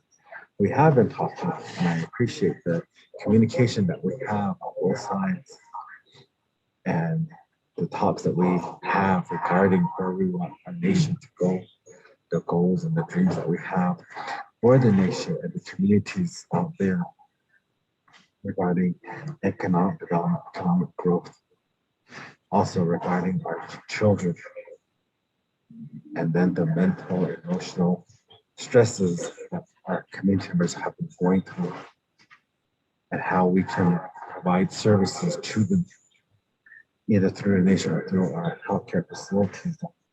So I want to say that these are the major three I want to us. President Miz, again, thank you for the report. Vice President Lizer, thank you for joining us last week as well. And Samuel, I do appreciate it. Kuda, Speaker, thank you. Thank you very much, Honorable Stewart. For that, we go back to you, Mr. President and Vice President. Thank you, Speaker and members of the council and council members who've asked questions. Mr. Delegate Daniel So, in regards to the NTIA grant, I sent a joint letter with the Navajo Nation Telecommunication Regulatory Commission Chair, Arvin Trujillo. This letter was signed by both, and it went to NTUA, letting them know that the Navajo Nation will be facilitating this grant and packaging it together so that we are all inclusive of our needs here on Navajo. So there is an alliance, and that meeting with NTUA Wireless will be tomorrow to continue to work on the grant. The NNTRC commissioners are also working to ensure there's equity, that fair opportunity. And this grant will be submitted through the Navajo Nation. Just wanted to mention that. So careful of agenda news out there. Great. In regards to Gallup Indian Medical Center, I did say that we are in the process right now of the phase 2 reports for Rehoboth and also Gamerco. And once that phase 2 is complete, we will know the viability of developing this project in those 2 locations. Topography, utility surveys are being conducted as we speak. And we are also told that it should be complete in August, early August. So I'm sure that will be presented to your committee.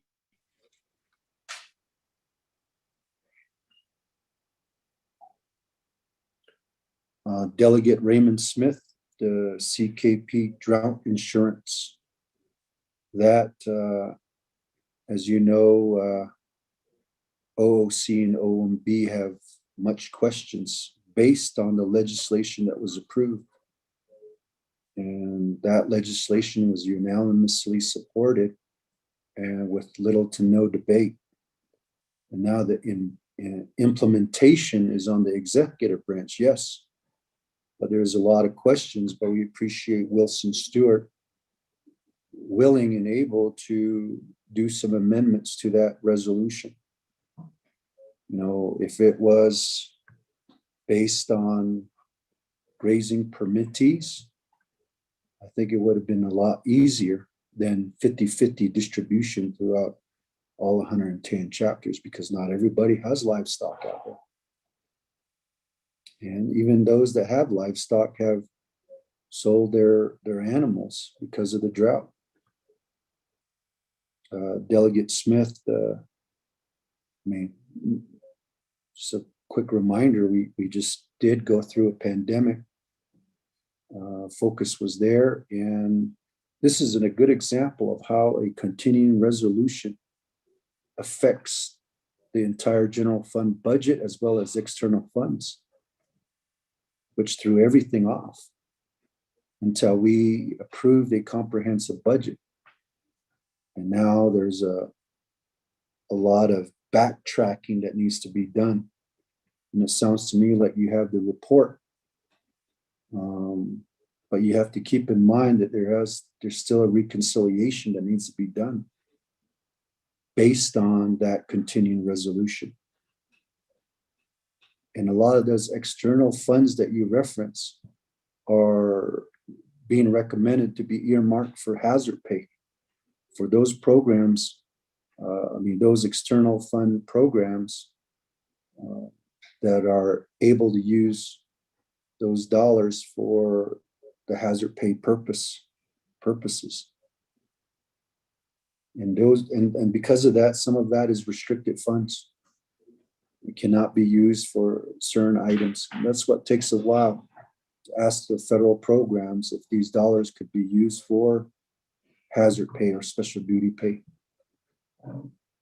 For public safety, as you know, we approved $2 million for criminal investigations. And I'm sure that they're going to be asking for a carryover or carry forward into 2022. And that was a joint effort. I'm hoping that we can get that reimbursed through the ARPA. But we'll soon see. I appreciate your invitation to come and come to the ARPA meetings to have your chapters give us an overview of their priority projects. Delegate Oto So, Shina Siladaza, Yat Edo here. The Queen of Shintwan Nest is the Nikre. Ada Aja Dania, and Hipesh Bahasa Ansh in Sada Shishna. Shatan Khana Ranet, Shnoya, Shina Shitsele. Akonde. Lai Kudo Sasi Clean, he Tranas Neldan Lenigido, Yik Eni Hidne, O Anilana Danza. Akonde. Di Hanne. Hanne Egi Joba Hanne. Ya Hetans. Ado Nihinat Anido. Trahna Ra Are Trahyastio. Lana Danza. Jodi the Quidishin to nest is the Ni Credo Aden Dan Ninigido Kodo Bindale Neshoda.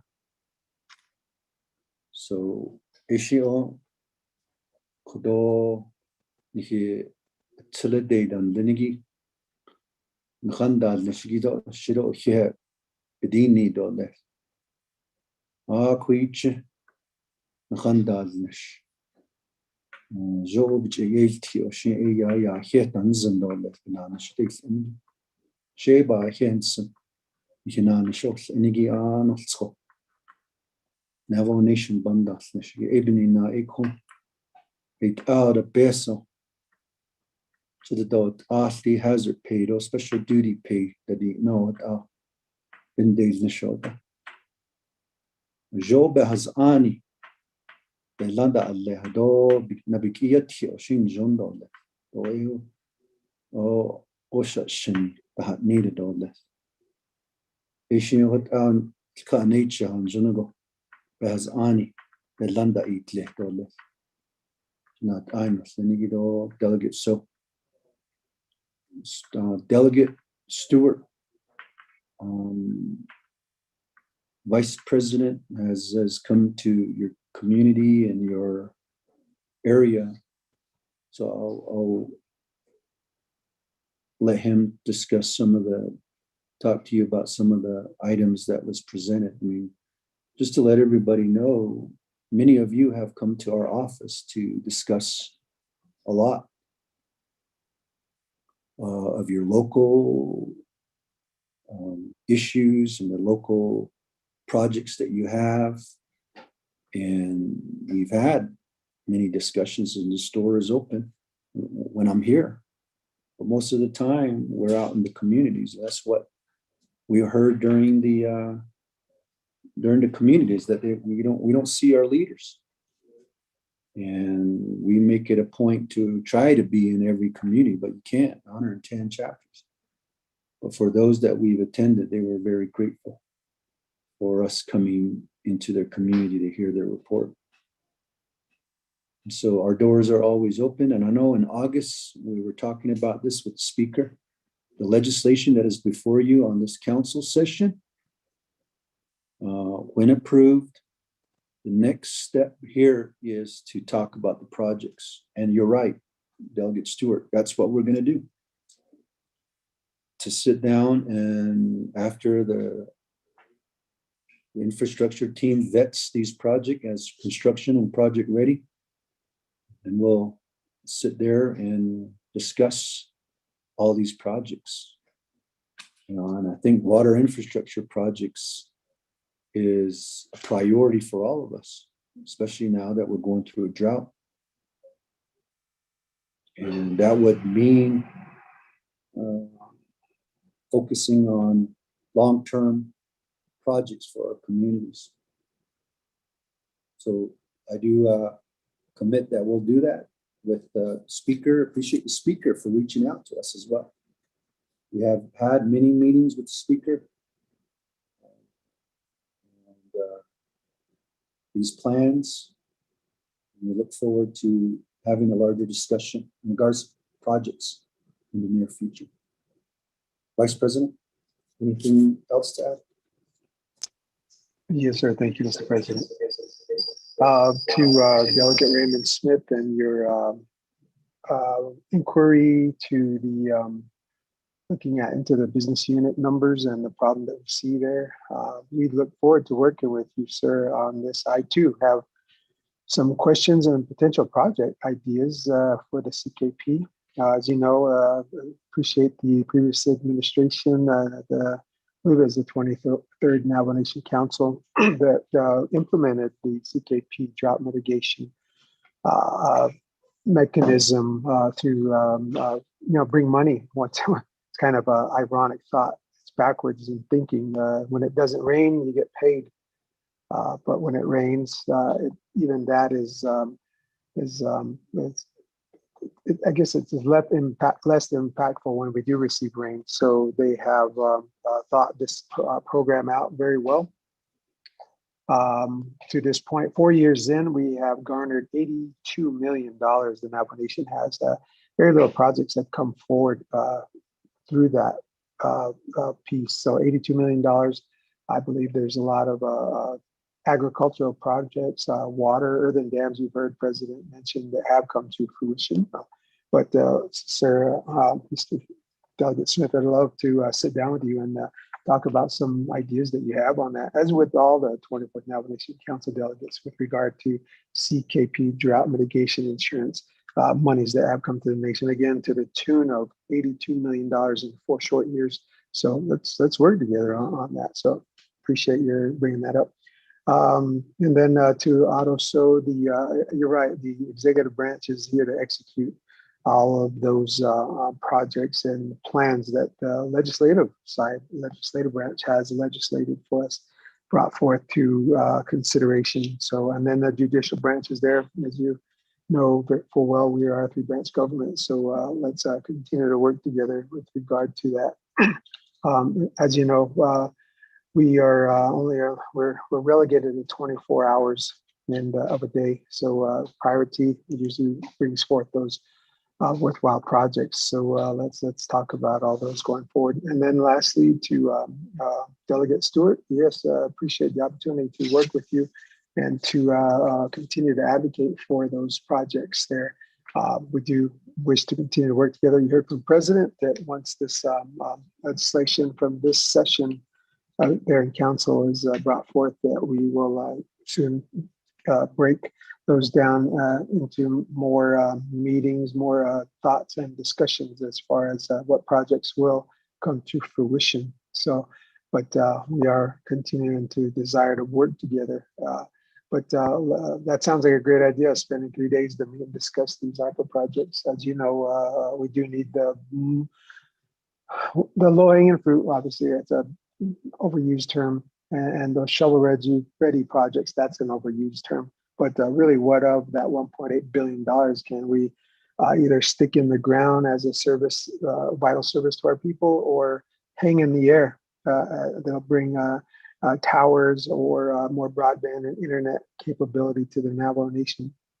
It truly is an all-hands-on-deck mentality. So that book is still open.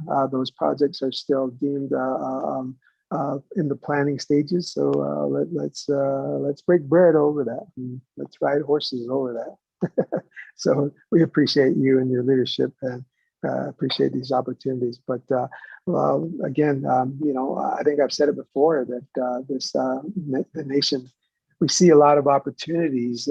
What with this pandemic and the limitations that we had and the inequities that were magnified during this pandemic, what can we bring forward that'll help us fight potentially the next pandemic? We've always felt like, as I said earlier, we could open up and recover safely. So recover to what? And we all need to be about that. Let's advance those economic discussions to the highest levels. And each one of you represent a region and communities that need economic development. So those talks are all still happening as we speak. So we appreciate all of your leadership. President has done a great job in advocating for these streamlining and these bottlenecks to be lessened, and the red tape, the proverbial red tape that we all overuse that term as well. But those are the realities of it. You know, guiding the largest Indian nation in the United States is a feat in and of itself. But if we're committed to these projects and for the advancement of our people, I believe we'll arrive at a solution oriented, whether it be legislation or whether it be executive orders that go forward. Just, you know, again, for the benefit, the full benefit of our dear citizens here on the Netra. So thank you for those questions. We appreciate it. And thank you, Mr. President, as well. Yeah, thank you, Mr. Speaker. Oh, thank you again, Mr. President, Vice President, for being here with us. I'm going to go back to the floor again, colleagues, for further discussion. Just as a reminder, this is the lineup. I do have Chairman Rick Nez next, then Honorable Charlene So, then Honorable Paul Begay, then Honorable Freeland, then Honorable Eugene So, then Honorable Brown, then Vice Chair Walker, then last in queue at this time is Honorable Yellowhair. So let me go ahead and go back to Chairman Rick Nez. Floor is yours. Thank you, Honorable Speaker Damon, honorable colleagues. Corona how Tanido Arodais not Iceland. Honorable President Jonathan Nez and Vice President Myron Lizer. Yat Snant. Aro Shnen of Senegal of Twara Iceland of Agiat. To Corona Sitnahan Negi, Excellent State on Hinant Arasataki. Okay, Nagi Crow, Padistan Lenigi, to Nandadesh Kitiki, Yahati, the Kodo RDC, Navego Tadi, Kan hit a neb at Kakon, Hikayatanil, Nave Kodorati, Kodo, Kindakachi, look and tail, to, and the Nana Sanahol, Yele, Arotsina, Bon Sabatin.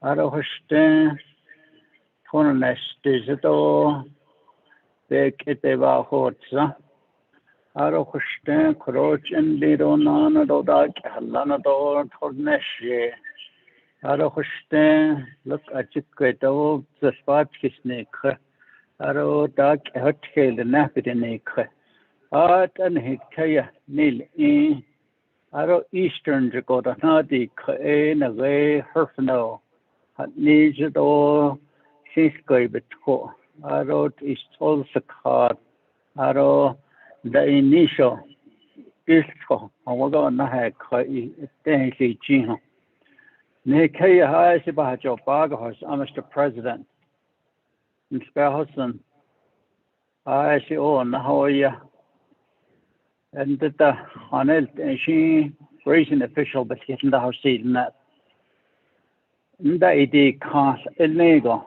ne the ne labanal close kolon I guess o chilashon that nse kina khiro de chojo abiket oli khade la don hast kinda do treat egon heda destu akohit all atol nehit ai khodon eninal source sohoden tel sade tan hodit ai shahar dol nitshno ngeji hiya wadit ai khandar nishta ako nal source nihchin khoda netoleti at all nehigit Department of Water Resources do Department of Agriculture that's kati just and I didn't hit the neck robanal close holoniki baby chen naniki sogoda nte alajan lenike the net in ake lo e ban si kcc settle let around the nal lotion leniki akoti na ha khado adon nana leshigin na khastui Honorable Davis Filford the Kadi Kaho Sato put Nigo Gopin ye Hakodon and Kitolis and then again Mr. President. Resources and Development Committee necessity place the council session at Togo Harshabiga Thursday evening or Friday morning that's a big lesson and a very quality introduction height on a ticket or kit. And the Fish and Wildlife has Aja Gloria Tom Fundad Mission Lenigi Aro Department of Agriculture, Department of Water Resources, BIA and the Speaker's Office don't his Aro but Nagay khadi khayge bin nache khitahdi natodi adadi nesikit nabkiadi kishanan ado khadi ja khagi hotana source hotan la latida that ye khoro eshisne nashkot en khayat ethnego happen nache khodoshi eshisne nashkot hadid ere ha kwanande tidole so I'd like to reserve my time. Thank you.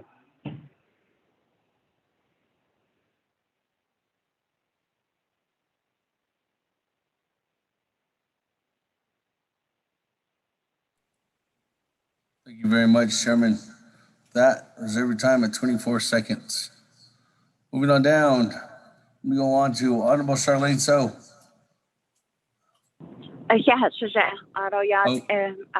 President Nez, Vice President Lizer. I'm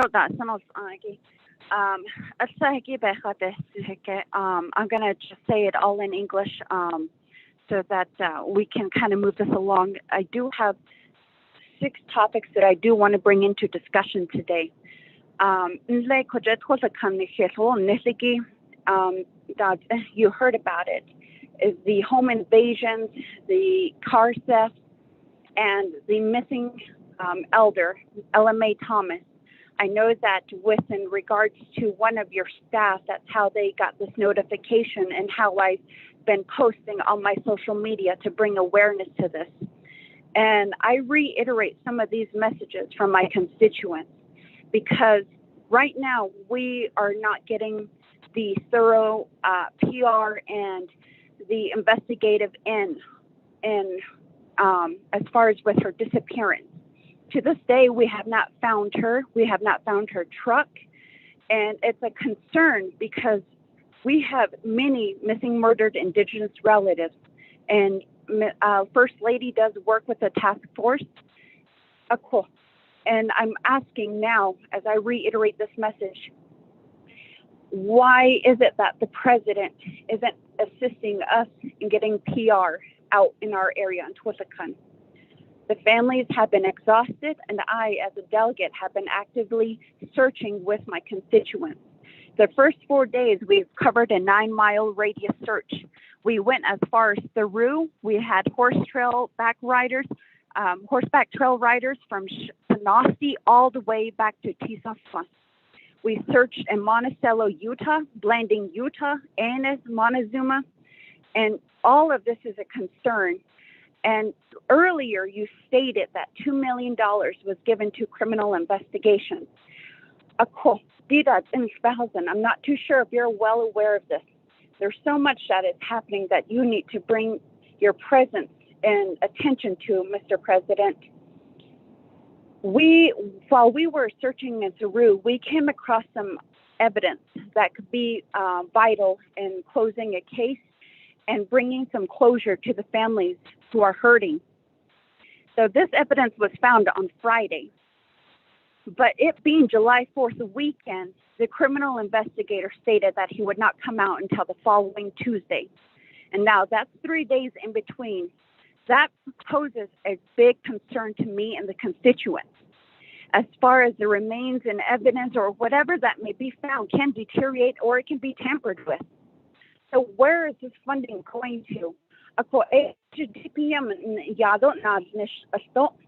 And how are you working with your department there to bring awareness about this?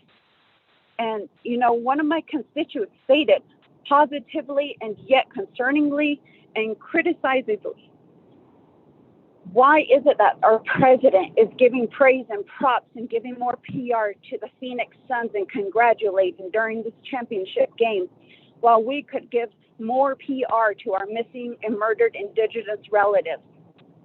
That is a huge concern to me, Mr. President. We have families here that are hurting and crying, seeking closure and hoping to find her. And at this point, Shannon, I'm hoping that you take this into consideration to come visit us. I have Seraphine Warren, who left Sweetwater, Arizona at 2:30 this morning, who is walking by foot now, who just passed the Clavito. And she's going to be protesting and walking in honor of the missing and murdered Indigenous women to Shirbach Police Station. Now, where is your involvement in that? And I'm not too sure if you were aware of that movement that's happening this morning, but it's been on social media, and if you guys can follow that page, it's Trailing LMA. And right now, again, going back to this issue, when we were dealing with this right from the get-go, it is also concerning that an officer stated to me that there's a problem within the system, and it's happening underneath you. Where are these directives, and where is your insight, and where is the implementation in all of these policies? Jesse Del Mar, Chief Francisco, we are asking for your help here in Twissakan. And not only that, I'm also concerned about the job fairs that have been happening with the controller's office. I know that's under our department, but Dr. Ophelia Fowler in the Yadon Nadnish, and she was part of coordinating this. As you did see, it is circulating social media again that 2 college students went to apply. And in your statement in the newspaper, you stated it's a great opportunity for them to get an experience. But how are they going to gain that experience if they're being denied that chance to improve themselves and to get the life skills and experience that they are seeking? If anyone can allocate any time for me, I would appreciate it. Yeah, thank you. Okay. That, continuing on down, go on to Honorable Paul Begay.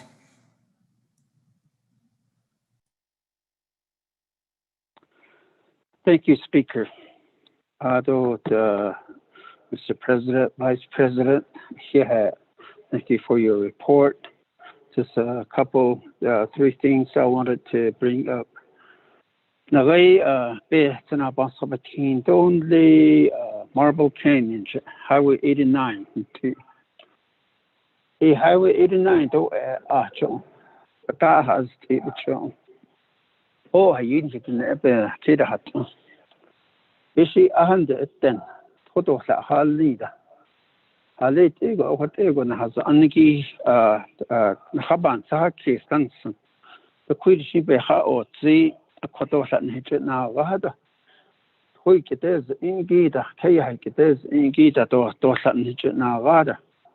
Halit ego, what the Nabakat or what's up. The Nenny Cleany. Nikinal close answer kot ego de and siat kot ego in atida hilge solge ako halet ego in khaban sahakis la kot ego has angi bekit ya khata hollon de bekit ada chunde da hot an has dikila hadan khaban sahakis sole from the office of the president vice president shouldn't the Nenda Haslagi Hodat Elki that is inki edita hat Aran hitch that of Ashi, Bessenty, Nishko Hat Ahada, Nikit the Navacat or Washington. Ado at even not it is a Western Navajo water project, waterline project, phase 1. No, Tabe Danhobit I Tassel so stick at the summer session. Shakalik, Mahingi, and Shaban Soki so I see Kabatiyo and wash ADG see Benigetic. Ado was got there, Navay Tona Helicha, Wildcat P, Powerline project had no got the Kushina, on Nalia, Ashon, Ahad Ahoda, Haban Soke so let it so. Light up Navajo had no Ashas of Tampea. A teen gave a teen guitar to Shahats other today at Napa Bahaz. I don't know what I'm not out of the Bavaniki, you see, which enter has gained over what did a Halit Taylor, Queen St. Joe Choir, had out addressed it over Littleson. I shall not since the time. I don't know what the Bavaniki had not added chain him must another. Those are the people that need help. Hey, Diki, we're not helping them. So, this thing is actually never a joke, but the hollow, the hollow, Sunbaking Snani, called it up, trailer, flatbed trailer, up in the snake, Tobe halt, or the water pump, the up, Chios. Could I been a way Hana art in the sun, the Bawangi, can't twitch ye get over has anti string. I don't use that, the Shigi Yana, the Shigi that Ashon were a cooler, there was Kazuta, but could I ye la when it needs now, but Kolia, Uncle ADK, cotton, you can't alu. The Masando, she, the Hatobet, the running. A generator with Yaki ADG so only Yishni Hokot Ego. Yet then Trios, Hokot Ego, Yika another Oko. Hana Tabawangi, Kot Adina, Masandon, Chi Kotego, Yika another Hot Ahas Uncle. Adosani Kabaka Natja. Ayego Becho, but the Haloniki Kot Ape, now they're taking it upon themselves to go out and do something, haul water for them. With this flatbed trailer, they went to Four Corners and got coal over the winter to get these coal to our elder people. Today, even today, they're still hauling water at least 2 or 3 times a week to those that live behind the hills. Using their own gas money, using their own vehicles, their own flatbeds, their own water bill. They purchased their own water pumps to help these elder people. They're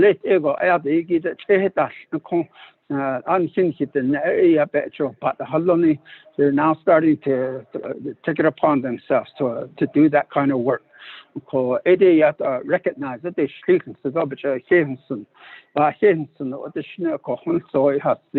thank you, Speaker.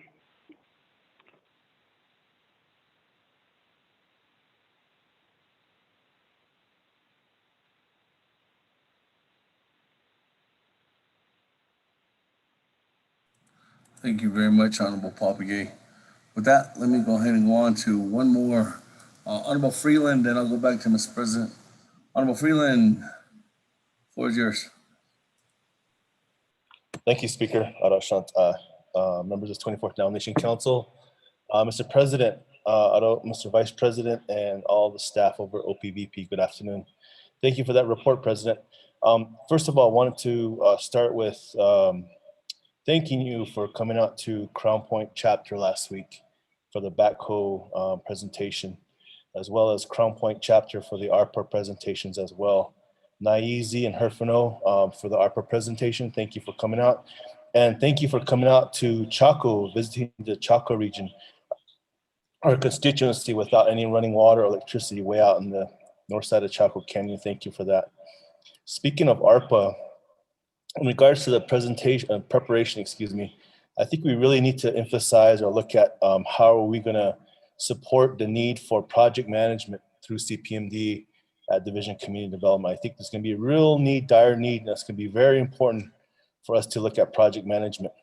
Those project managers are facing ARPA. They're gonna have ARPA, citizen projects, as well as New Mexico capital outlay and TIF projects, just to name a few. In regards to the drought that Chairman Nez mentioned, learned a lot from last week. 4 types of drought: hydrological, archaeological, meteorological, and socioeconomical kind of droughts we looked at. Everything, of course, has to do with climate change. And we do have a plan of action in place. We do have a climate change adaptation plan that we can utilize and really start homing in on how we can start battling this drought. So hats off to Fish and Wildlife for that. The big takeaway was restoration. How are we gonna create more watersheds? How are we gonna protect our artesian wells? We need to emphasize overgrazing. You know, the land needs to heal. The land needs a timeout. We need to give it at least 2 to 3 years to time for a timeout. In regards to that, we also discussed range and emphasize range and land management. You know, just taking away what our youth are involved. You know, the climate change team at Fish and Wildlife, you know, they were a shining version of the Conservation Corps. What they were doing was really something to see, and really hats off to Fish and Wildlife and all of those who were involved last week with our departments. In regards to Eastern Navajo, and this was emphasized last week to our committee, Eastern Navajo has always felt like we're always the stepchildren. We'll continue to feel that way because of our land status. We still have 23 different land statuses we have to deal with. You know, I'd like to see if we can get some clarification on the BLM leadership. Who gives those approvals for rights-of-ways? How can we get those rights-of-way approvals right away? There's a real need for a new school at Standing Rock, Te'ai Community School. We need a new school there. Really need your help on that, Mr. President, with the BIE. We need to get that emphasized. I visited the Crown Point Census Office. We need to really ensure that we need to secure those documents there at the Census Office. If a fire, God forbid, if a fire ever happened, those old documents would go up in flames and we would lose them forever. There's no fireproofing or no protection of those old documents. In regards to the state of New Mexico, I was really hoping we could have requested a travel consultation on recreational marijuana. This is a scary situation for us in Eastern. A dispensary could possibly be established at Smith Lake. And from that, we could be looking at black market scenarios. We could be looking at other things. It's going to be an issue for us. I know the governor and the legislature really pushed this through as fast as they could. And it's going to be an issue for tribes. It's going to be an issue for the Navajo Nation. So with that, Mr. Speaker, I want to reserve the rest of my time. Thank you.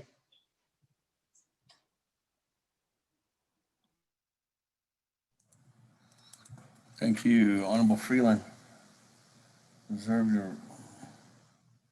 the rest of your time at 52 seconds.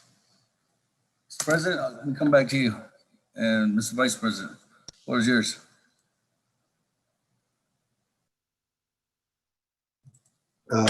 Thank you, Speaker and members of the council, and thank you for those questions. Let me just jump right into Rick Nez's question. We would be happy to have a joint meeting with the Resource Development Committee and to talk about both experiences that we've had. A lot of comments have come to us of over 30 chapters we have visited for the ARPA presentation. And we would also like to share that with the committee. So let's schedule a meeting together to discuss our visits to the communities. And you know, last year we visited all 110 chapters. As you know, the drought has been here for many years now, and the conditions are getting dire every year. And I agree with Delegate Freeland. There needs to be something done to help heal our land. I shared an experience with you when we were out there in Naizi, north of Chaco, where horses were thirsty all around the windmill, and we had to rescue them. I know someone already said they're rounding up horses. I guess it is, but at the same time, we're not going to just allow them to suffer. And so Fish and Wildlife had to come in with the horse trailers and get those horses. And I think one horse, baby horse, small horse, died because of not having water. So the discussion will help plan at least for the end of this year and then to the next. Now it's monsoon, so we thank God for the moisture that we're getting. But there needs to be a long-term discussion. I know that there was also a drought contingency. I think that's where we can start, Chairman Nez. Drought contingency plan that was established many, many years ago, and to dust that off and reevaluate that. I mean, the state of Arizona has a drought contingency plan. Right now, NCUA restricting large uses of water as well. We need to be at the forefront. So Delegate Nez, Chairman Nez, we will get back in touch with you to plan that meeting. Delegate So, first, let me just say our thoughts and prayers go out to the family. And we've done much on our end. I don't know if people recognize how much this office has done, where we shared the police department's missing persons notices on our social media pages. And we helped facilitate media interviews. Jared Tutchin, our communication director, helped do that, including connecting you to the media. And it was aired on the Albuquerque news outlets. And this is an ongoing federal investigation. And when it came to Theroux, yes, the evidence that was brought forth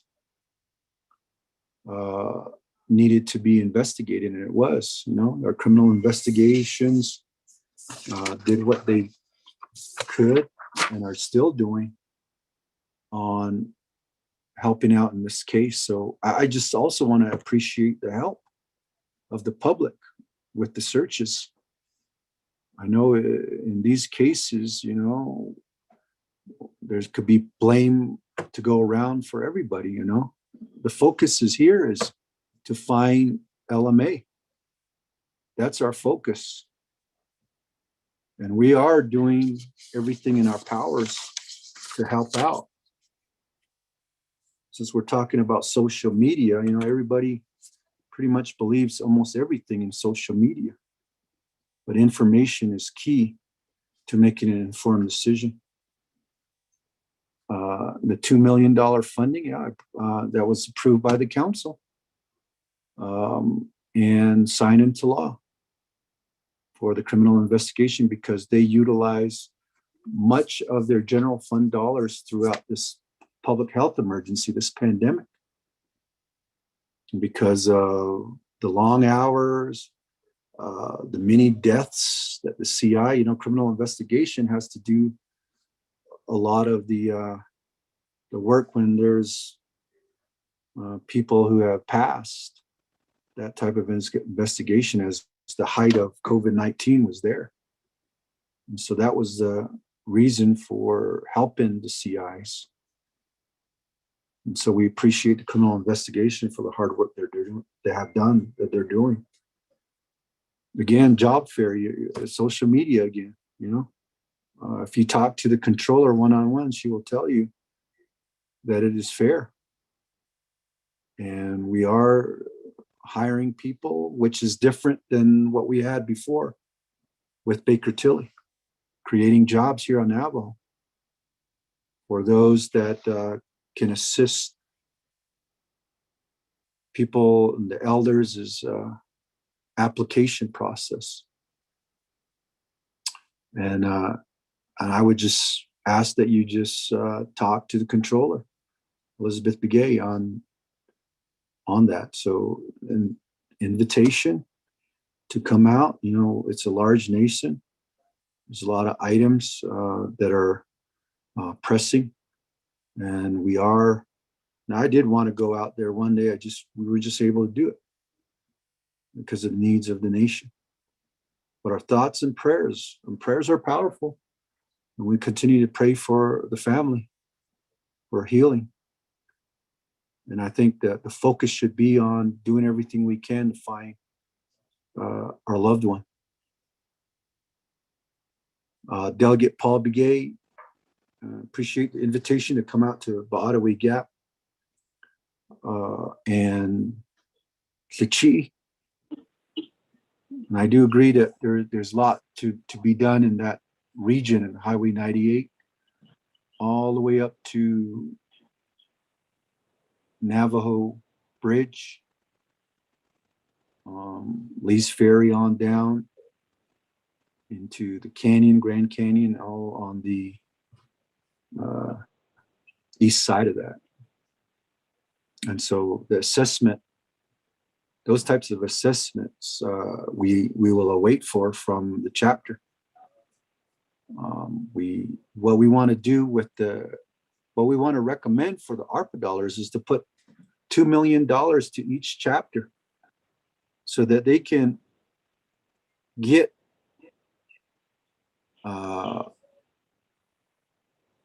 house wiring done,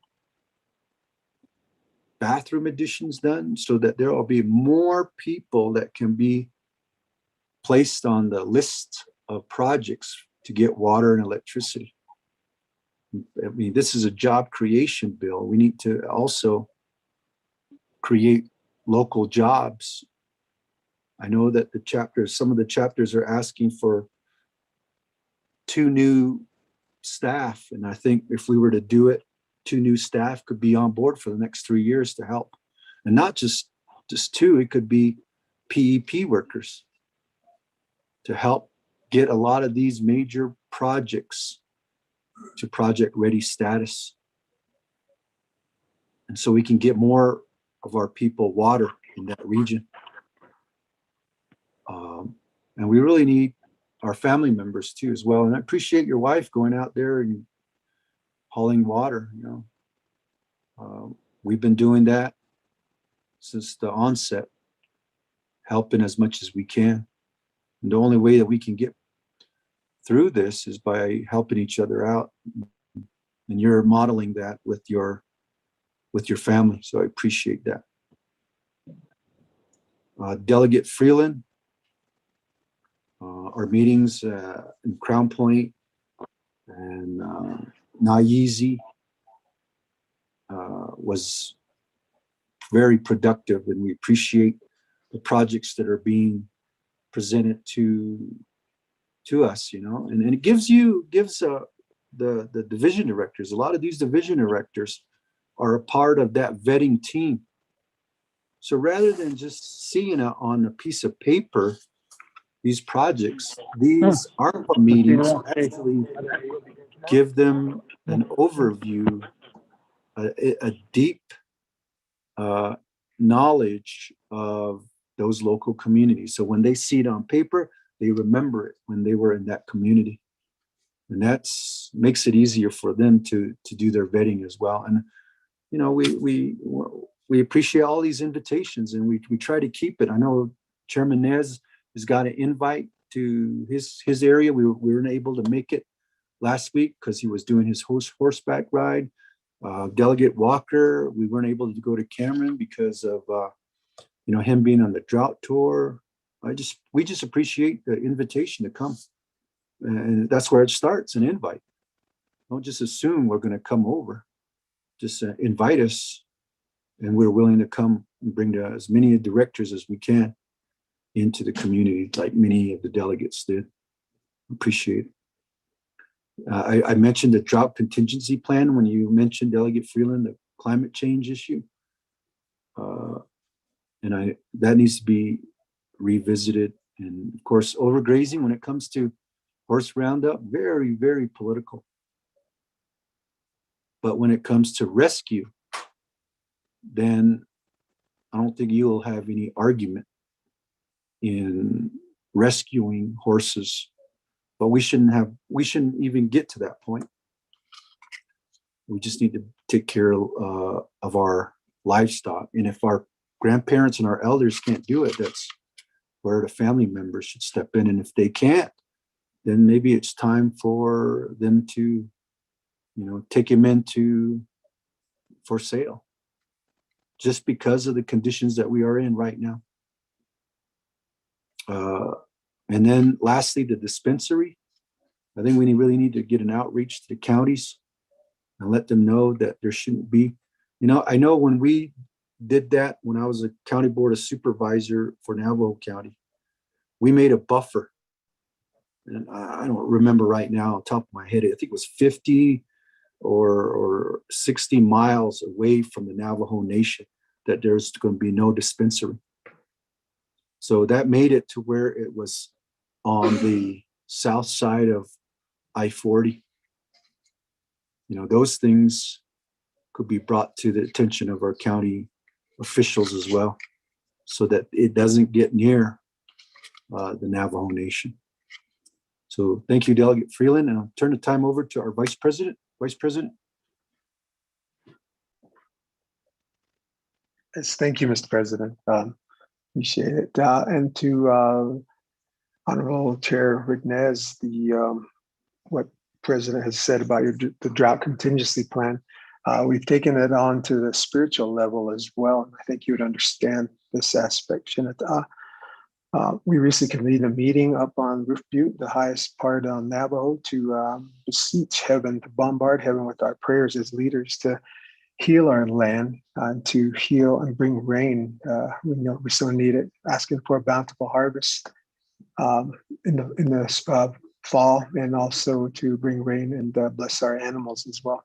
I repented of my sins. I repented for the nation as a leader, and just lining up scripturally, this is what we do, but that healing would come to our land and to our people. And our citizens also need to do likewise to elongate and to make the healing and the immediate rains more permanent. This is a drought and of biblical proportions. I believe there's much sin in the land that needs to be healed. And our Creator, Shajadian God, is awaiting our activation, our commitment to those time-honored responses by humanity. And so I believe that those times are soon coming, but that's all hands on deck mentality. Whatever, you know, we'll work like it depends on us, but we'll pray like it depends on our Creator, Shajadian God. So I appreciate that. Also to Honorable Delegate So, as our President said here, his response to your plea. And as we get updates, as we do as leadership, we really can't discuss all of those, which probably lends to the, I guess, the quiet leading, the quiet holding from the office of the president, vice president. But we do pass along any information that we can, and most of it is deemed non-communicable because it is a pending investigation. So those need to be kept on the down low. So, but our prayers continue to go out for the family and for this process. It is a dire need to escalate this, and we'll continue to do what we can from this office as well. So, yeah, to Delegate Paul Begay's response, my response on that piece is, really, and this is where you all understand, and we all could use your help and input on this as well. But one of the questions that in my mind is, what government services what do you focus on during the pandemic? We're all in this together, and we have many needs because of the many inequities that our nation has undergone over the decades. So, and then we do think that there has been help sent. We do think those nonprofits that have come to the aid of our people and to our government, bring in everything, water, food, supplies, PPEs, donations for many things. And so I really appreciate that. And, the people in the eyes of the world are on Navajo, and a lot of them, the majority of them are looking for responses, but there's a remnant that's prayerful. There's a remnant that's coming to the aid and need of our people here. So for those, we appreciate them. So I appreciate those questions and all from our honorable delegates. Yeah, thank you, Mr. President. Thank you, Mr. Speaker.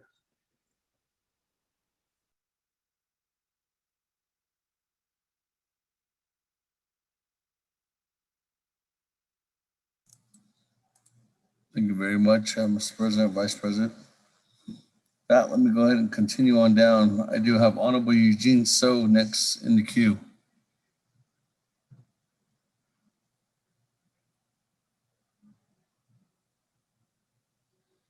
Honorable Eugene So. So Che, what do you Cheers. Question sure.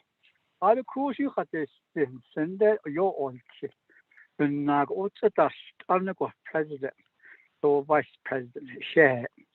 Arizona economic security, watershed. There's already studied 5 agencies keeping water on the Navajo Nation drainage system, horse program, lease and permits don't coincide with the Navajo Nation laws. It should be changed. I don't. The question about that case, the one thousand originally they all wanted like yesterday. Those land that's never been used by the BIA. Almost 1,000 after that. It's a prime area for the economic development. So this is why I will be requesting for one committee as a whole, not only. This will give us time to work these plans where our people are in need.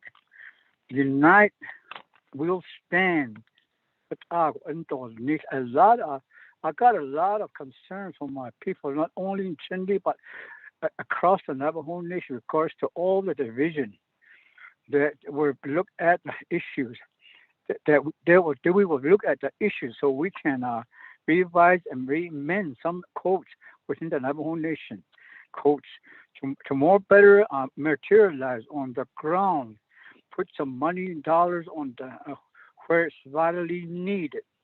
As I sit down with you, we'll talk about my plans, and we'll help our people and water, air, sunlight, soil, all the elements. So, this case, what I need and all the president and the council delegate, we can go all day or 2 days or 3 days with discussing these kind of stuff. What else are you cut or what it's like even touching the ground. We need something done. This is going too far. So we need one committee so we can all work together. I need no, people will attack those issues. What are so this case? I was going to read more than about some things that I really need done, and I did wrote to you and all that. I'm going to write to you one more time. I think my LDA is listening. She should be already writing the letter now to meet with you. I shouldn't need all this. Shin to my discussion, say the Chinese chicken, I don't know the 22 neighbors shin, Kia on it, I should say, tot so the national. I could go a yard, waiting leader, and the Stino, to our Edibana shot. I talk for all the people. I listen and I go na shalba.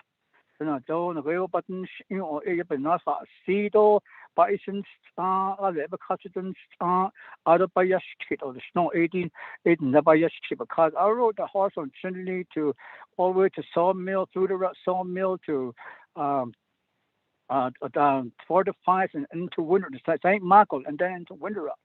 Because chaos that's all I need for that or any it Zada. At the end, I need hot Zada Laban sea case. This has been developed a long time ago, and I got plans for that. President Ashon opened the door for me. We can spend about a whole week talking about how we can resolve these things, at least 50% of it, as we go forward. And also still waiting for the Washington office to schedule my visit with the president of Joe Biden, Navajo Nation. But that's the next case. United States president, it's time. I just turned 69 Friday. So young just case at the president. I really feel for it. But I need this really. I really need it. Up on we're going to go division by division and we're going to start doing something. And if we make that one committee as a whole, we'll do the same thing, division by division. Let's resolve these kind of issues. That's like a gang-related government. I don't like that. So, Banson case, so yeah, go to so the deal is I feel sorry. I feel hurt for Carmina. So,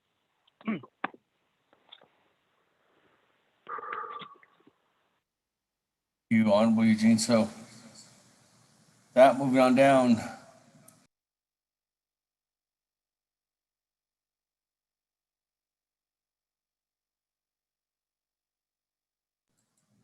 Honorable Brown, are you on the line?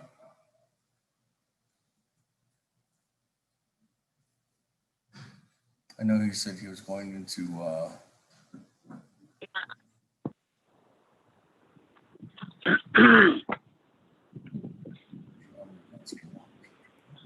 some bad reception area. Honorable Brown, are you there?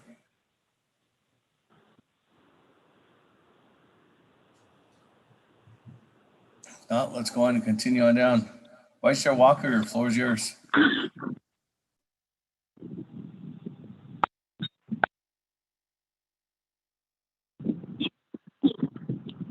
yes, Speaker, can you hear me? Yes. Okay. Good afternoon, Speaker. So, colleagues, 24th Navajo Nation Council, President and Vice President, your administration, First Lady, Second Lady, on those that are on this call for our summer session. Also, I send greetings in all directions to all our 110 chapters from our corner posts here on the Navajo Nation, Tulani Lake, Loop, Bird Springs, and Cameron and Coal Mine chapters.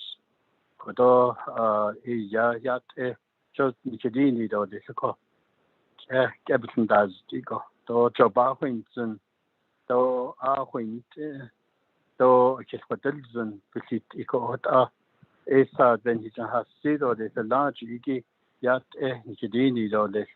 Doshin kwa hod shigi I'd like to just quickly get right to the point here. Some of the communications, some of the issues that have been mentioned and conveyed to leadership this afternoon. I acknowledge everything has been said. Ani kudahot, ani kudeni zindo, ani ne kudao ya yadashki leko sabe behata itziki also illa jodaban saskis leko. Ako di quiet has so Mr. President and Mr. Vice President, and the United States EPA Region 9, they've announced that they will be hiring more staff to manage the abandoned uranium mine cleanup projects on the Navajo Nation. Remedial project managers, a hire. It's an announcement to hire additional staff.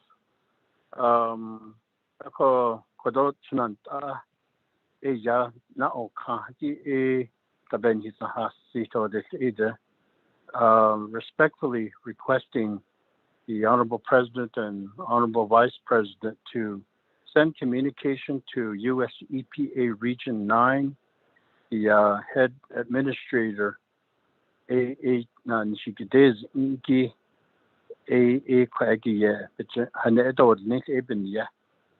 US EPA Administrator Michael Regan. So the message I would request to represent Navajo is to hire Navajo for these projects. That is a Navajo project. It is Navajo, everything about it, these cleanups here on Navajo, uranium cleanups. It's all about Navajo. It's John Hinji Kaya. Don Hinji the Quat Pachat Neko. Adahol Justin, had to change the Anafeda, Adahot, it said so. Ada Kieta, Nishitana, Yin Dashish. Adu Kitche, Yanas Kai. Ado teacher that he out over Kanaza. I could at it be Kagiben na the nanny clinici nan shakwe, Dahui Lehigiben Nature. Ege a quack sat the Bahatotzi, Johnson, Bansas case in Deco, Chenanta, as a government to government communication from our Navajo Nation to the U.S. EPA. Remedial project managers, that they be Navajo be considered for those positions. Our Navajo educated people,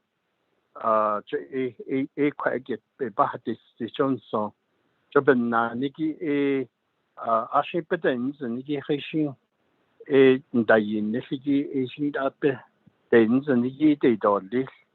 Dins you kay up a cargis, a quite clean up at Nahaki, a call a night and sins it in there, a quite that is cargi, Argy gave not so longy science.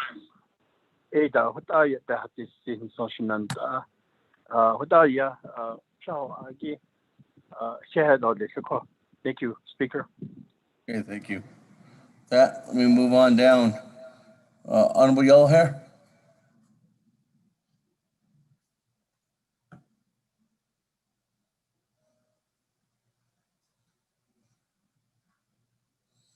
Honorable Yellow Hair.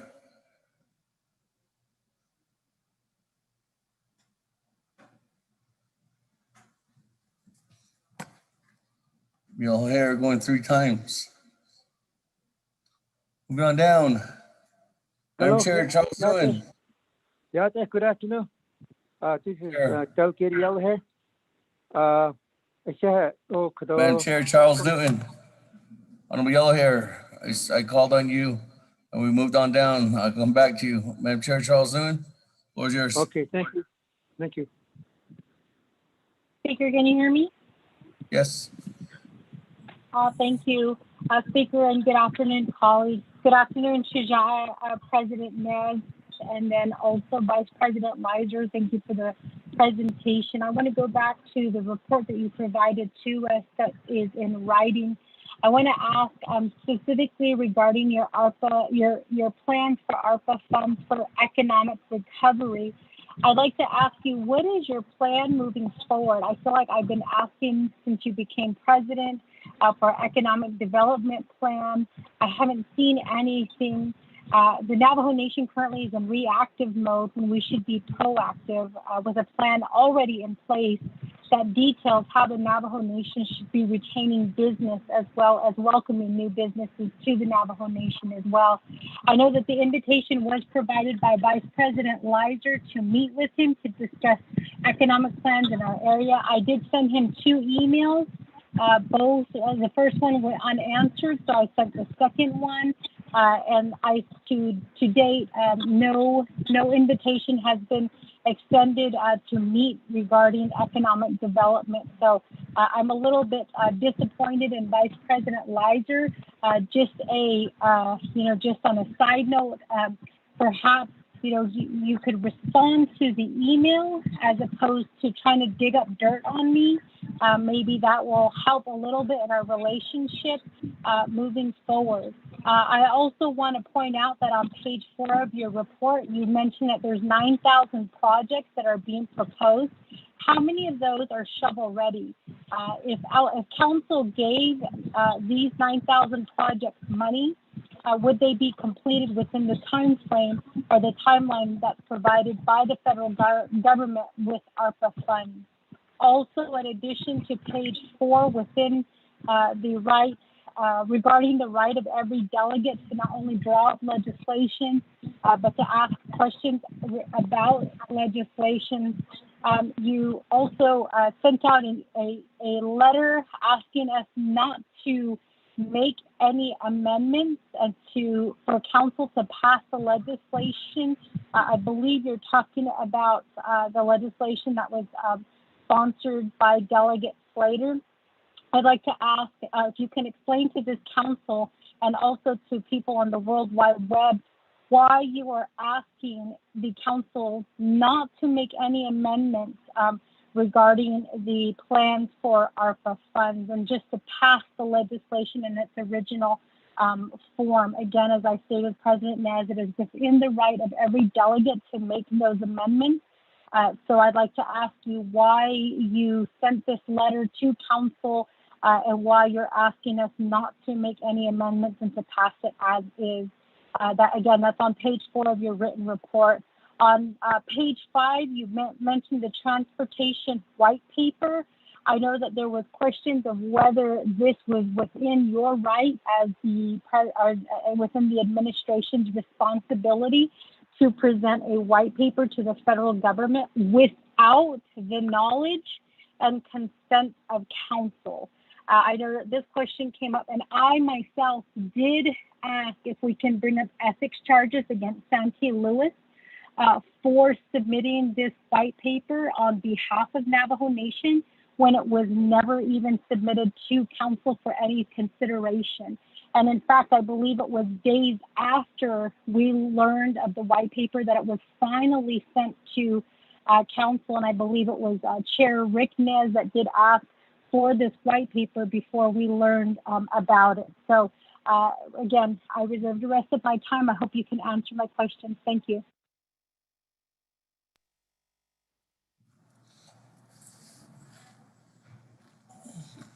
That reserve your time at 54 seconds, Madam Chair Charles Noon. Let me go back to you, Mr. President and Vice President. All right. Well, thank you again, Speaker and members of the council. Delegate Eugene So, whenever you are ready to meet, you can do that. We were in Chinle for the ARPA meetings, and we were looking forward to sitting down with you after the meeting, but that never transpired. But we can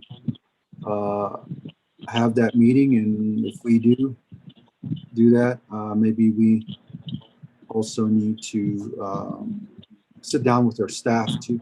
I know there's been a lot of correspondence from your LDA to this office stating that the LDA is writing a letter pursuing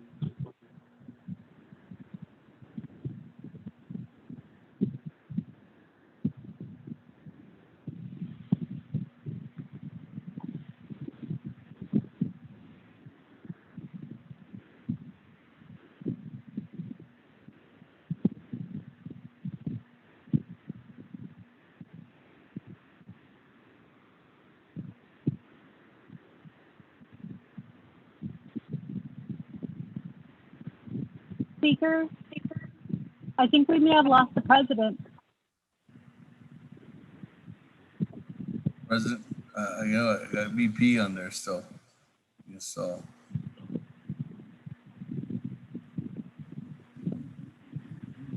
Oh, thank you. This is Vice President here. Yeah, it looks like yeah. we might have lost the Okay. president. Go ahead, Can you hear Vice me? President. I can hear you. Okay. Oh, okay. President's back on.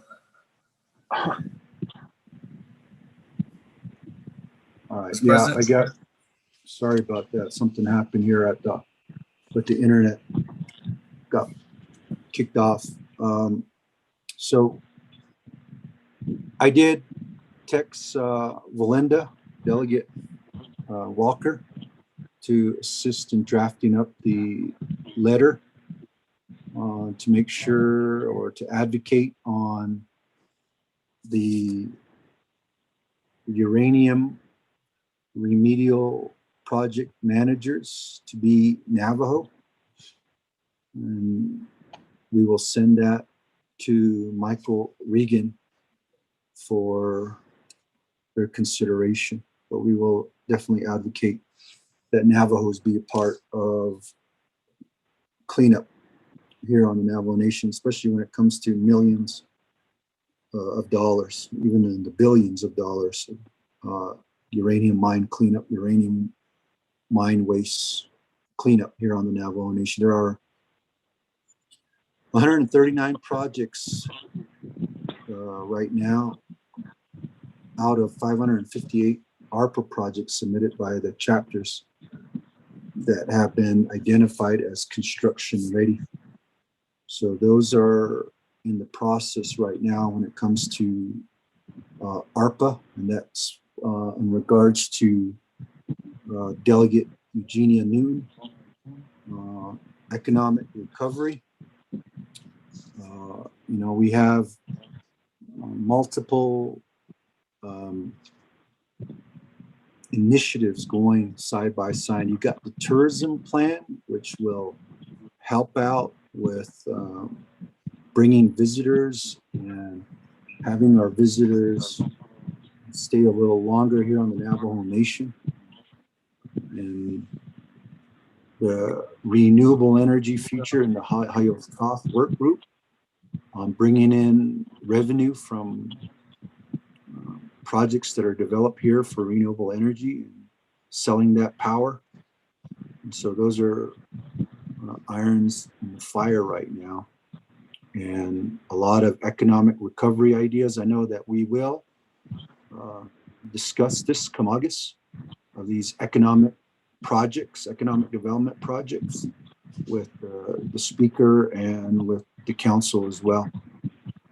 And we look forward to these vetted projects because there's a lot of projects that need to be vetted and make sure that they are project ready. And then we will discuss these projects. And that is the reason why we're asking that make sure that projects that are being considered on the list are construction ready.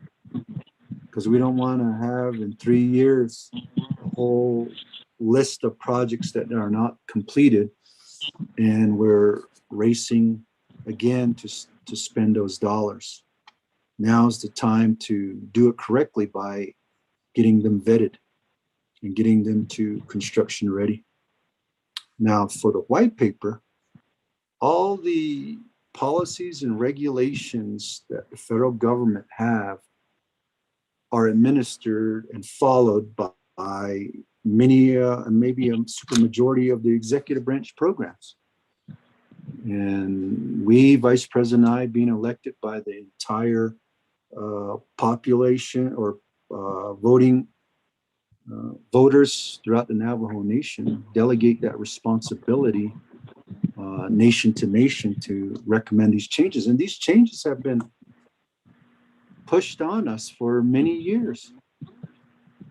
And we've been told that there's just so much red tape, federal government here on the Navajo Nation. And so these low-hanging fruit policy changes are obvious. And so those obvious changes are put into this white paper to make sure that projects get done quickly. And that's been multiple years, multiple administrations until now we took it upon ourselves to recommend those changes from the federal government, or even have secretarial policy changes at each of the federal agencies. For example, US EPA, what can the secretary or the EPA administrator do to streamline the process without going to get Congress to change the law? Department of Interior, the same thing. We know that right-of-ways take a very long time. Those delegations of responsibility have been given back to the nation. And RDC has been a part of those discussions.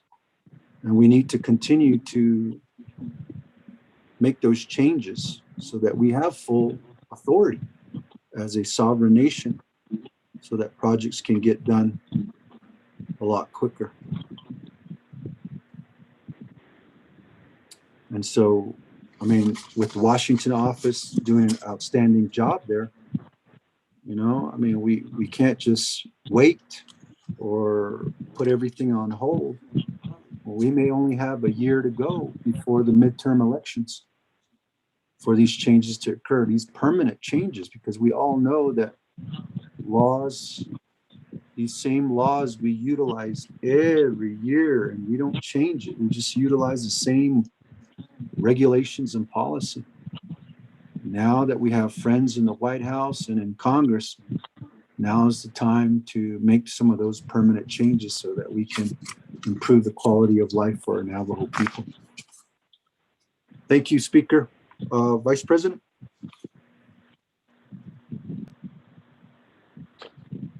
Oh, thank you, Mr. President. Yeah, real quick, I do agree the Navajo Nation is in reactive mode there. Thank you, Delegate Engineer Charles Newton. And we should be in proactive mode. That has been my stance from the get-go. Although, as you've heard me say numerous times, I'm the new kid on the block, never been in tribal government. It is as slow as molasses. Just being honest and truthful there. But I do agree. Originally, early on, I believe why we got elected, we had our Nahat plan, which we set forth and are still working towards all of those economic development projects that are being incorporated into that, because from the previous administration, there's a lot of residue of projects that are still in place, still being considered by those mainstays from the tribal government. Bringing new ideas has been painstaking, to be honest. I do see in this pandemic, there is so much opportunity. And one of them, again, I'll be honest, I believe the nation lost a great opportunity to get a, we got 5% remaining on my battery here, I'm gonna die, to obtain a true legacy business, which was the acquiring the Remington firearms, and sales are up at that as they exited the the auction. Sales are up and profits and revenues are up to 40% right now. And that's what they projected. Open orders are up 40%, going up the next 2 to 3 years. So a great opportunity, boss, but there's many more out there. We do need an all hands on deck mentality. I'm willing to sit down with you. I do apologize that we've not been able to work it into our schedule as the pandemic is starting to wane. Of course, I just got an update. We have 35 new cases as of today. So continue to remain vigilant in this realm here for all of us. But as our president said here, our focus has always been on jobs. Our focus has always been on renewable energy from the get-go. The NGS closure, we've lost 2,300 jobs there. So any new, if we had a Department of Economic, an economist that would help us to readily monitor all of the movements and shifting, we'd still be in the rears there. Having lost 2,300 jobs, we'll be in arrears for a while now unless we bring new industries, which we're working on right now. Well, with the rail that we're spearheading here, development on Navajo from the Napi region.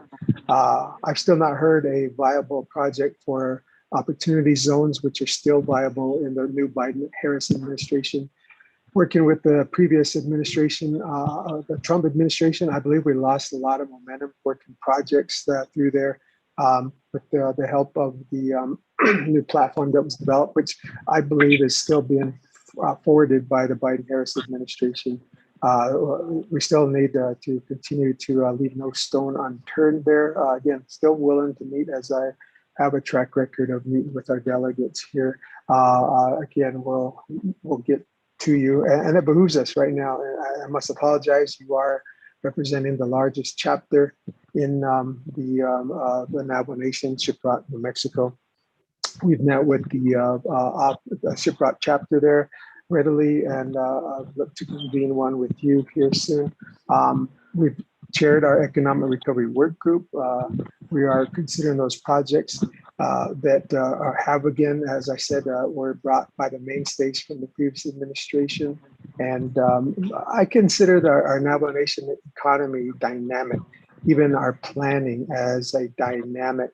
We have the real need to include the chapters, as I learned, needs to be felt at the chapter level. So getting all of these ideas, myriad of ideas to come to one congealed and collaborated project is still ongoing. I refuse to use the pandemic as an excuse, and I won't. And you hear me, I repeatedly say we need more stores, more business fronts here on Navajo, more support for our Navajo businesses here. We need the government to respond, really.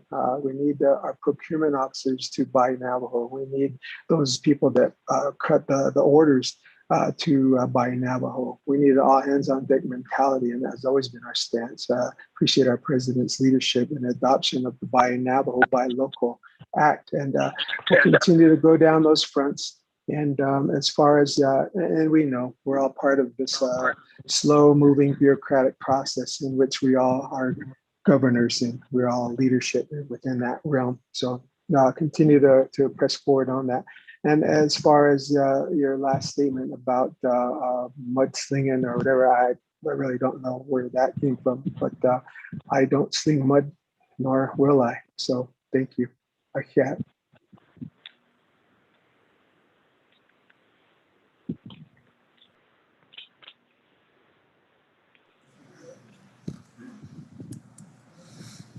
Hey, thank you. Let me go ahead and move on back down to the floor. I do have Honorable Yellow Hair, then Honorable Brown. Honorable Yellow Hair. Hello, Yadza. Good afternoon, Speaker of Navajo Nation, and also my colleague, 24th Councilman Aniri Arohia, President Nazo, Vice President Lizer. Good afternoon, and your administration, also Chief Justice. Yet, Shea Groba, this day is going to make direct, shorter, sweeter, if I can, to, as we talk about shovel ready, Pinion Judicial Complex building. That is a very darn neat. We need this detentions, and also administration, judicial system, the whole thing. We have a little higher crime rate up there in Pinion, here to say it, but we need these is shovel ready. We had a meeting with Mr. Delmer, Jesse Delmer, and he had about $428 million judicial buildings needed. It was like my total calculations all for all the court building. And Pinion, I think we really need it. It should be number one, Pinion, since the others already have court and they're in plan for a new building too. But the new building should be considered number one. And that's what we need up there. We talk about this in Navajo Hopi Land Commission. This is part of the NPL area. There's dire needs out there. We're behind real at third world. We need it to get this thing done. I hope Delmer changed his mind to put us opinion on number one. We need it. We need this building. And we already talked about drought and we need water. We talk about it. I'm very happy Mr. Ricky Nance bring his team and RDC Development Committee team around in Pinion. I welcome them to come at Pinion, and we had a very good meal up there. While they were there, and they said they should stay overnight on our RDC committee.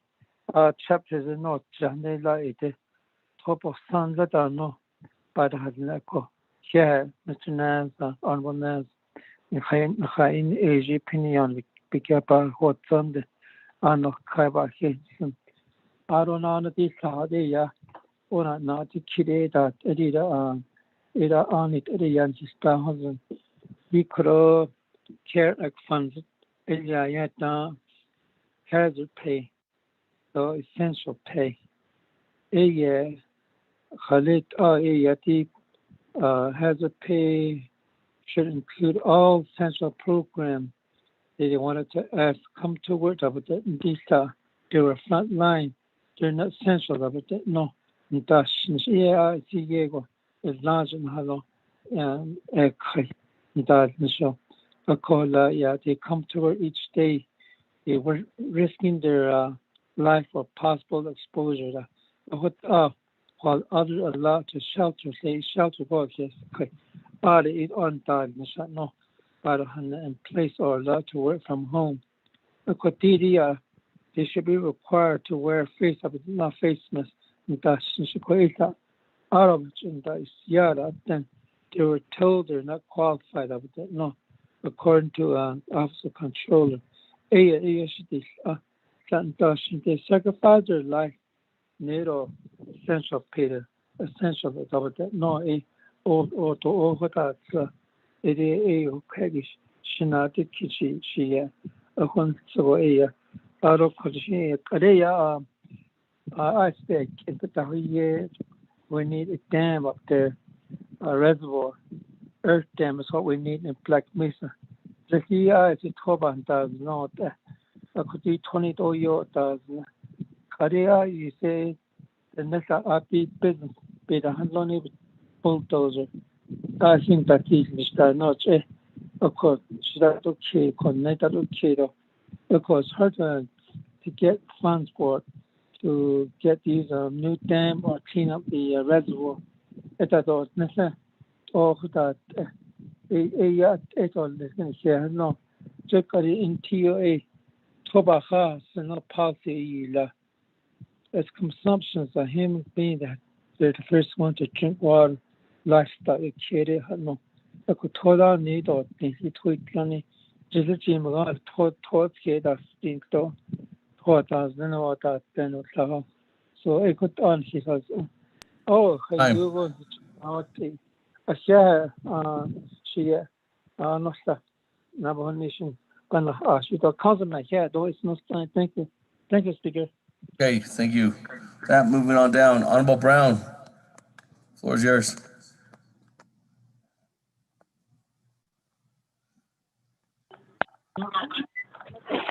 Yeah, thanks, Speaker. Ado, Shenanta, 24th Navajo Nation Council. Craigie, best sponsor on the Hanande Chegi, although they done hot today, so I'm with, the work continues, right, to my colleagues, and I'm still meeting with our people here and dealing with the drought that our people are experiencing. So we continue to do our prayers. To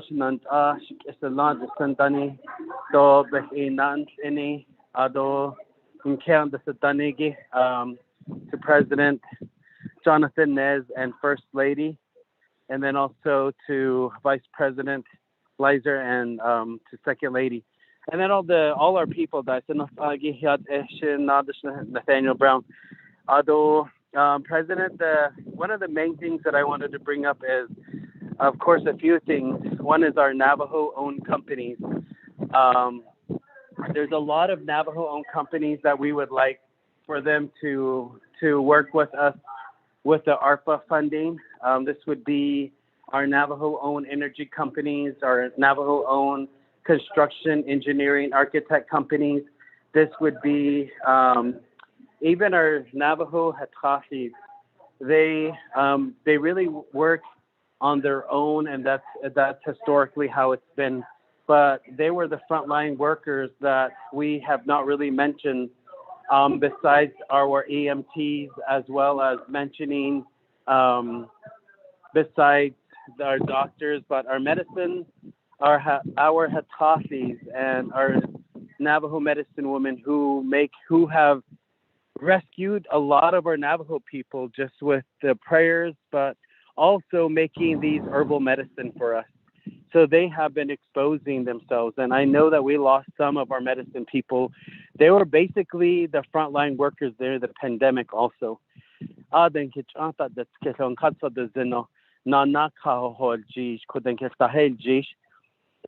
then again, I'm going to mention that, we've lost some of our Navajo people, our frontline workers, that ARPA does not identify who, the young lady from Kayenta who worked with the ASC, and now he leaves behind his young child and her family.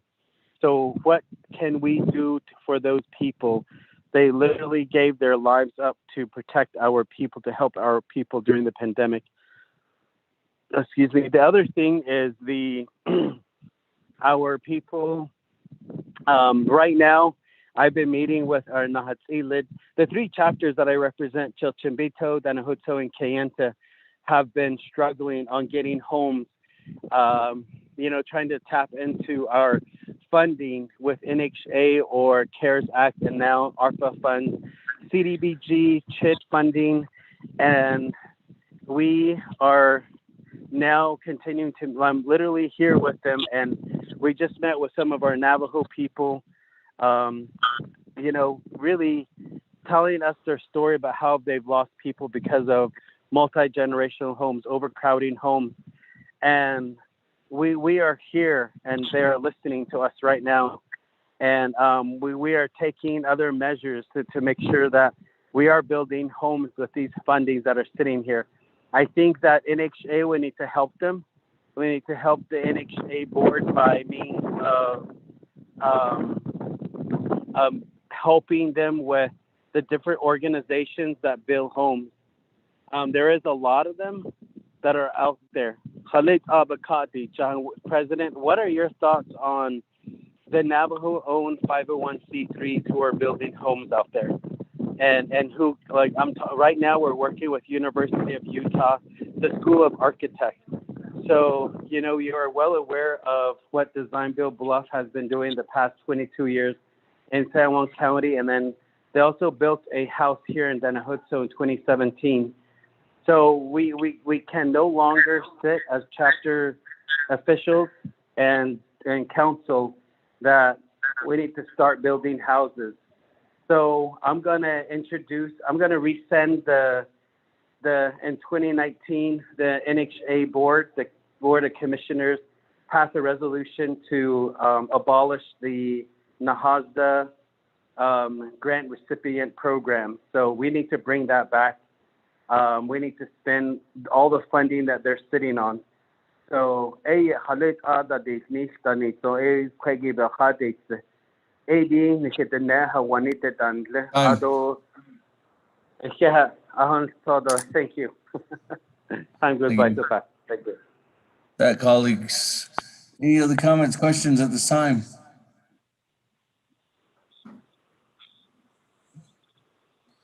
Not, let me go back to the president. This is Dale Gahanyo. Chairman, go ahead. Shake National Speaker Damon Tele Ados and the 24th Navajo Nation Council the current nice week with our Navajo Nation President Jonathan Nez, the Vice President Myron Lizer, and I. Thank you for being on the line with us. We had always just all afternoon comments that were being made. One thing that really we are hitting home on is the lack of homes on the Navajo Nation. A long-standing topic of why our Navajo entity enterprise is not stepping up to the plate to build homes. And that's his Navajo Housing Authority. And so, even that NHA is a huge operation. They manage public rental and home ownership units. Two types of units, which is one that's the 1937 Act housing units that were built a while back. The new HASDA homes. So AD at the housing management offices in each of the communities. And then the other part is construction services, which is charged with building these homes for Navajo people. And lately it's been at a stalemate or whatever you could call it, but there's no homes being built. I went to visit, I thought it was still Navajo Partnership for Housing, but I guess they changed it to Native Partnership for Housing. And one day, I went to their development area in St. Michael's, and they are building homes custom-made homes for Navajo citizens that qualify for either a conventional loan or a HUD 184 subsidy loan. And that's how they're making these homes the reality for some of our Navajo citizens. And so AD, I think, is non-existent on the other side of the street. So just a thought, Shenandoah, President Nez, Vice President Lizer, is how we can restructure the Indian housing plan and outsource the construction portion of it to either another enterprise like NECA. I've always advocated for NECA because I think they have really grown, and they, in my opinion, they are capable of these type of construction work. Delegate Nathaniel Brown, you have Sigi. We have Navajo 501c3s that are out there capable of building homes. Even District 14 out in Tohatchi, they've always are always saying, "Hey, give us a chance, give us some of that in the HASDA money, and we'll demonstrate to you how we can build homes for the people in our communities." These are the entities that are willing and able to step up to the plate. So, Eddie, wanted to see how we could talk about this in the future, and build upon it. So, Eddie, so bad. So for now, I reserve my time. Reserve your time, Chairman. Continue at 1 minute, 10 seconds. I don't have anybody else on the board, so Mr. President, let me come back to you. You and Vice President Nez. I'm Vice President Lizer. All right. Well, again, thank you, Speaker and Vice President's device battery died, so they'll be jumping back on soon. To the questions, or I guess we could just switch out. So for the question by Delegate Yellow here, that Pinion Justice Center is at $44 million. That was the last update I received.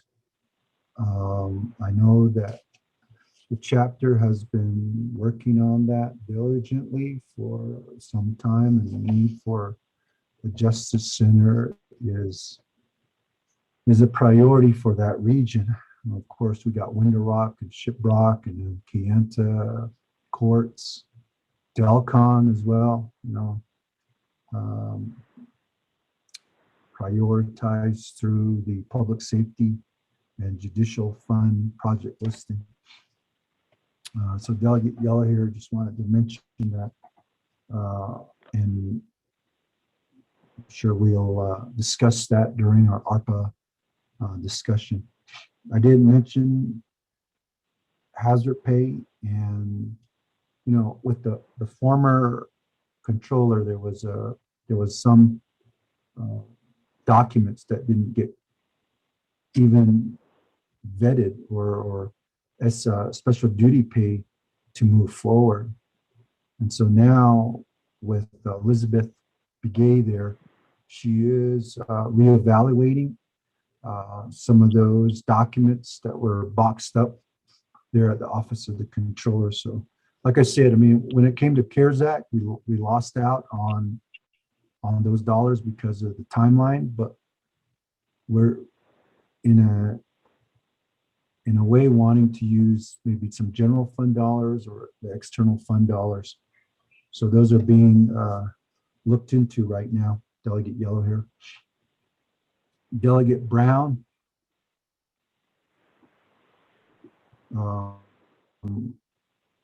Appreciate the discussion about the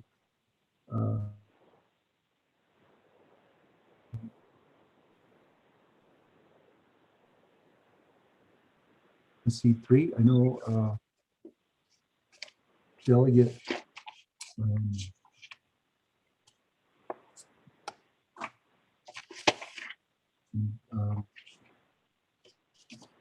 was mentioning Navajo Partnership for Housing, CDFI, not-for-profit entity. And what we're looking is developing our own housing manufacturing facility. I know that many of you have seen the model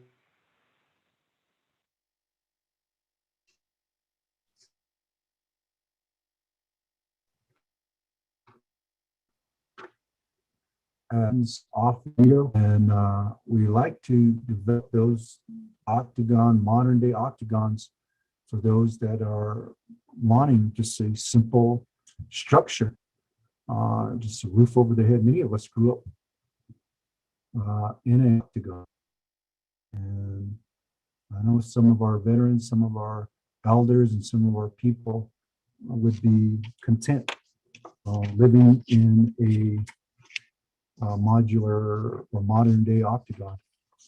And, you know, I think with our own type of housing manufacturing and using general fund or trust fund dollars, that makes it easy for us to not adhere to some of these restrictions that come with federal funding, like through NAHASDA, jumping through all these hoops when it comes to how much you're making, your income.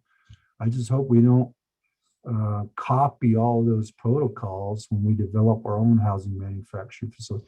There are folks out there that are knocking on James Orline's door at the Veterans Office wanting to buy one of those modular homes. So there are people that want to purchase their own homes.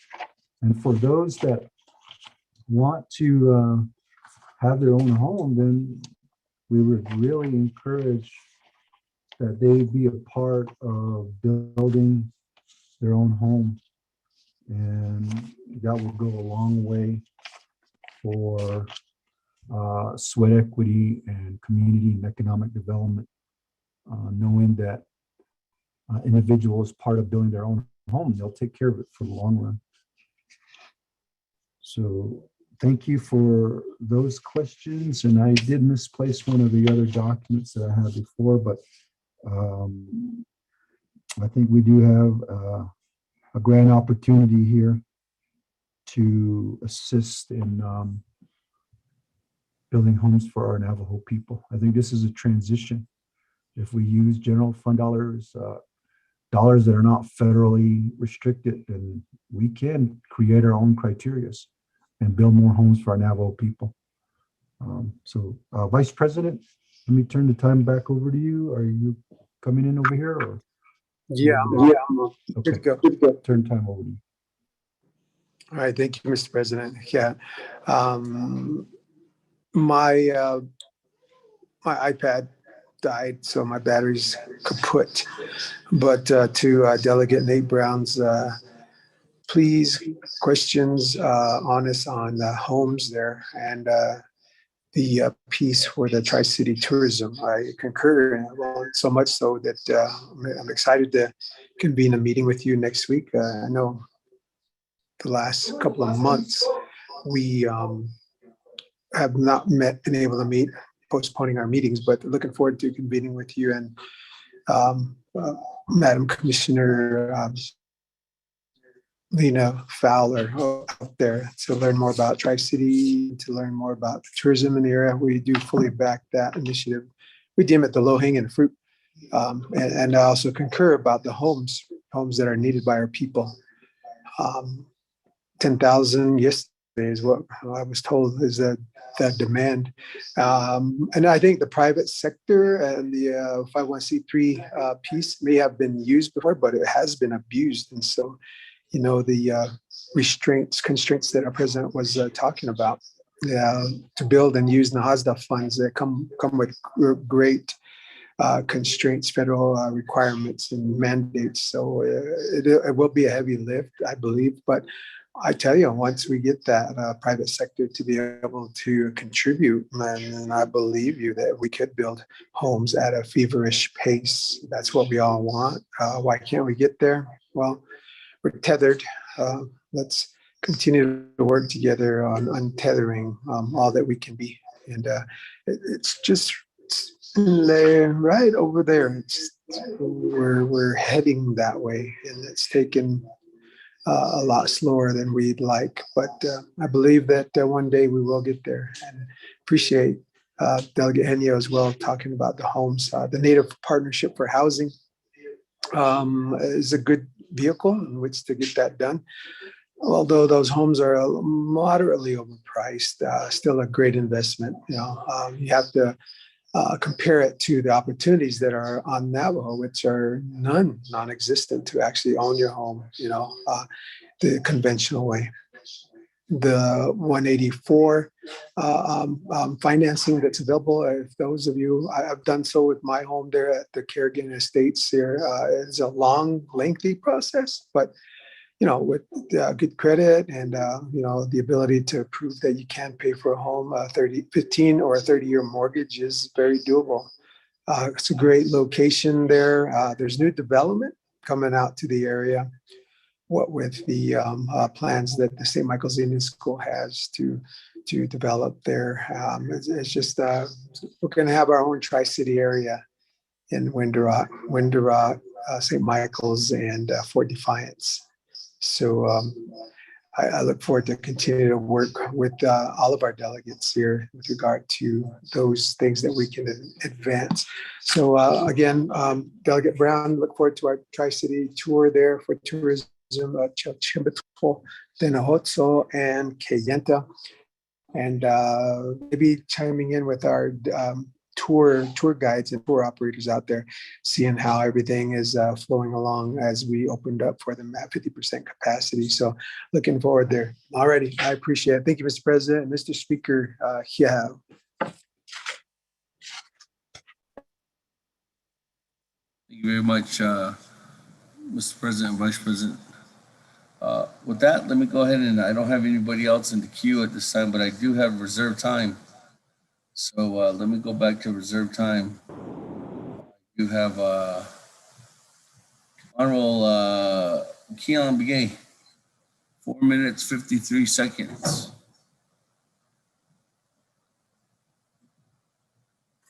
Speaker, yate. Oh. Senado kadaya. There's Ajay or Kisti. President Shnanta, President Naz, Adosh brother Vice President Lizer, he had all this kodo. He's not so snacky. Questions, I forward the question, just like Mr. Yazi had indicated, probably a zillion questions. No, which is the case. That's just a tip of an iceberg of what I continue to struggle with and working with the chapter in getting certain projects going, President. On behalf of the community that I represent about local projects, electricity, the senior center, some fundings that are available several years.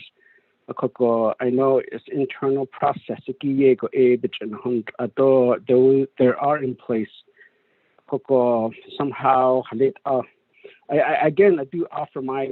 I have been offering my assistant to say, I've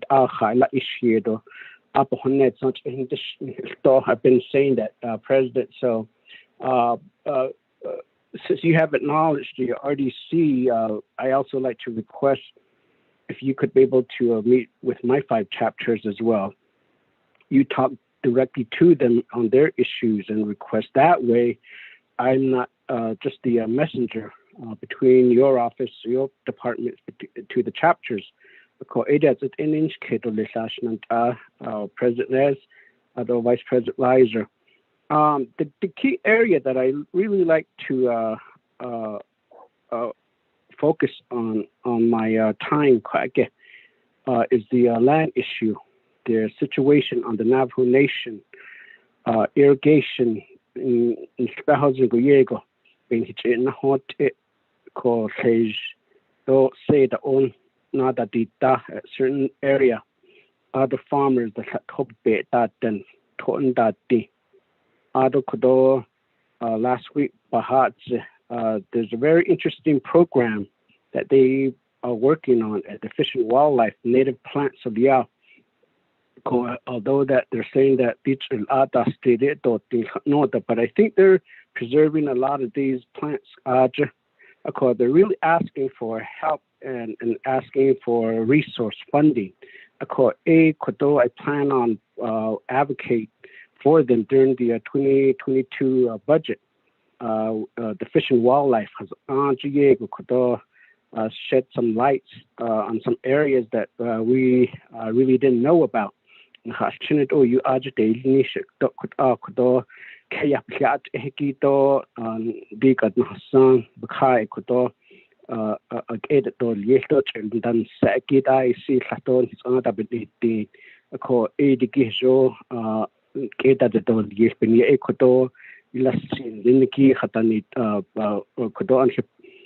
Planted the Obane and he grew in the Obane canoeing Stahan Ado restorations at the Liedo forestry Kodo lead does Aguadoli to Shingo that Hikotat Netches indicate Yegu Yadan does Lee. Other drought Nikit or Ujabin or Z. So the one area the last Friday AML from the Shiprock office, 2 individuals could we're just allowing it to go and have the southern cities such as Phoenix and probably other cities on the southern part of the Navajo Nation benefiting. I mean, I don't, but I would say about 95% of it probably just went down the wash now.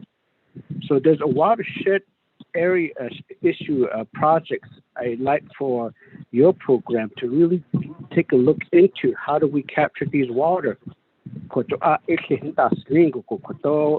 Artesians and then also the aquifers.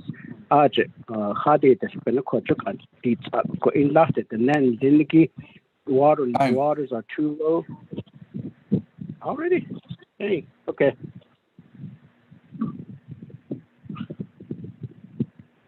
Thank you, Honorable Kiambier.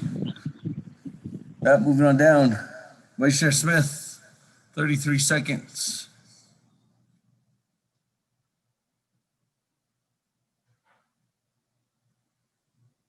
Yeah, Speaker, 32 seconds. Ashwadita Koshi, Shinandad, President, Vice President, and they didn't have that zeal. Is allowed to and I was reading the BIA report, so they put up new signs and people are already painting them and shooting at them right now. It just seems to be wild west out there. To be out there for time. Halk Lipton and Nahatadzi and White Ruins. Thank you. Thank you, Honorable Vice Chair Smith. Moving on down. Chairman Nez, 24 seconds.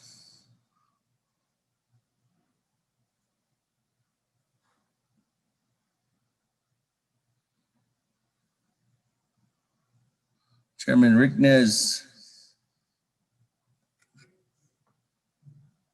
24 seconds. Going twice.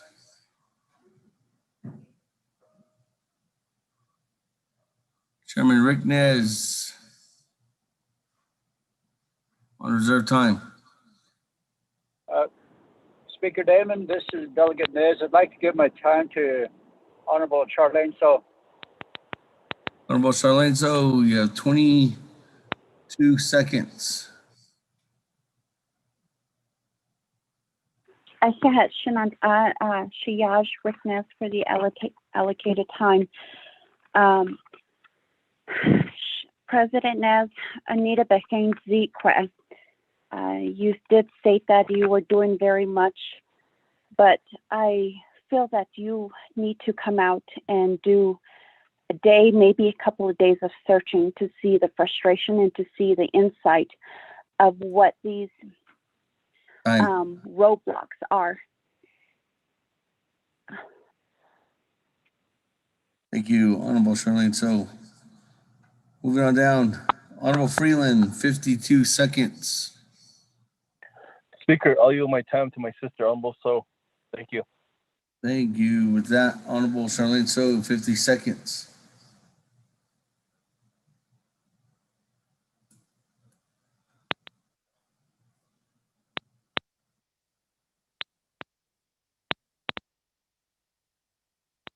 Well, Charlene So.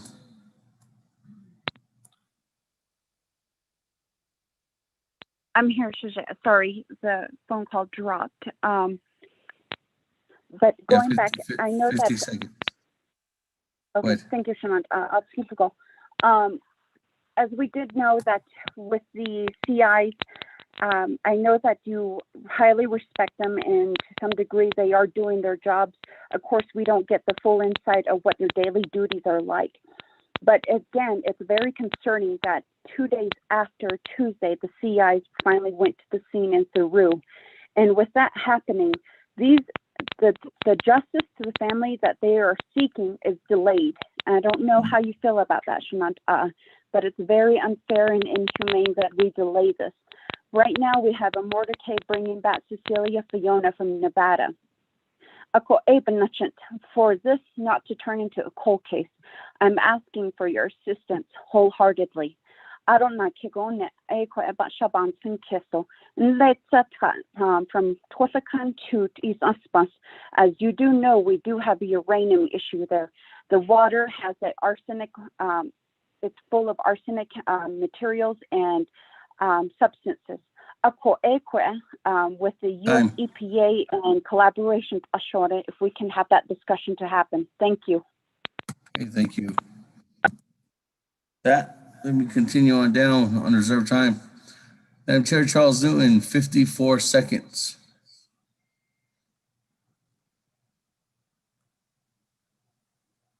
Thank you, Speaker. I'm going to go ahead and email my questions. I did post them on Facebook so people are aware of the questions that I did ask.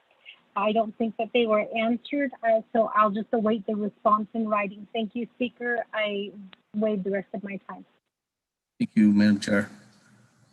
Moving on down. Chairman Hino, you have 1 minute and 10 seconds on reserve time.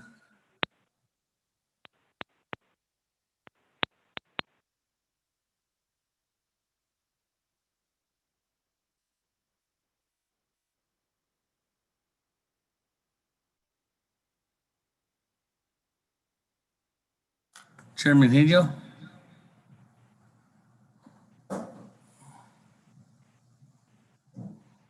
Okay, can you hear me now? Yes. Okay, I used up 2 minutes speaking on the muted phone, but it's okay. To the speaker, Damon. I think my questions were just slow, not really answered. So that's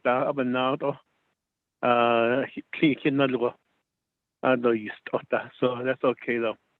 I yield the rest of my time to Shadeja. I'll get Charlene. So. Charlene, so 46 seconds. You accept it?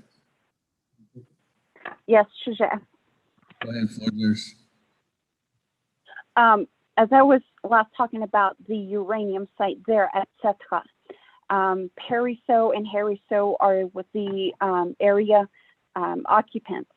And as we have been trying to seek a formal discussion about this, I know that there's some informal discussion that happened between the families and US EPA, and somewhat feel like the families were tricked out into signing their home site lease over to have that uranium site made.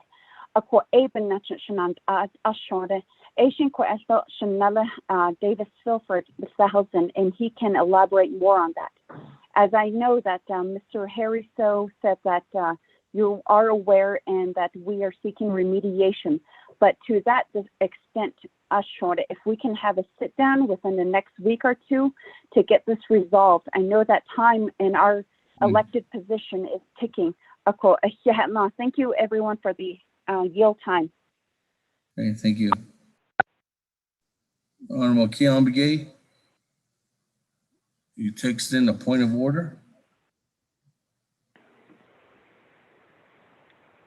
Chairman, that's just a possibility, indeed. Possibility. Maybe have the staff review the timing. It doesn't have to be now, but later on to be. Appreciate it, Speaker. Honorable Keon Begay, I have 3 staff who are watching the clock here. You had 4 minutes, 53 seconds, but we'll review it.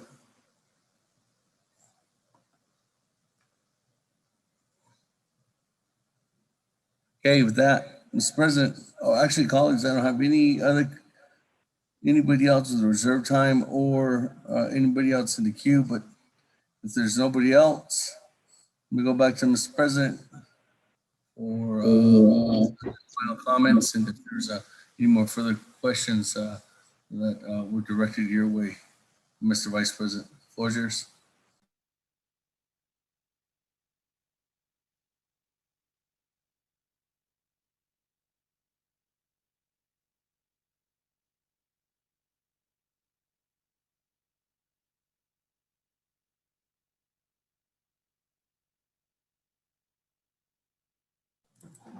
Mr. President.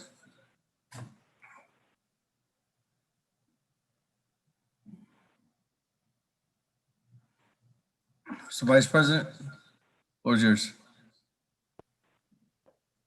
All righty, thank you. We appreciate that.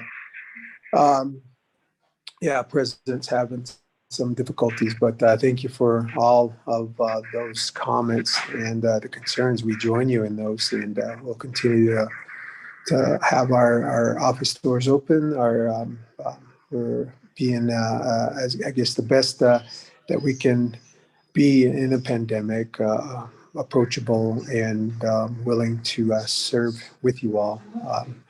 Thank you for the comments that we will answer the questions if there's some coming on via email or not, but we appreciate everybody up to this point, and prayers continue to be. In fact, I'd like you all to join me as we as leaders pray for the search that is ensuing right now with regard to public safety, the search people, and the families and the communities that are out there.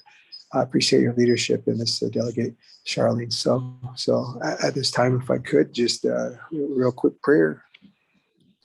Dear God, we thank you, Lord, that we have needs here, Lord, to be attentive to our people, to be attentive and line up with the guidelines that we have in our government, Lord, the legal aspects. And yet, Father, there's the human aspect, Lord. And God, we ask for your wisdom and knowledge in which to pursue, in which to locate by your Spirit.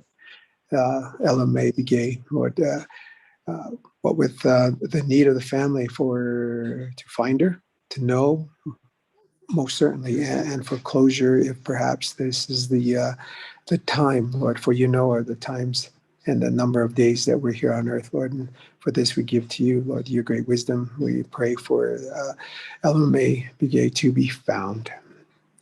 We thank you again in Jesus' name. Be and provide comfort to the family, Lord, in their anguish and in their search and in their questions, Lord. Just your peace, your grace, and your mercy, Lord. Most of all, your peace, Lord, which is sufficient. And I pray for peace that surpasses all of our understanding here, even though we have questions and fears and doubts, Lord, that your peace will be sufficient for those that are crying out to you, Lord. So touch them, Lord, all across the land. In Jesus' name. God. Amen.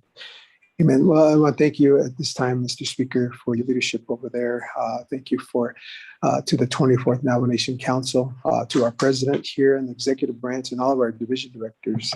We appreciate this time that we've been able to discuss, to talk, and agree that we all need to continue to work together for the good of our people, this land, the Natah, that we offer prayers for, and to. So we're not out of the woods yet.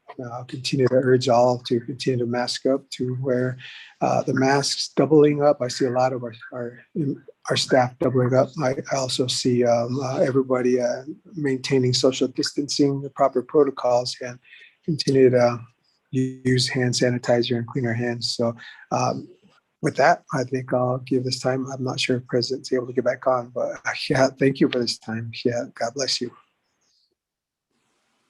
Yeah, thank you, Vice President, and thank you for your leadership.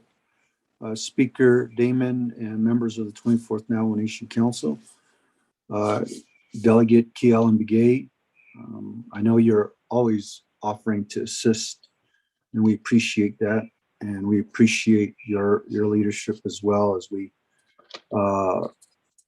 plan on having a meeting with your 5 chapters soon.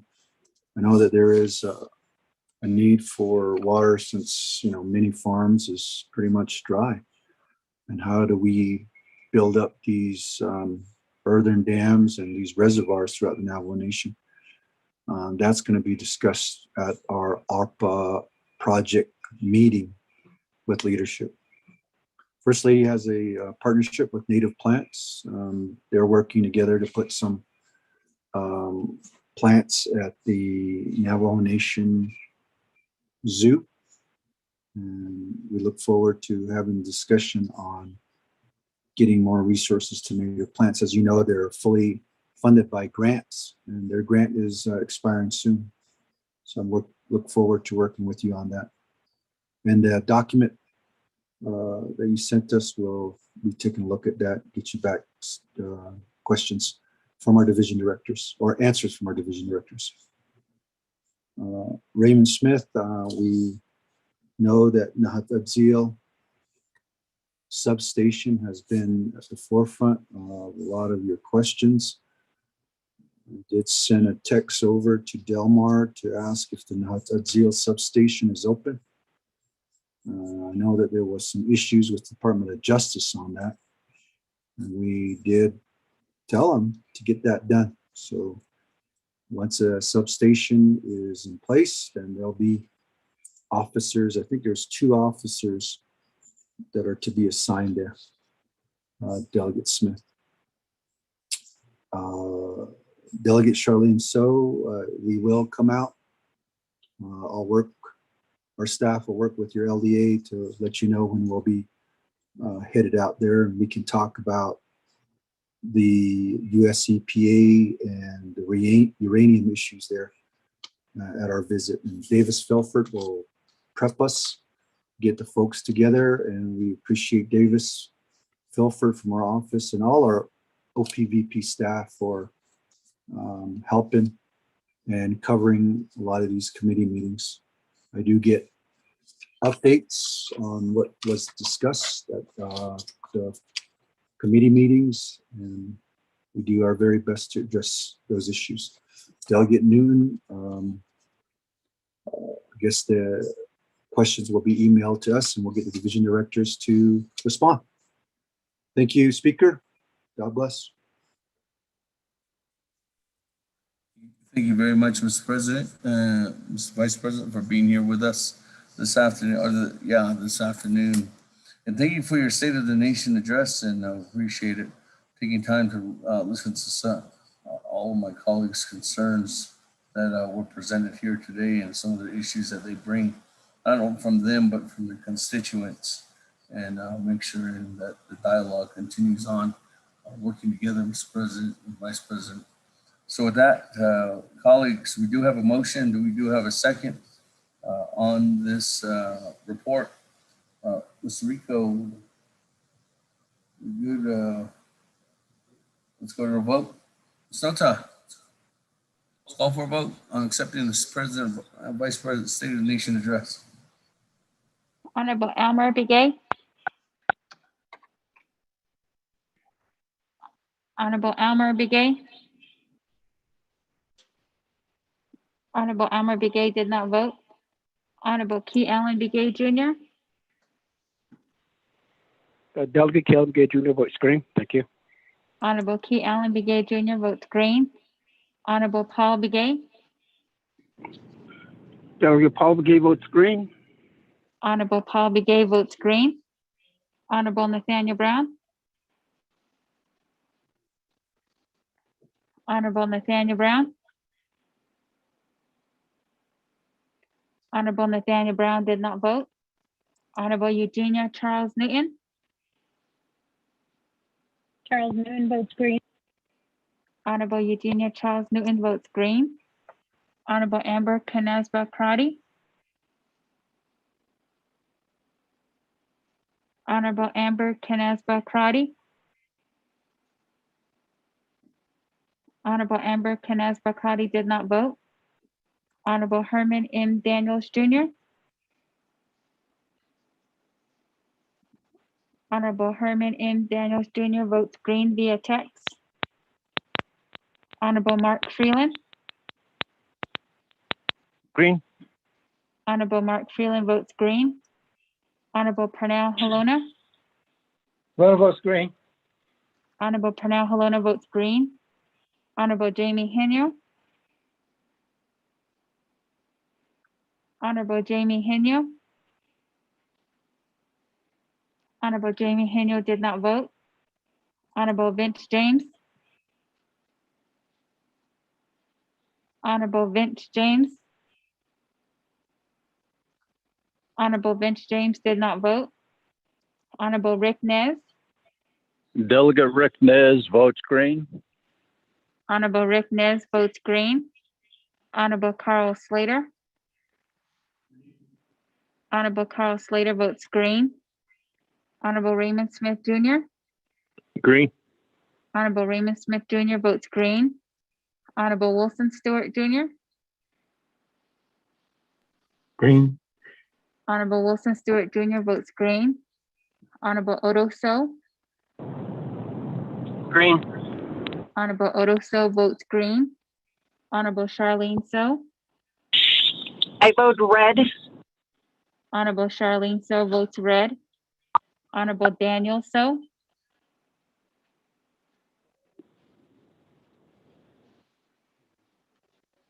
Red. Honorable Daniel So votes red. Honorable Eugene So. Honorable Eugene So. Honorable Eugene So did not vote. Honorable Thomas Walker. Okay.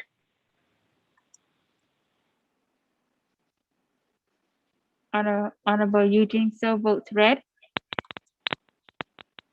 Honorable Thomas Walker Jr.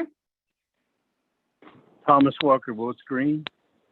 Honorable Thomas Walker Jr. votes green. Honorable Edison Wanika. Green. Honorable Edison Wanika votes green. Honorable Edmund Yazi. Red, green. Honorable Edmund Green. Yazi. Honorable Edmund Yazi votes green. Honorable Jimmy Yellowhair. I vote green. Thank you. Honorable Jimmy Yellowhair votes green. Going back up. Honorable Elmer Begay. Honorable Elmer Begay votes green via text. Honorable Nathaniel Brown.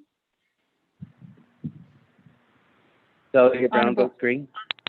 Honorable Nathaniel Brown votes green. Honorable Amber Canaz Bakrati. Honorable Amber Canaz Bakrati.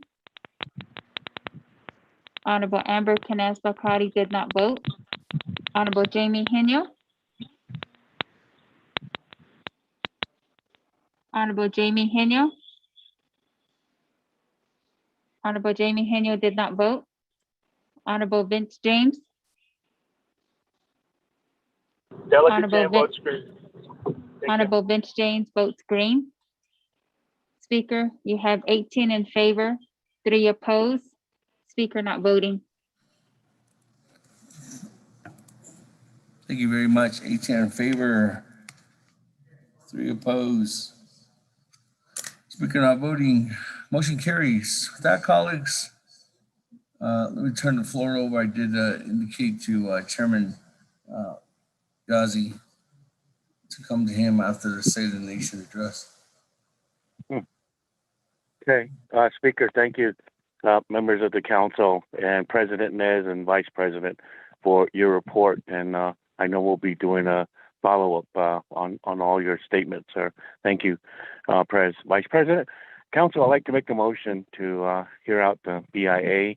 And it's important right now, and then with IHS, with the drought that's going on. So make that motion to suspend the floor rule, sir.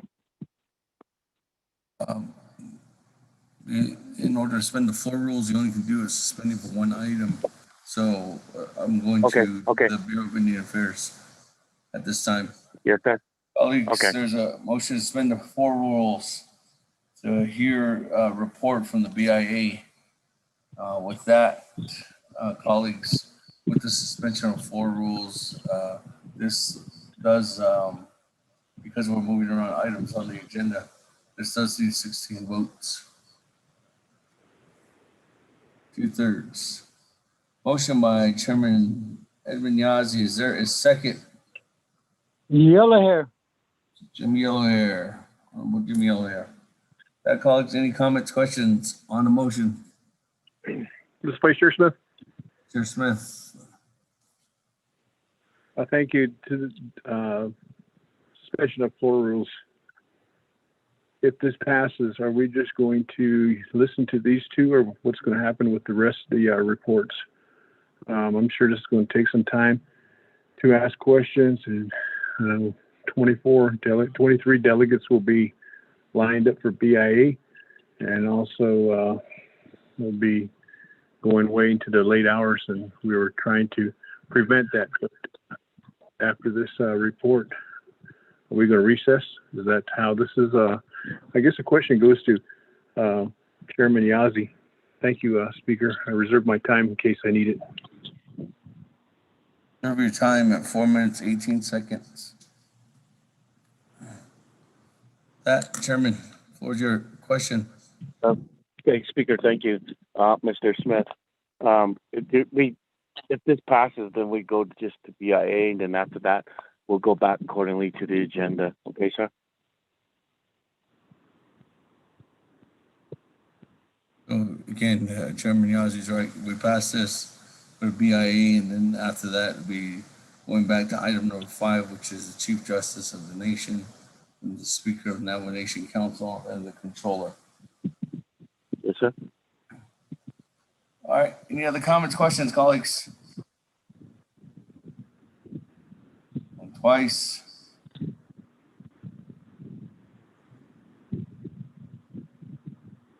There's none. Go back to Vice Chair Smith. 4 minutes, 18 seconds. Reserve time. Thank you, Speaker. Nandat, Bureau of Indian Affairs is important to hear, and there's hoping that IHS would have been included in this. Is IHS also included this in Chair Yazzie? I know you were wanting to include BIA and also IHS. That's my question. I reserve the rest of my time. Time at 3 minutes, 54 seconds. Going back to you, Chairman Yazzie. Okay, Speaker, members of council, Mr. Smith, if we can, yes, that would be good. The reason why I say that is I know all the committees are working hard and always receiving updates with the other departments. So, yeah, I think that would be appropriate to have BIA then IHS. Speaker, is that okay, sir? You, for the suggestion, I'm not going to request that modification. In order to suspend the 4 rules, it's suspending the 4 rules for one action item. And that one action item right now is to hear a report from BIA. Once we're done with that report, you can come back and suspend the 4 rules to go to IHS. But okay. At this time, as indicated before, Chairman. Okay. So with that, Speaker and Mr. Smith, we'll just stick with BIA. So. Not any other comments, questions at this time. Suspension of 4 rules to go to Bureau of Indian Affairs. Again, colleagues, this does need 16 votes, 2/3 of the council. There's none. Mr. Smith, 3 minutes, 54 seconds on reserve time. Thank you, Speaker. I'm ready to vote. Hey, this time with that, colleagues, let's go to board on suspension of 4 rules. Honorable Elmer Begay. Honorable Elmer Begay. Honorable Elmer Begay did not vote. Honorable Key Allen Begay Jr. Delegate Key Allen votes green. Thank you. Honorable Key Allen Begay Jr. votes green. Honorable Paul Begay. Honorable Paul Begay. Honorable Paul Begay did not vote. Honorable Nathaniel Brown. Honorable Nathaniel Delegate Brown. Brown votes green. Honorable Nathaniel Brown votes green. Honorable Eugenia Charles Newton. Charles Newton votes green. Honorable Eugenia Charles Newton votes green. Honorable Amber Canaspa Crotty. Honorable Amber Canaspa Crotty. Honorable Amber Canaspa Crotty did not vote. Honorable Herman M. Daniels Jr. Honorable Herman M. Daniels Jr. Honorable Herman M. Daniels Jr. did not vote. Honorable Mark Freeland. Honorable Mark Freeland. Honorable Mark Freeland did not vote. Honorable Pernell Halona. Honorable Pernell Halona. Honorable Pernell Halona did not vote. Honorable Jamie Henyo. Honorable Jamie Henyo. Honorable Jamie Henyo did not vote. Honorable Vince James. Honorable Vince James. Honorable Vince James did not vote. Honorable Rick Nez. Delegate Rick Nez votes green. Honorable Rick Nez votes green. Honorable Carl Slater. Honorable Carl Slater. Honorable Carl Slater votes red. Honorable Raymond Smith Jr. Green. Honorable Raymond Smith Jr. votes green. Honorable Wilson Stewart Jr. Green. Honorable Wilson Stewart Jr. votes green. Honorable Odo So. I vote green. Honorable Odo So votes green. Honorable Charlene So. I vote green. Honorable Charlene So votes green. Honorable Daniel So. Honorable Daniel So votes green. Honorable Eugene So. Honorable Eugene So votes red. Honorable Thomas Walker Jr. Thomas Walker votes green. Honorable Thomas Walker Jr. votes green.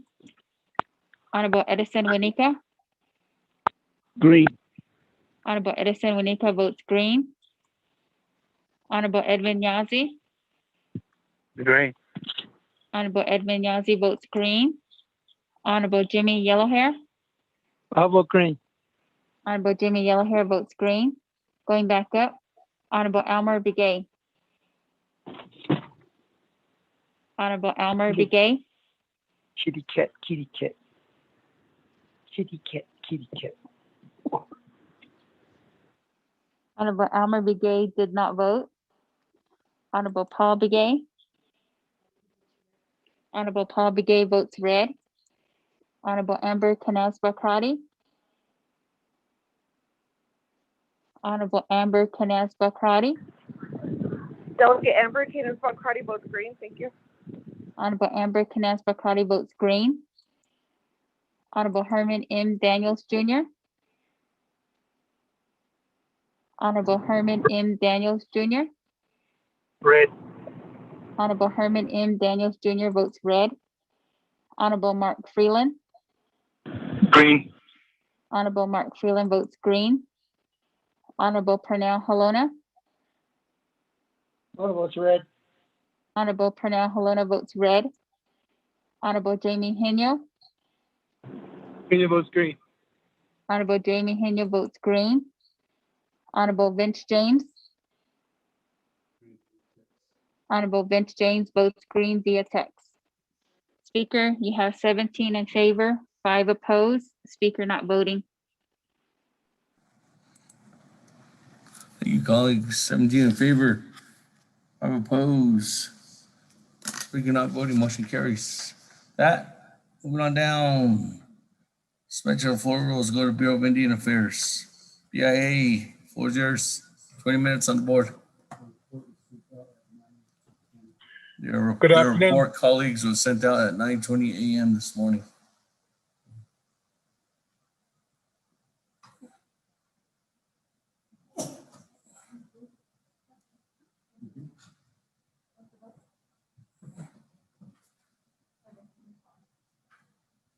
BIA.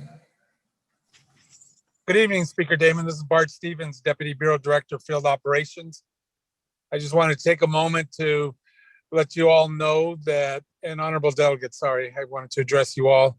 I just want to take a moment to reintroduce Lester Sosi, who's the Acting Regional Director for the Navajo region and will be for the next 120-day stint. And I just wanted to take an opportunity to let you know I'm here to listen, and I'm also here to contribute and answer any questions that you may all have for me But at this time, I'd like to turn it over to Mr. Sosi for the report.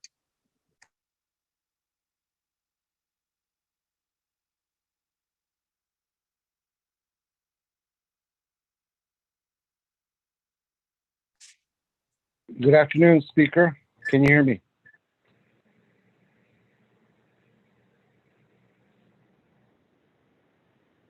Can you hear me, Mr. Speaker? Hello? Yes. We can hear you. Okay, thank you, sir. Wanted to, first of all, say thank you very much for inviting us to provide a report. It's been a while since we gave a report to the Navajo Nation Council. It's an honor to be here. Speaker Damon, Navajo Nation Council, other delegates, we appreciate the invitation. Also want to recognize Honorable President Naz, Vice President Lizer, Navajo people on the call, as well as guests on the call. Also want to mention our employees and staff that might be on the call. I really appreciate Delegate Altoso and Delegate Edmund Yazi for allowing us to be able to present this report. Today, again, we want to give a report as we always do, at least a written report. And fortunately, at this time, we'll do the written and oral report to the council. I'm going to talk about first the BIA report briefly, then the pandemic impacts, then talk about land status, then drought impacts, the ARPA funding. Those will be the areas that I'll be focusing in on today. Hopefully, everyone has the Navajo Nation Council report. That's divided basically into 4 sections. The first section is the Navajo Regional Director's comments. Then we have our program report outs with all the really good work that's being done by BIA employees across the Navajo Nation. And then we have Appendix A as basically information for council. And that's really the Appendix A shows that all the different Dear Tribal Leaders letters that have been provided to the Navajo Nation. And Appendix B is the other information that we provide on usually to the Navajo Nation there. So I want to draw your attention to Appendix C, which is a new section that we added based on work that we're doing with the Navajo Nation Council delegates. In there, you'll see that we provided several letters to Navajo Nation Council delegates. One was to Delegate Amber Crotty regarding Tribal Budget Advisory Council. Next one is Delegate Carl Slater regarding agency boundary issues for District 9 and 10. Then a letter to Council Delegate Eugenia Charles Newton. This is regarding the transportation and the Shiprock Administrative Reserve area, as well as other transportation questions and concerns within the Shiprock chapter. Next, we have a letter to Council Delegate Daniel So regarding basically rights of ways and realty transaction regarding Hamus Mountain Electric Co-op. Then we have a letter to Council Delegate K. Ellen Begay regarding grazing permit data request. Lastly, we included a letter to Elmer Begay regarding grazing permits and homesite leases on NPL. So that's how the BIA report is put together. Back to the page 3, we have the Navajo Regional Director comments, and I wanted to just stress briefly here some of the highlights that we have in the report. That our realty team has been working very hard in addressing applications for rights-of-way leases, and especially during the pandemic, really it's a lot of coordination and communication that occurs. We basically processed over 200 applications for rights-of-way leases during the pandemic. Our transportation team has been working very hard as well on road maintenance by blading earthen roads, completing right-of-way fence repairs, maintaining cattle guards, responding to inclement weather, as well as working with individual delegates on specific requests. Our Indian Self-Determination Office has also been working on a lot of document finalization and work regarding Public Law 93-638 contracts with the Navajo Nation. Then across the Navajo region, all the different agencies, we have team members collaborating with different federal agencies, including BIE, BLM, Bureau of Reclamation, U.S. Environmental Protection Agency, and NRCS. Some of the projects that they're working on is Navajo Gale Water Supply Project, Abandoned Uranium Mines Remediation, and then the BLM Resources Management Plan Amendment. In our natural resources side of the house, we've been really achieving some good success. Our team has been working closely with some contractors to continue the milestones and achievements for the Integrated Weed Management Project, as well as the former Bennett Freeze Environmental Assessment Project. That's basically the highlights in the first part of the report, and then you'll glean through a lot of different details from the different agencies. So really appreciate Council giving us the opportunity to talk a little bit about our report. The other area of work that we've been working with really is with different Navajo Nation Council delegates on land status. Some are related to secretarial orders or executive orders. For example, in Chinle, Tuba City, Eastern Navajo Agency, we've been working on a lot of the research that's necessary to make sure that we have all the information we need to provide a good answer or good response to council delegates. A lot of these are ongoing pending projects that we're working closely with our realty team on the research and finalizing formal letters back to the delegates. The other piece I want to mention related to land status is that under Secretary Holland, it's a priority for BIA to look at feeder trust transactions. And the Navajo Nation, we know, has a significant number of acres that are fee status. So this is an opportunity, I think, for the nation to really look at feeder trust opportunities by working with certainly the Navajo region and then the agency offices. The other one I want to mention is on drought impacts. We've had our team on the ground, working with council delegates in addressing the drought impacts. And really, this is not, the first year that we're doing this. We've been working with, at the program level, the different agency offices have been collaborating with Navajo Nation, as well as permittees.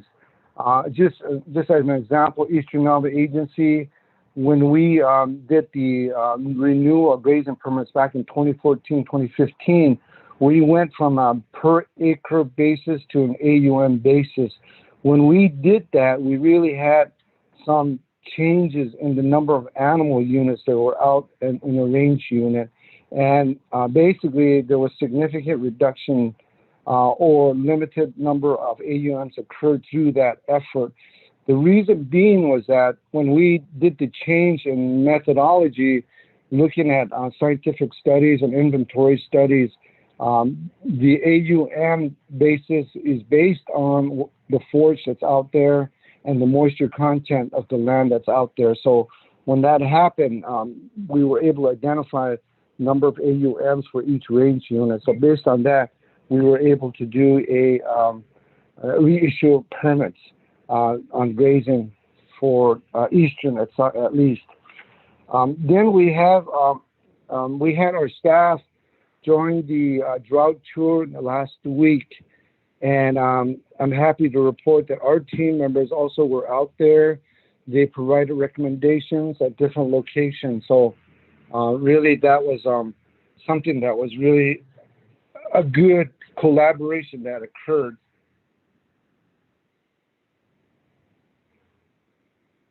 Yeah, so we worked with the different agencies, staff, and then working with the Navajo Nation staff also. I think that through that tour, as Chair Nez has mentioned, I think a lot of good information came out. So we're looking forward to working with Division of Natural Resources from the Navajo Nation, as well as working closely with the different council delegates and the different committees to address the drought. I think we all know it doesn't need to be overemphasized that drought has really impacted quality of life for Navajo ranchers, farmers, and overall just different communities across the Navajo Nation. So I think that was certainly important to have that tour for the Navajo Nation and BIA officials. Now on the information for ARPA, I want to give a quick update on on some of the efforts that we've been working on with the Navajo Nation. Our self-determination office has been working closely with OMB and other tribal offices to complete all those necessary documents. One area of work and support that we're providing through the ARPA funding is the potable water based on an allocation formula from central office through the field operations. Navajo Nation was basically allocated about $3 million to provide potable water. So we have been working with our engineering office and we also met with Dr. Yellerman on July 9th to start really communicate on how potable water will be provided to different communities across the Navajo Nation. We'll continue to work with Dr. Yellerman. More details will be coming out for that. The contract that we're working on internally through our acquisitions office, and the solicitation has closed on July 9th, and we are looking forward to an award being made mid-August of 2021. The mechanism we'll be using is what they call an IDIQ contract through our acquisitions office at the Navajo region. Some other support that we're providing to the Navajo Nation includes aid to government funding of about $8 million through the funding that goes through in terms of ARPA funding that we would do. So then there's other information that you'll see in the report for all the 638 contracts that we worked on with the Navajo Nation. So that's kind of in brief a summary of some of the information we want to provide. One other item I want to mention in terms of some of the work we're doing is that Navajo region, we have built a team called the Immediate Action Team. We're really been making some really good work with them by bringing together subject matter experts across the agency so we can address CARES funding and ARPA funding, streamlining it to see if we can get that done as soon as possible through the process. Yes, the process sometimes has a lot of requirements, but our team has really made a good effort in processing a lot of the applications that has come through from the Navajo Nation. Related to that, the Navajo BIA has worked with RDC and the Land Department basically through 25 CFR 169.4B to allow the nation to basically issue their own right-of-way. So I want to mention that, which really streamlined the process also.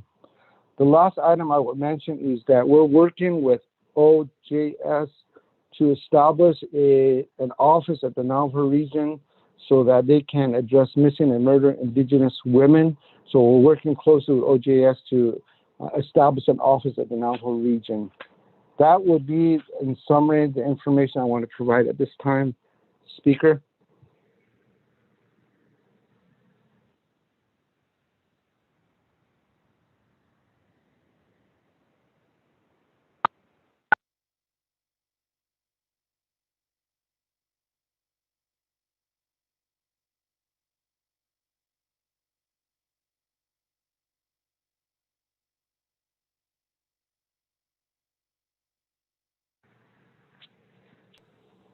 Mr. Speaker, we're standing ready for any questions. Thank you very much, Mr. Sosi, and thank you very much, Mr. Stevens, for being on the line. That, colleagues, we are on Bureau of Indian Affairs. Could I go ahead and get a motion? Commissioner Smith. Commissioner Smith, is there a second? Delegate recognized. Honorable Stewart. That, colleagues, let me go to the board. I do have Honorable Otto So, then Honorable Keon Begay in the queue at this time. Honorable Otto So, the floor is yours.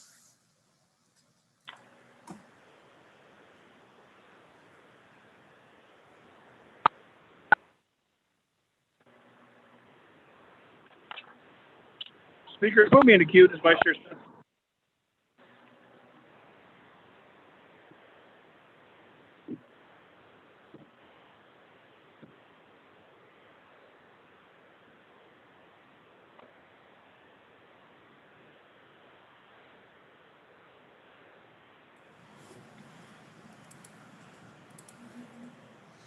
Honorable Aroso.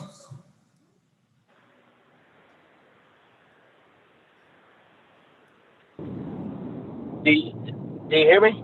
Yes. Yeah, I did. Oh. Okay, I was talking away over here and I was muted up. Anyway, I would like to indicate that thank you for the report from the Bureau of Indian Affairs. I don't know your staff. I don't know Mr. Stephen. It's been a very pleasant,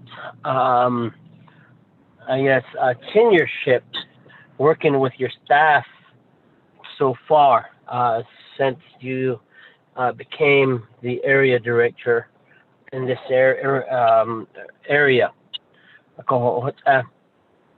The other is that that I've been always pressing on the land status in Tuba City, and which the Navajo Nation, whether these are supposed to be the responsibility of the executive branch to really clear and search through these nitty gritty, but they never did. And these are the questions that I'm asking, and I'm thankful that your team and myself and a few other individuals are working together to try to figure out what happened at the turn of the century in Tuba City, and then what happened when the land into trust happened, and I really appreciate that conversation, and I know where we are at the top of that. But one area, I guess, if the nation will want to assume control of that secretarial order, would the nation make that request through a form of a legislation to the secretarial or the Secretary of Interior to convert that piece of land into trust?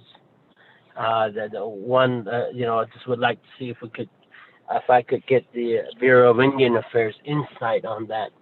The other is that I really appreciate the work that you guys are doing with the grazing windmills and so forth, and trying to do your job, and at the same time with the nation. And I know that you do give the nation funding source through form of through windmill repairs and so forth. And I'm just wondering if there's a report that is given to your department for how these funds were utilized from the nation over the course of many years, because it's a contract which dollars come in through in the form of as a contract to the Navajo Nation. So I'm just wondering if there's any type of reporting mechanism the nation made, and just wondering to see if there was any red flags to some of their expenditures to what the federal guideline says. And then the other is that I guess the right-of-way issue is something that we need to look at, and then the community of Tuba City, we really need to look at the dark areas, the dark zones of fiber. And I believe that discussion will be coming down the pipeline pertaining to that matter, because it will be a right-of-way issue that we will be having another discussion, so that we could try to extend the fibers into the dark areas in Tuba City pertaining to business, economic development, pertaining to community development, pertaining to government development, such as tribal offices and federal offices and federal buildings, where we could try to get these fibers into these dark areas so that the services of direct services could be provided in a faster way, in a different way of technology. So, I appreciate this time. Reserve my time. Thank you. Thank you. Well, I'll just with that. Reserve your time at 42 seconds.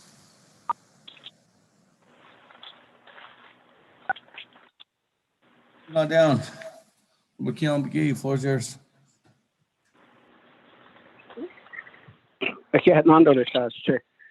Speaker, although Mr. Sosi, appreciate the report, and then also thank you, Mr.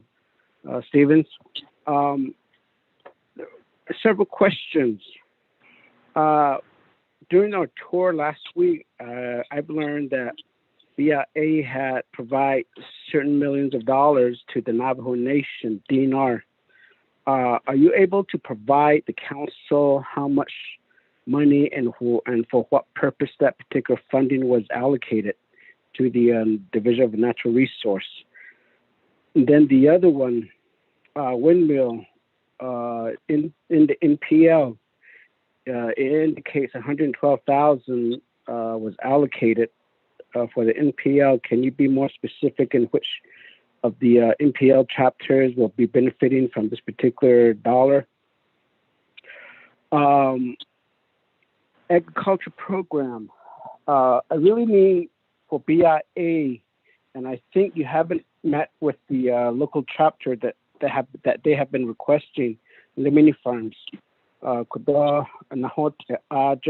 I've been submitting shortfalls of the irrigation infrastructure. With that dollar amount that you're receiving from different source, I mean, how much can Division of Natural Resource can help the local chapter regarding irrigation, water development, windmills repair, and so on? We just talk about it, and we continue to hear people say that nothing hasn't been done. What overall strategic plans does the BIA have addressing this particular issue? I think BIA should be the forefront because as covering the Navajo Nation, for the purpose of being the regional office, I mean, you only cover one nation, one Indian tribe, which is the Navajo Nation. There should be a good direct response and immediate action in addressing a lot of these issues that the Navajo people are facing on the Navajo Nation. And then the other one, as I indicated to President Nez about watershed, we had a good conversation with the Shiprock AML office, and they provided us that, like right now, the rain it's good that we're having, but the runoffs, we're not capturing it, period. All of it is going down the wash and then probably going down to into the Colorado River now, and somebody's benefiting down south. So I think there needs to be a bigger discussion of how, especially in my area, they told us that Niles Lini is the starting point that goes all these tributaries goes into the watershed, goes into the Colorado River. So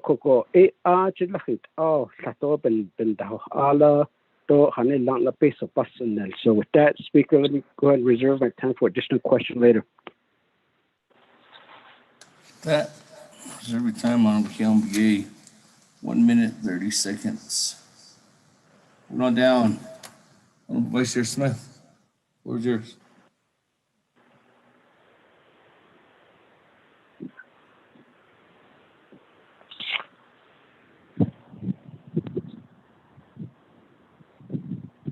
Vice Chair Smith.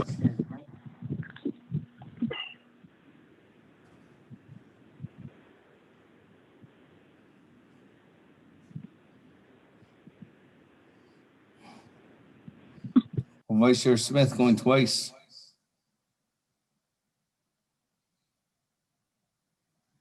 Vice Chair Smith going 3 times. Moving on down. Chairman Daniel So, floor is yours. On the main motion.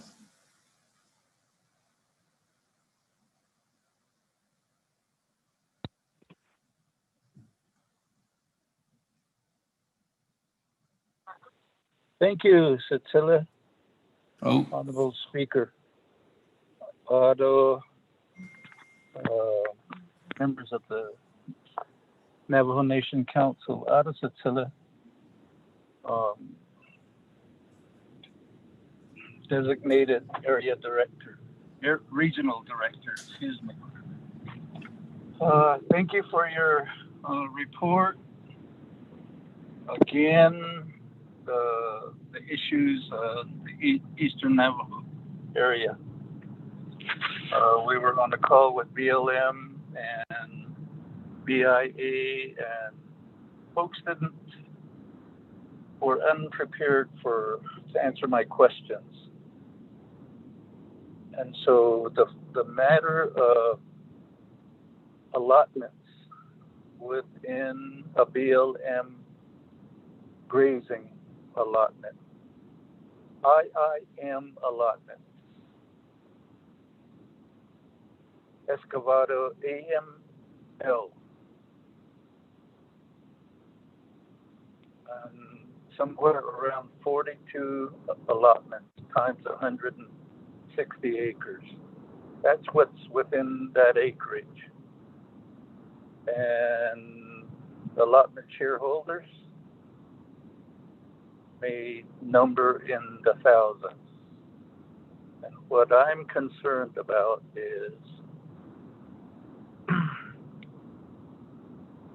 the rental rates and the grazing. It's paid to the BLM from the user. And this was many years in the making. And basically all the folks I've talked to said, yeah, well, you know, that's it. So, she quacky. The Baya Nisto Nita throughout the years. And so in that aspect and in the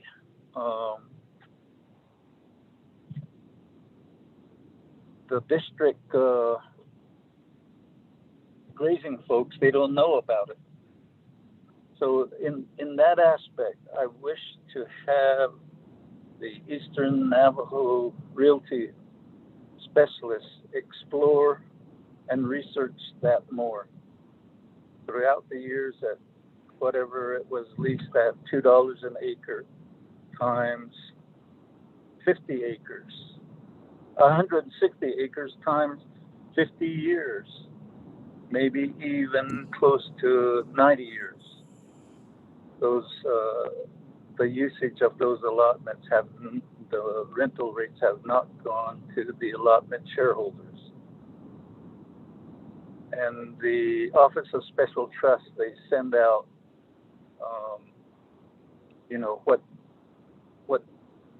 who are allowed the right-of-ways, the leases, and even the Navajo folks that use the other allotments.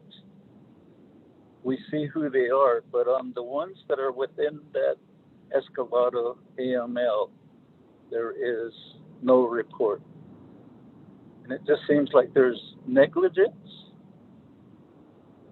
on both sides, BLM and the BIA, to not acknowledge that those 42 allotments are within the BLM grazing allotment. And what really troubles me is the allotment owners could have been allowed to hold Excavado AML because their allotment would have been base property as a requirement to get BLM grazing allotments. And if we could get that information, I think it would basically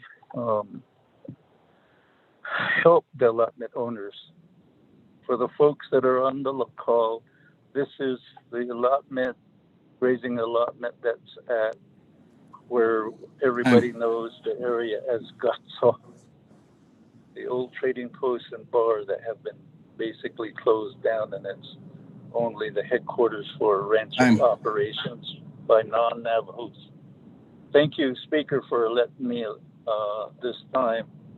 I appreciate All right, the thank you. opportunity to talk to BIE. But Ayla, yeah. Thank you. That, let me go back to Mr. Sosi and Mr. Stevens if there's a response at this time. Mr. Speaker, thank you very much again. So, Mr. Delegate Otoso had 3 questions that I wrote down. The first question is related to the status of the land in Tuba City, and if we would have to get some type of form process to look at that land situation. Delegate, so as we had a really good meeting, I think a week ago, we talked about some of the process that has to happen, what we need to do. And one of the things that we mentioned at that meeting was that our team, realty team, has been working hard on researching the information, and we have also been working with our solicitor's office on it. And so we mentioned that we will have a really good response to you by mid-August on the information to you. And one of the things that we need to work through is better understanding if the congressional act that happened supersedes the secretarial order that also established the trust-like use of that land. So we'll continue to work on that and provide you a formal response for that question. In terms of windmills and the work that's being done, is there any report that could identify how much funds was used for that? So if you look at our report on page 12 and 13, we did identify a total of 32 windmills being repaired at about $115,830. And we have the chapter identified, the range units and the windmill information on that on page 12 and 13. We could also look at 638 reports for results of the contract work that's being done. Certainly you could request for getting that information, and we'll respond formally to you on that. Number 3, you mentioned right-of-way might be an issue in what you're calling the dark zone. If you recall, we worked closely with you and other delegates during the CARES funding, and there was a request for timely processing the fiber optic to the Tuba City Gray Hills High School. And again, as I mentioned earlier, the immediate action team processed that fiber applications timely and quickly. So I believe that school does have the fiber optic connection at this point. If there's any other specific concern, we can certainly address that. For Delegate Key Allen Begay, again, thank you for your questions. You did also ask about how much funds have been provided to nomination DNR. Again, we can look to the 638 contracts, the results of the reports from that, and we can certainly provide information to you if you can give us a formal written request for that. Number 2, you were asking about windmill in the NPL area.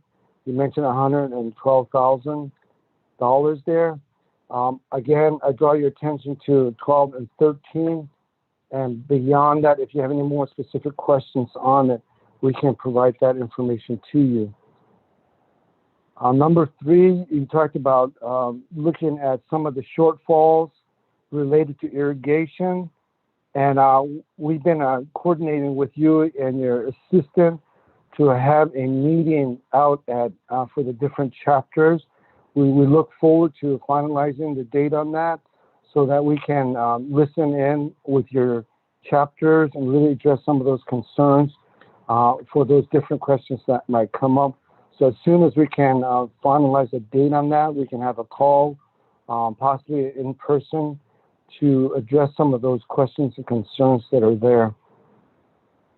You mentioned about maybe there should be a strategic plan since BIA is on the forefront and covering just one tribe.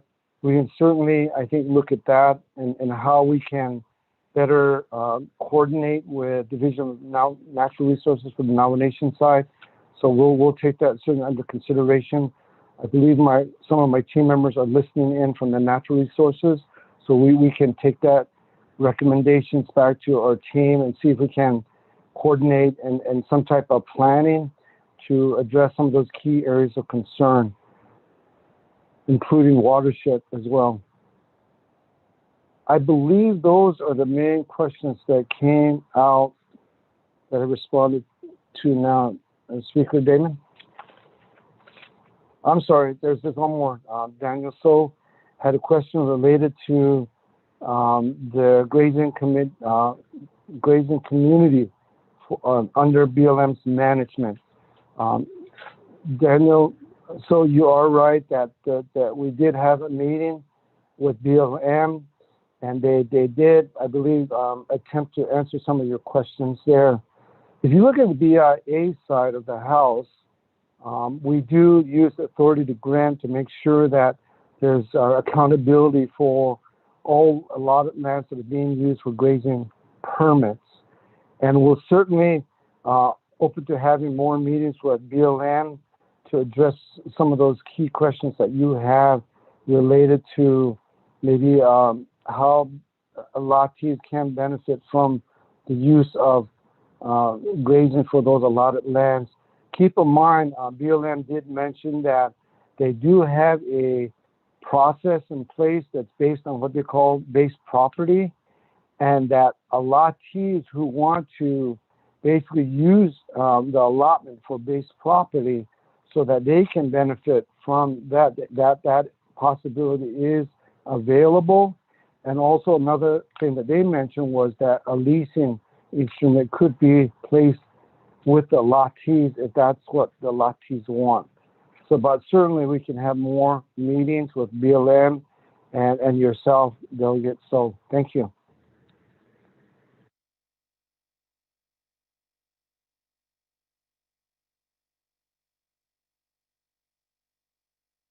Thank you very much. That, let me go back to the floor. I have Vice Chair Smith.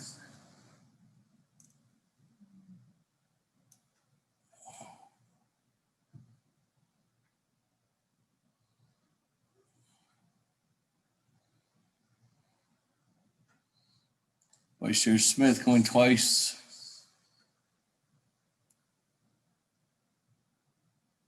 Vice Chair Smith. Moving on. Honorable Yellow Hair.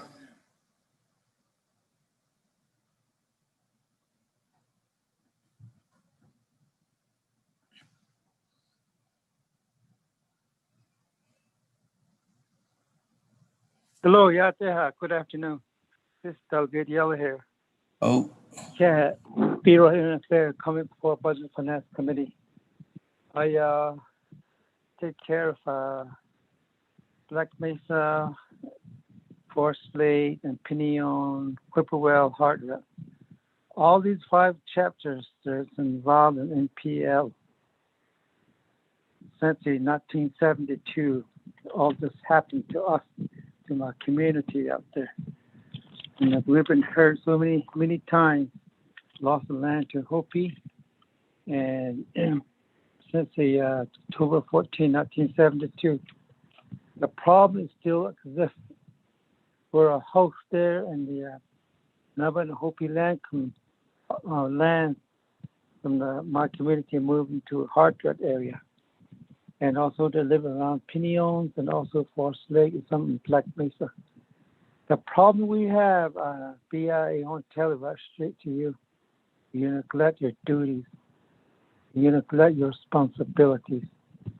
These should have been taken care of according to CF 425. There's windmills not working at all. We need either a water pump or maybe a solar to get these water up from the ground and windmills and stuff now. for a month now. There's no water in the area in Black Mesa. There's no reservoir has been filled up with dirt and it needs to be cleaned out. A lot of it needs to be done in Black Mesa. We need to help our livestock. So NTOA have sent a policy. There'll be less water taken from the chapter house. And if we had these reservoirs, we could have helped our livestock that needs water. And that's where you neglect their duties. And the windmill needs to be repaired too.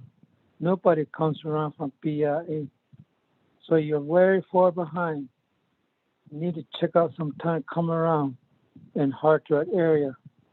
And a lot of these houses were built under a relocated or near. They did a bad job and the houses are fall apart now. The foundations are bad. This caused a lot of problems for our community up there. A lot needs to be said about NPL, especially in Hartford area. And we need roads. Roads need to be paved. And I hope everything will be processed for me tomorrow if it comes to the legislation 313 and 315. Appreciate it for your coming up to BIA. We need your help. I'll let you reserve my time. Speaker, go ahead. Let me go here. Should be time at 1:52. That, colleagues, any other comments, questions at this time? Put me in the queue, Eugene So. Eugene So, floor is yours.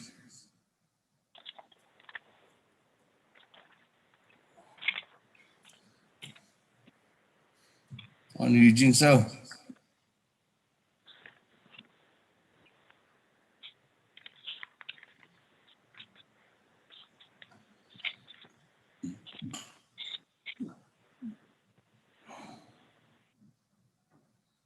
Honorable Eugene So.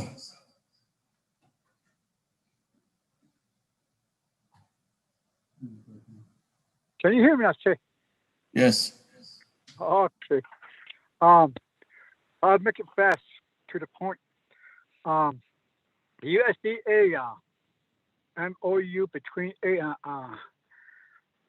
USDA at the Interior BIA raid the people that signed the MOU 11/16/2019 became in effect in February 2016, 6 months in Bacot. There was a Tara Swedener, Assistant Secretary, Indian Affairs, U.S. Department of Interior. William Nardi, Undersecretary of Farm Production and Conservation, U.S. Department of Agriculture. Larry Darrell L. LeCompte, Director, Bureau of Indian Affairs, U.S. Department of Interior. Richard Forsyth, Administrator, Farm Service Agency, U.S. Department of Agriculture. Matthew Lord, Chief, Natural Resource Conservation Service, U.S. Department of Agriculture. These people signed, so there is a BIA in there. There are some responsibilities that the BIA is supposed to do. If you have that, I'm pretty sure you have it on your table. The memorandum of understanding between and among the United States Department of Interior, Bureau of Indian Affairs, and the United States Department of Agriculture, Farm Production, and Conservation Mission Area, and its agencies and Farm Service Agency, and the Natural Resource Conservation Service, relative to planning and implementing certain United States Department of Agriculture programs on Indian lands. I would like that interpret to me. Sometimes I want to sit down with you guys, see what your responsibility is regards to this drought, and also within the Navajo Nation District Grading Committee's plan of operation under the duties and responsibility in grade 13, 7-1, Navajo Nation Code Title 3. Grade 13 of duty responsibility, it says enforcing the Navajo grazing regulation. Okay, now, if we go to 152.6 carrying capacity, in the grading committee, coordinator, no, is not range utilization studies. What are these annually? So I'm pretty sure you got all the annual counts since 1943. June 26, 1943. That's when it was first. A utilization study was made ever since then. So is there anything that would trust responsibility that BIA is doing regards to taking care of the land, range, grass, water, aggie. So even go this the code even as your grading committee is people in the you can shit us crash or say so decontent now the next creepy and lost said on whatever card. So if this annual count was made every year, it says in there in the code in the CFR 25 that new permits or it can sheep unit can be add on. That's what it says. If the range is more, if there's a lot of snow in the winter, if there's a lot of grass, when you range technician BIA is going to go out there and you do the utilization studies again, and then when the permits comes back, he might add on 2 sheep or 1 or 5, or it's not good, they might take away 1 or 5 too. So that's how the grazing permit is supposed to be monitored. Did the trust responsibility ever been done by the BIA? The crack in and get this kid all this. Is that what's going on? So even now go go crack is crack it on the on the on go what the Greg on us across the Navajo Nation. That's what we're looking at right now. We're in the drought. We don't have to look at it. We can just see across and we can see there's a drought out there. We don't have to tell you where. And thank you. Reserve my time. Speaker, just take. Reserve your time at 27 seconds. Any other comments or questions, colleagues?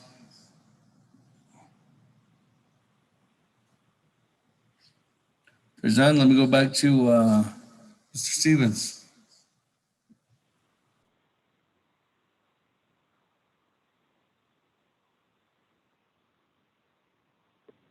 Speaker, Vice Chair Smith.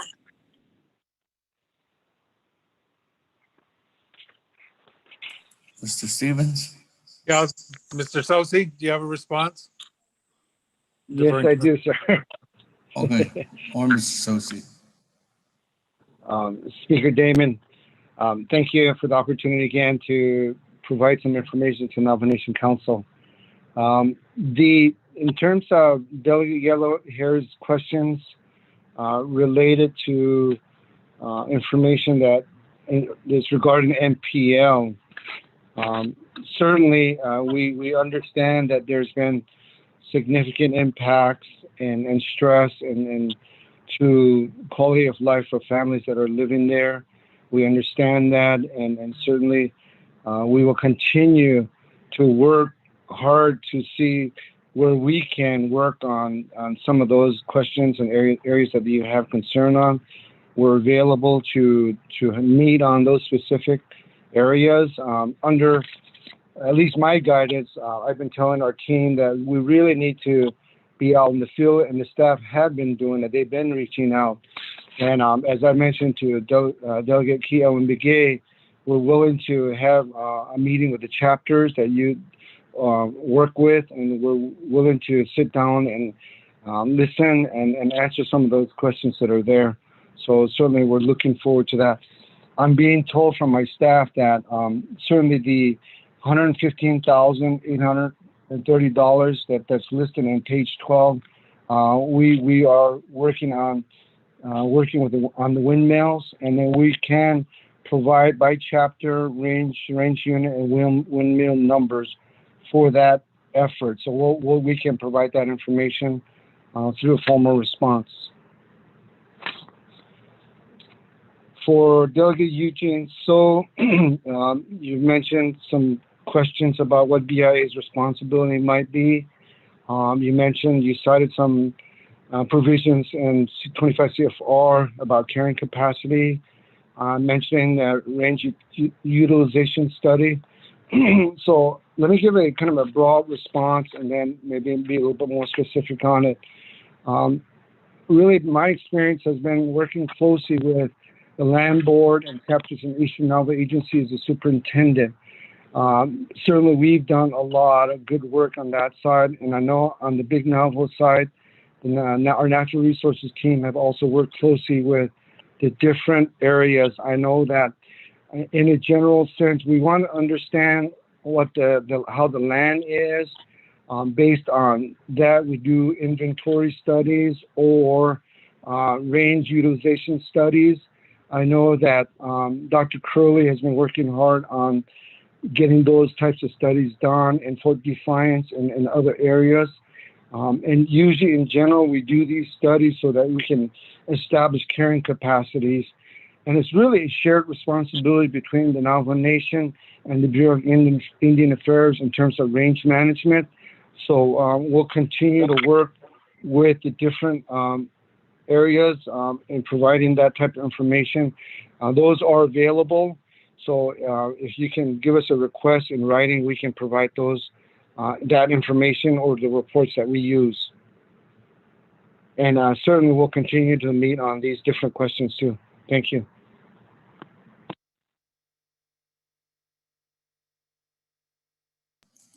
Thank you very much.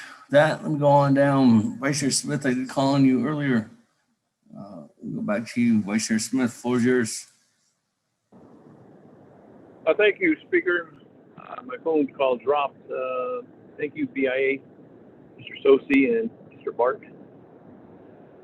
On behalf of the report here, my question is to the aspects of Navajo, Arizona.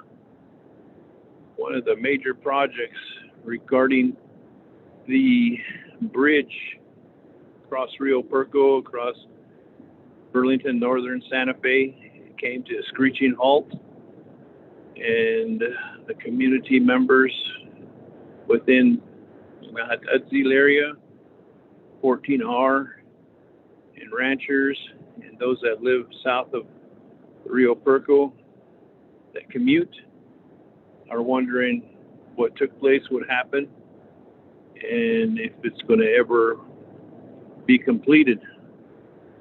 I need a update so I can provide that update to the folks within Hatutzil. This is a long time wait on having a bridge across, replacing the old bridge and putting a modern bridge as we speak. I reserve my time, Speaker.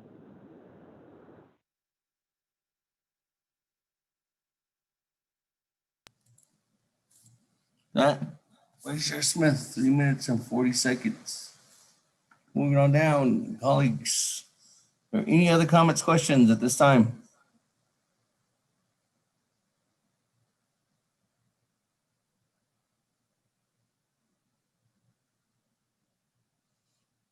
If there are none, let me go back to reserve time.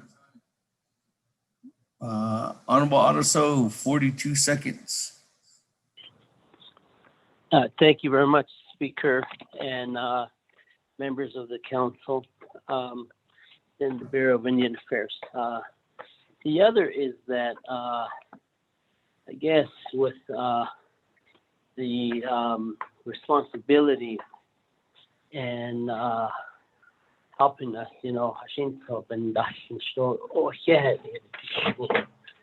trying to help out delegates all the way across the Navajo Nation, and would like to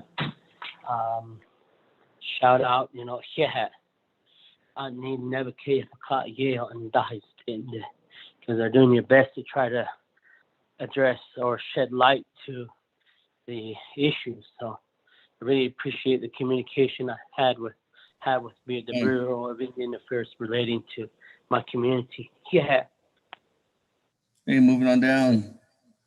Keon Begay, 1 minute, 30 seconds.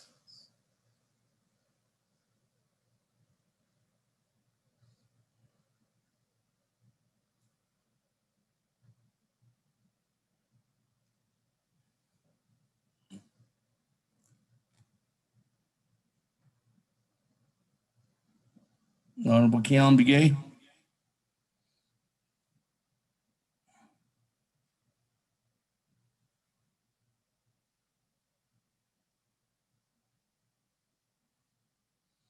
Honorable Keon Begay. Going 3 times. Moving on down, Honorable Yellow Hair, 1 minute 52 seconds.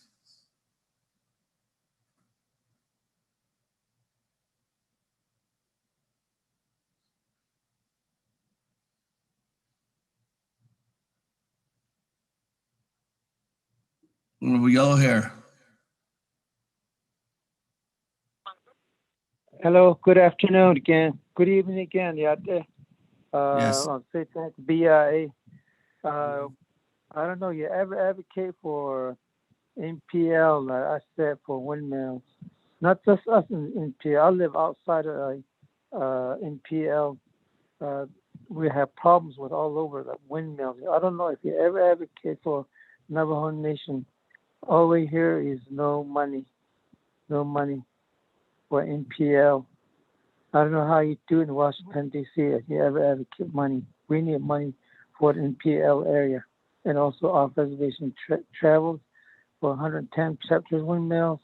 Those are needs of repair or we need new windmill. So from your office, you probably had to do evaluations on every windmill. Thank you for coming to the Navajo Nation to looking forward for assistance, especially NPL area. And look forward for the meeting. Thank you very much on behalf of my people in Black Mesa. Yeah, Speaker, you're my time. Thank you. Moving on down, Honorable Eugene Sell, 27 seconds.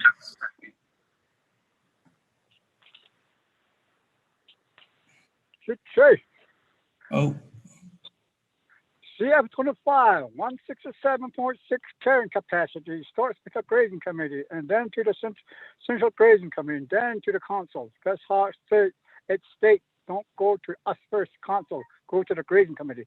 Thank you.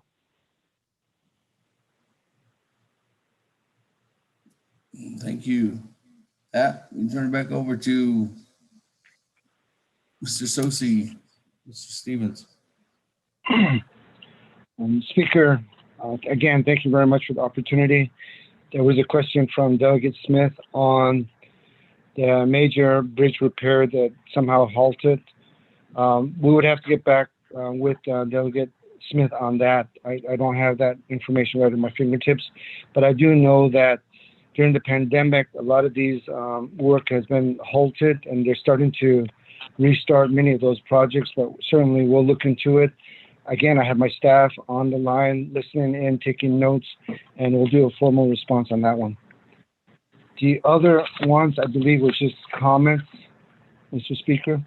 And we do appreciate working closely with Delegate So. We really appreciate the recognition that our team does work hard and tries to respond to a lot of these complicated areas. I know you all appreciate the fact that if you look at all the Navajo Nation, we basically have over 20, probably 25 different land status that BIA has to manage and work closely with. Eastern alone has about 23 land status. We also have different CFRs, 25 CFR 166 and 167, plus the Title III that we have to work with. And Eastern has a different set of regulations that we always use, but it has to be consistent with 167, which is the Navajo regulations. So we have to wear different hats all the time. So, Speaker, with that, I yield back. Thank you. Thank you very much. That we go. I don't have anybody else in the queue. Back to reserve time. Speaker, this is the question of privilege to BIA. Question of privilege. What is your, no, what? My question is with the respectful that I said, have you ever been advocate for an NPL area in Washington, D.C.? I don't know how they do it from BIA. every time when it comes to NPL, they say no money, no money. That's what they say all the time. We like to watch and how they advocate money for Navajo reservation, but all 110 chapters too. That's my concern, Speaker. Okay, thank you. That, colleagues, and everybody else in queue, I'm gonna go back to reserve time. I do have Vice Chair Smith, 3 minutes, 40 seconds.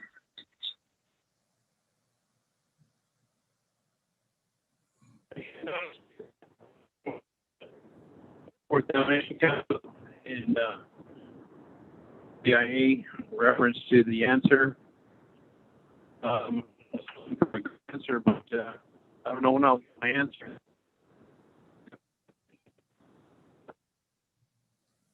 Vice Chair Smith, you're very choppy.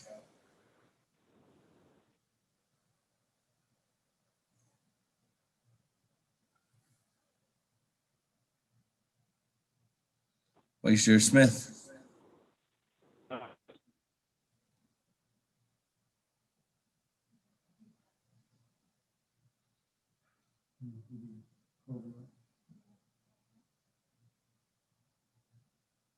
Vice Chair Smith going twice. Vice Chair Smith going 3 times. Now, colleagues and everybody else on the board, is there any further comments or questions?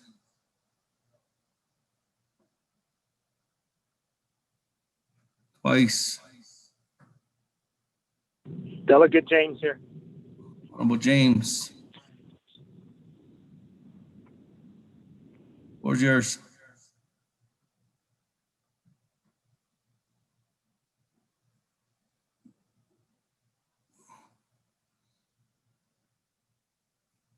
Honorable James going twice. Yeah, Don, another speaker. I'm sorry, I was on mute. Kodor, BIA, ARJ, has anigi the jena the dish kitten song. BIA, I do have a question. Nashe Holze has anjedo nihe, the nebekaya nihe kahozo. Oko, the criteria, the process seems to be different between Hopi and Navajo. And when it comes to mining sites, like the Hopi, they have indicated, oh, we're going to take the mining sites back, and it's going to become back our land. And they have a different process that they go through, while over here as Navajo, we're given a different process. And I wanted to know why there was 2 different processes regarding taking land back from the mine. And so if you can elaborate and respond in regards to that, appreciate it. Reserve my time. Thank you. Reserve your time at 3 minutes, 48 seconds. Matt, going back to Mr. Sosi. Speaker Damon, this is Bart Stevens. I'll take those questions. Okay, go ahead. The first question regarding how, I think the term that was used by the delegate was how we advocate for our resources for NPL. And the quick answer is that we don't, because we are given appropriations from Congress, which we cannot lobby for. And what we have to demonstrate to Congress and to the White House is the efficient use of the resources that we are allocated, that we are appropriated. So when we get these funds, we look at the bigger picture of all programs, and based on the budgets that are available to us and the needs that exist out there, we use those resources to meet those needs. Now, NPL is in a unique situation as well, because for the last several years, actually almost every year, carryover dollars are identified, and we often put carryover dollars back into NPL for instance, windmill repair and fencing and other things that come up that are issues. So as funds roll down, are appropriated from Congress, to the Bureau of Indian Affairs, and then we get our share of the slice. We mean Navajo region, get their slice of the pie for all regions of different types of line item budgets. Then we make those decisions as I've indicated, and both with RD Pinto of the past, during my tenure, and now during this transition into new leadership out in Navajo, that practice continues, and we can thank our Natural Resources Division that identifies additional resources that then funnels money back into NPL for those special projects. But again, as federal employees, we cannot lobby Congress for additional resources. The second question from Delegate James, which speaks to different processes with land, as I'm understanding it, we don't identify with mine sites or what's on the land. We just look at land statuses, and the process by trust services for how those lands go back into trust from fee, or how they get administratively reserved or reassigned, is one process. So in order to answer your question clearly, I need to understand the two processes that you're referencing, so I can understand what those differences are, because there is no different process from tribe to tribe. We're all bound by federal regulations and statutes that dictate the work that we do. And no region, and now that I'm in a position to look at Western region as well as Navajo, as well as the other 10 regions that exist out there, I would really be interested in better understanding what you're referencing. And then I can address that with the regional directors nationwide. Thank you. Speaker. Thank you very much. Let me go back. I don't have anybody else in the queue to reserve time. Honorable James, 3 minutes, 48 seconds. Thank you, Speaker, again, and the members of the council and then audience. I think we need to set up a meeting so I can go over and give you the information that I have retrieved and the documents that I have. But next question is, we do have a site there in Steamboat Chapter area, which is the old Division of Public Safety Training Grounds, Toye. And what plans do you have to clean up that site to give that land back to Steamboat, and Steamboat Chapter can start making those accommodations for developments to happen on that site there? Reserve my time. Thank you.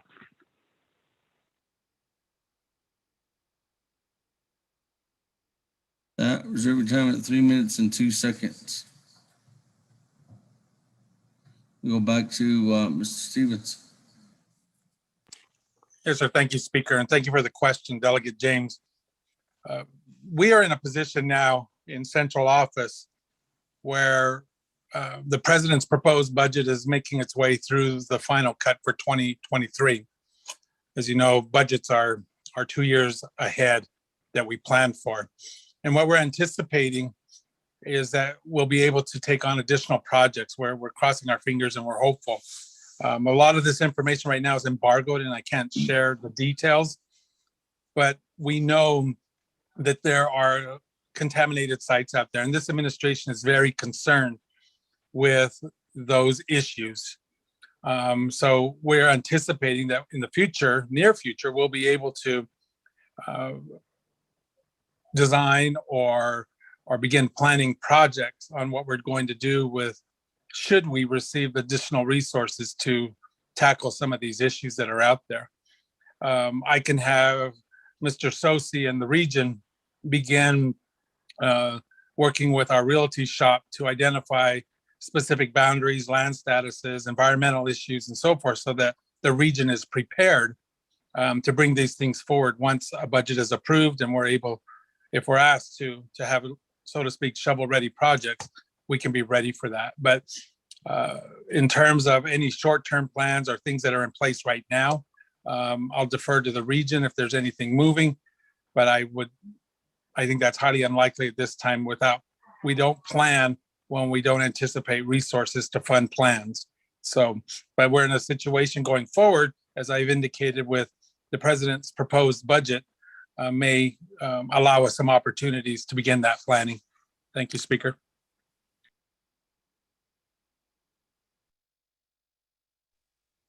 Thank you very much. With that, let me go on down. I have a new player, colleague, Honorable Slater. Floor is yours. Thank you very much. I have two requests. One is the Lukachukai chapter passed a resolution requesting for the transfer of the old school site. You know, there's a new school under construction to be transferred to the chapter of the nation and not to demo it. To date, we haven't heard back from BIE and the Bureau on that matter. And so ask for your help in coordinating a meeting to discuss that. Second, we have several chapters, many community members who are interested in confronting the Russian Olive and Tamarisk situation from Lukachukai down to Round Rock and down to Rock Point. And so I ask that you or your staff reach out to myself so that the relevant folks can get in the room and scope out what the cost may be to address that. Speaker, I'll wait my time. Thank you.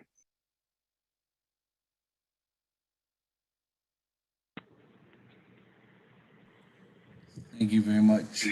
That, I don't have anybody else in the queue. Let me go back to Mr. Stevens or Mr. Sosi. Mr. Speaker, this is Bart Stevens. I'll take the first question with the Lukachukai school and the new construction as well as the old school. When the federal government transfers property, and I think you're probably aware of this, that we have to have an environmental assessment of the existing property, whether that be a building or even just land. An environmental assessment needs to be completed so the government is free from any liabilities with any environmental hazards that may exist.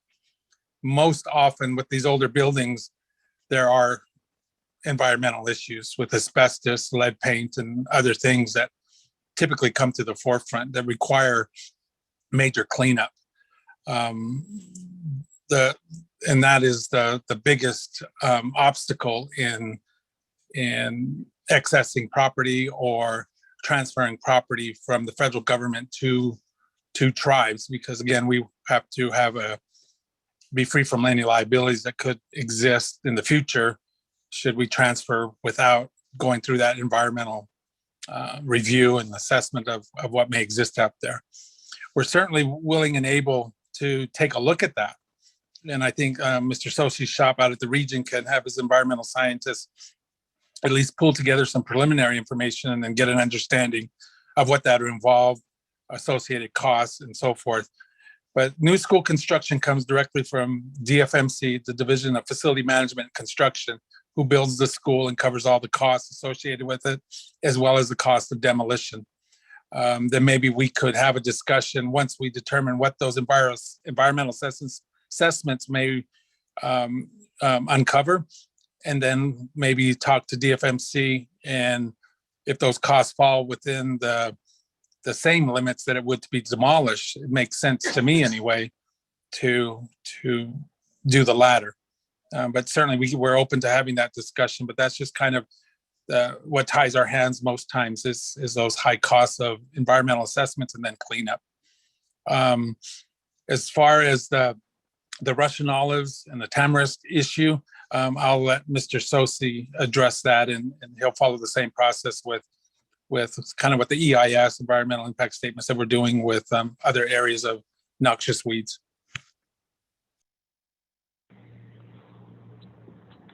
Mr. Speaker, to add to Mr. Stevens' information and comments there, certainly we have a very, very good natural resources team that has been addressing invasive species. In fact, we're making some significant progress on the Navajo Nation weed project work that's happening. And so we have several milestones that we've achieved, and it's still ongoing. I just use that as an example to say that our team are very, very good and have good, very knowledgeable about addressing invasive species.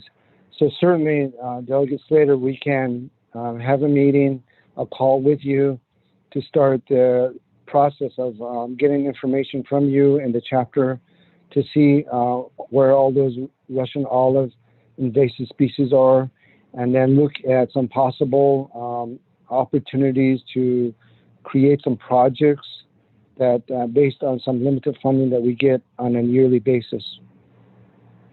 Speaker.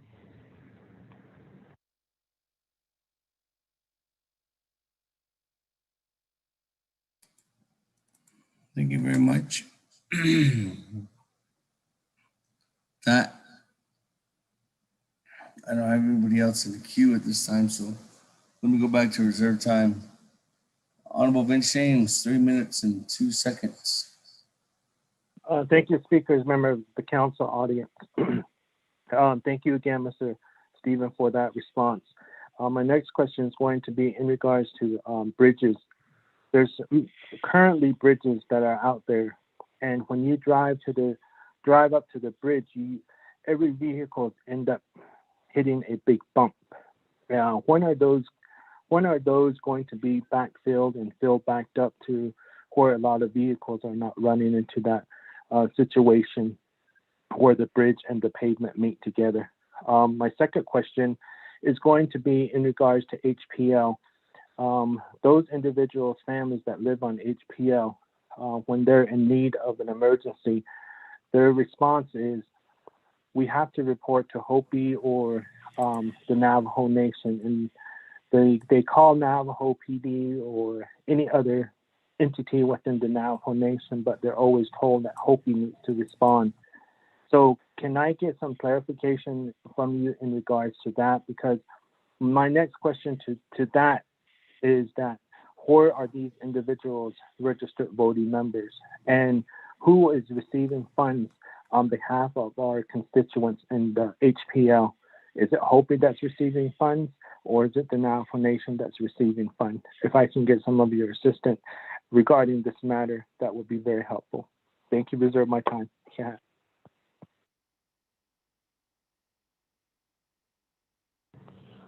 I'll go ahead and take the first question. This is Acting Regional Director Sosa again. In terms of concerns about... I was going back to reserve time. I'm still in reserve time, so moving on down. I have Honorable Slater with... Wait your time? Okay. Moving on to that, then with you, Mr. Sosi, I can turn the floor back over to you. Thank you, sir. I apologize for interjecting there. In terms of looking at some of those big bumps between the pavement and the bridge infrastructure, normally we can certainly, if you can tell us exactly which bridges you're thinking about or talking about, we can have our local branch of transportation team look at those areas. Normally, on the transportation side, we do have the agency engineer that works closely with delegates and local chapters in addressing any potholes or any uneven pavement that might be at different locations. So if you can let me know through email or something, we can certainly have the right agency go out and assess the situation. Thank you. Mr. Stevens, I don't know if you want to hit the HPL and NPL. Yes, thank you for that, and thank you for that response. And that was certainly the direction I was going, because we, as you've heard me speak many times before, we have a very trusting relationship with NDOT and work hand in hand on many different things, because we share responsibility on many different things, from snow and ice removal to sharing our expertise as they share theirs with specific projects. So yes, please get that information to the region, and we'll get the team out there to assess exactly what can be done and who can assist with that. In terms of resources, federal resources are not allocated based on where an individual votes. That's more state funding that rolls out by population size and how states distribute their funds. So in terms of law enforcement jurisdiction, as you know, the Navajo Nation 638 is their law enforcement program and is therefore responsible for public safety throughout the Navajo Nation. Now we look at resources available to complete that effectively, and certainly there are issues there that have been brought to our attention, and we continually work with the Office of Justice Services to better understand what the region can do along with OJS in making sure that the public safety aspect of it is being covered. Recently, there was questions brought up by Delegate Freeland in his area talking about jurisdiction on allotted land. And to kind of sum up both issues with one response is that it's Indian country. Indian country is allocated resources from Congress, appropriated resources from Congress to provide public safety and law enforcement coverage to just that, Indian country. And where the Navajo Nation has its definitive boundaries, especially when it comes to those lands that are butted up against the Hopi Reservation, jurisdiction lies with the Navajo Nation on Navajo Nation land. Now, if we have, I know we have individuals that may reside on what is considered Hopi land, then again, Indian country and Indians on Indian land would fall under the jurisdiction as far as law enforcement coverage within the boundaries of the reservation where they're at. That's like, for myself, not being a member of the Navajo Nation, if I committed a crime or violated a law on the Navajo reservation, the Navajo Police Department could certainly arrest me because I'm a member of a federally recognized tribe. The same would be if anyone else from another federally recognized tribe committed a violation on any Indian land, that jurisdiction would lie with that tribe's law enforcement, whether it's tribe or BIA. And the same is true in your situation. If we want to pick apart specifics of isolated incidences or specific families or locations, please get that to Lester Sosi at the region, and I'll certainly chime in and make myself available to have a discussion to pick that apart and better understand the issue, and then provide a more clear or detailed response specific to those issues. Thank you, Speaker. Mr. Speaker, just to let you know, we certainly can work with all the delegates and yourself. Cheryl Curley is our tribal liaison, so she's able to provide the information to the region. So she's been really an excellent employee and representative from BIA. So I would recommend emailing Cheryl any information or any requests or questions. Thank you.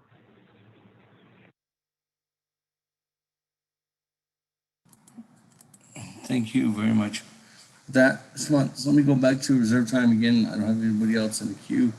Honorable Vince James, 1 minute, 33 seconds. Again, thank you, Speaker, members of the council and audience. Thank you for that response again. And the route that I'm practically pertaining to is the route from Wendouraq to Lupton, and then also from Ganado into cornfields area, there's bridges. And then as you drive onto N15 and then onto Greasewood, Bidahochi area, Indian Wells area, and then onto Loot area. And so those are some of the routes that need a lot of filling that needs to take place. And I will reach out to you guys pertaining to meetings. Another question that I have is those families that are on HPL, they've been trying to request for a grader to go onto their gravel dirt road, but Hopi is not assisting them. Navajo Nation is not assisting them. So right now, all our HPL residents in Jedito have to take on the sandy and washboard dirt roads in that area, north of Jedito, and then south of Jedito as well. So just wanted to respond with that. Reserve my time. Thank you.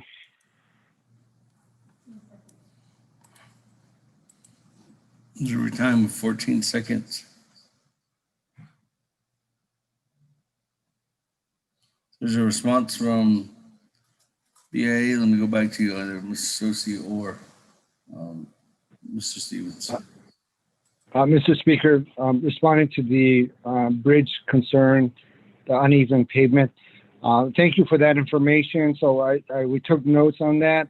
So we'll work with our agency engineer to assess the situation, as well as probably reach out to NDOT. As Mr. Stevens mentioned, we work closely with NDOT on a lot of these projects. That would also include, I think, looking at the HPL for Jedito area. So we'll include that in that coordination work. Thank you.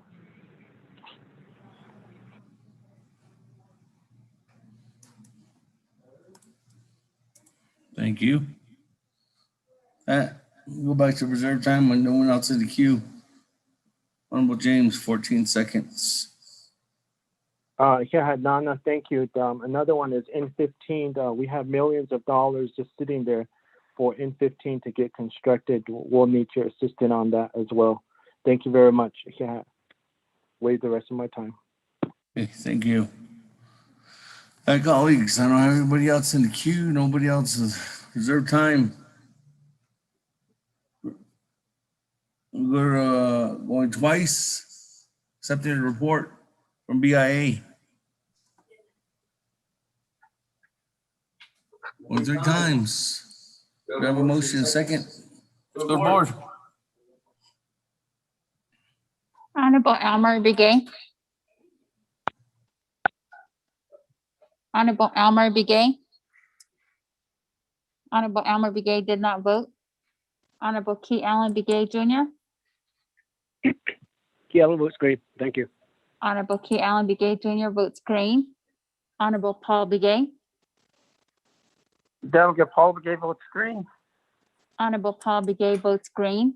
Honorable Nathaniel Brown. Honorable Nathaniel Brown. Honorable Nathaniel Brown did not vote. Honorable Eugenia Charles Newton. I vote green. Honorable Eugenia Charles Newton votes green. Honorable Amber Kenaz Bakrati. Delegate Amber Kenneth Bakrati votes green. Thank you. Honorable Amber Kenaz Bakrati votes green. Honorable Herman M. Daniels Jr. Green. Green. Honorable Herman M. Daniels Jr. votes green. Honorable Mark Freeland. Green. Honorable Mark Freeland votes green. Honorable Pernell Halona. Halona votes green. Honorable Pernell Halona votes green. Honorable Jamie Henyo. Henyo votes green. Honorable Jamie Henyo votes green. Honorable Vince James. Honorable Vince James. Delegate James votes green. Thank you. Honorable Vince James votes green. Honorable Rick Nez. Delegate Rick Nez votes green. Honorable Rick Nez votes green. Honorable Carl Slater. Delegate Slater, green. Honorable Carl Slater votes green. Honorable Raymond Smith Jr. Green. Honorable Raymond Smith Jr. votes green. Honorable Wilson Stewart Jr. Green. Honorable Wilson Stewart Jr. votes green. Honorable Otto So. I vote green. Honorable Otto So votes green. Honorable Charlene So. I vote green. Honorable Charlene So votes green. Honorable Daniel So. Water's good. I vote red. Honorable Daniel So votes green. Red. Honorable Daniel So votes red. Honorable Eugene So. What is O? Honorable Eugene So votes green. Honorable Thomas Walker Jr. Thomas Walker votes green. Honorable Thomas Walker Jr. votes green. Honorable Edison Wanika. Green. Honorable Edison Wanika votes green. Honorable Edmund Yazzie. Green. Honorable Edmund Yazzie votes green. Honorable Jimmy Yellowhair. Honorable Jimmy Yellowhair. I'll vote green. Thank you. Honorable Jimmy Yellowhair votes green. Going back up. Honorable Almer Begay. Honorable Almer Begay. Honorable Almer Begay did not vote. Honorable Nathaniel Brown. Honorable Nathaniel Brown. Honorable Nathaniel Brown did not vote. Speaker, you have 20 in favor, 1 opposed, and Speaker not voting.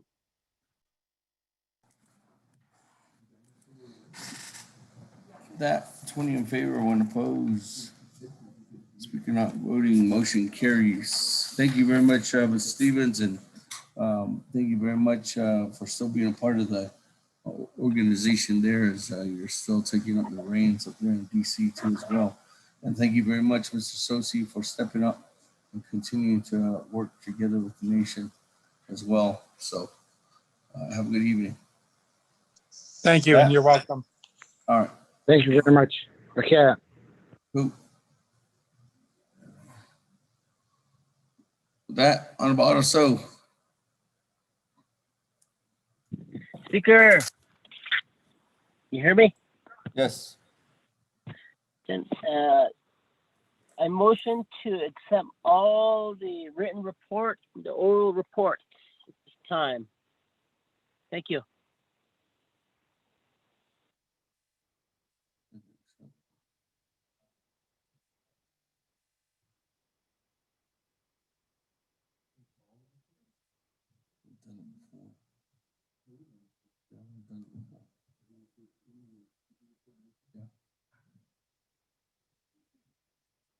There's a motion, colleagues, and there has been precedence before this to accept item number 5, item number 6, item number 7, item number 8, which would be oral reports from IHS, Attorney General, Nomination Youth Advisory Council, and 9, all the written reports from standing committees, boards, and commissions, Bureau of Indian Affairs, and IHS Area Director. Colleagues, is there a second? Second, Wanika. Second by Honorable Wanika. That, colleagues, any comments, questions? Question. Chairman Daniel So, question. For myself, I'd like to hear a report. Even though there's a written report, I'd like to hear a report from Madam Acting Controller. Request is there a request to modify? Yes.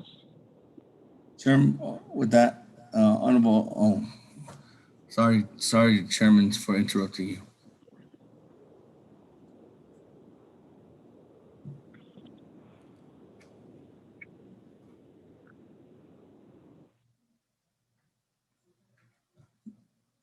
That request to modify Honorable Otto So to take out receiving financial report from the controller.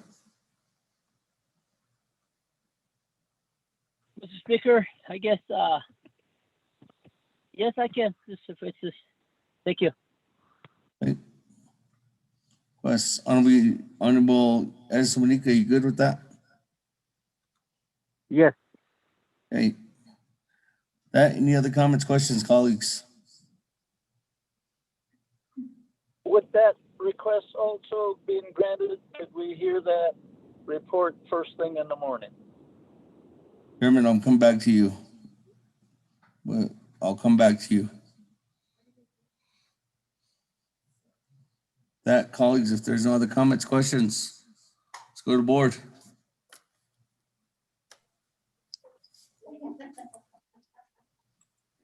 Honorable Almer Begay. Honorable Almer Begay. Honorable Almer Begay did not vote. Honorable Key Allen Begay Jr., Honorable Key Allen Begay Jr., Honorable Key Allen Begay Jr. did not vote. Honorable Paul Begay,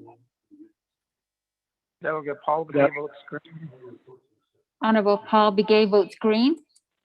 Honorable Nathaniel Brown, Honorable Nathaniel Brown, Honorable Nathaniel Brown did not vote. Honorable Eugenia Charles Newton, Charles Newton votes green. Honorable Eugenia Charles Newton votes green. Honorable Amber Canesba Crotty, Delegate Amber Canesbaugh Crotty votes green. Thank you. Honorable Amber Canesba Crotty votes green. Honorable Herman M. Daniels Jr., I vote green. Honorable Herman M. Daniels Jr. votes green. Honorable Mark Freeland, Green. Honorable Mark Freeland votes green. Honorable Pernell Halona, Honorable Pernell Halona, Honorable Green. Honorable Pernell Halona votes green. Honorable Jamie Henyo, Henyo votes green. Honorable Jamie Henyo votes green. Honorable Vince James, Delegate Honor- James votes red. Honorable Vince James votes red. Honorable Rick Nez, Delegate Rick Nez votes green. Honorable Rick Nez votes green. Honorable Carl Slater, Honorable Carl Slater,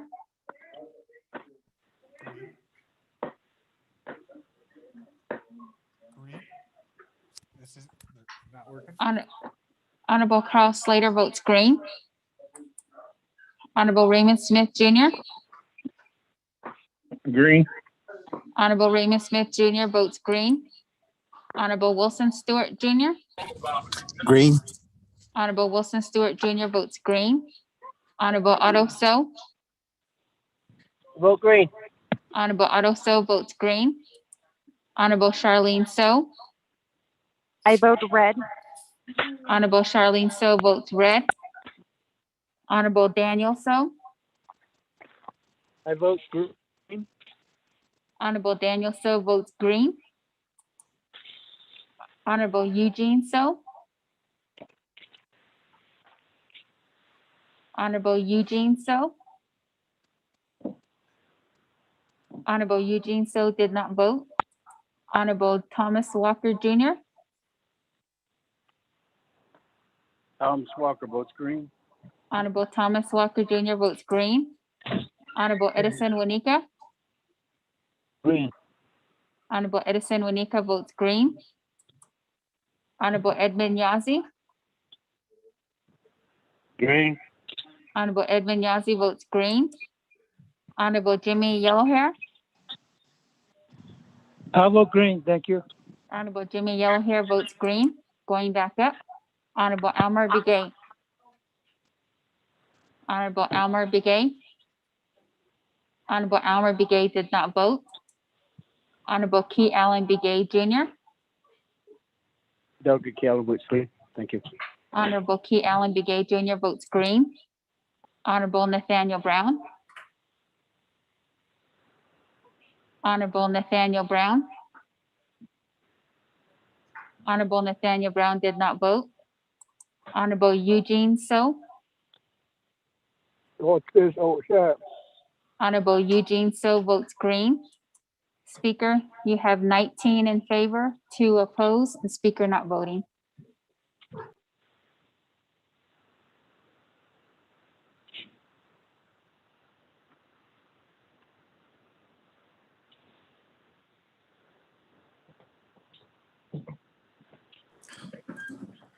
Thank you. With that, so to 19 in favor, 2 opposed, Speaker not voting.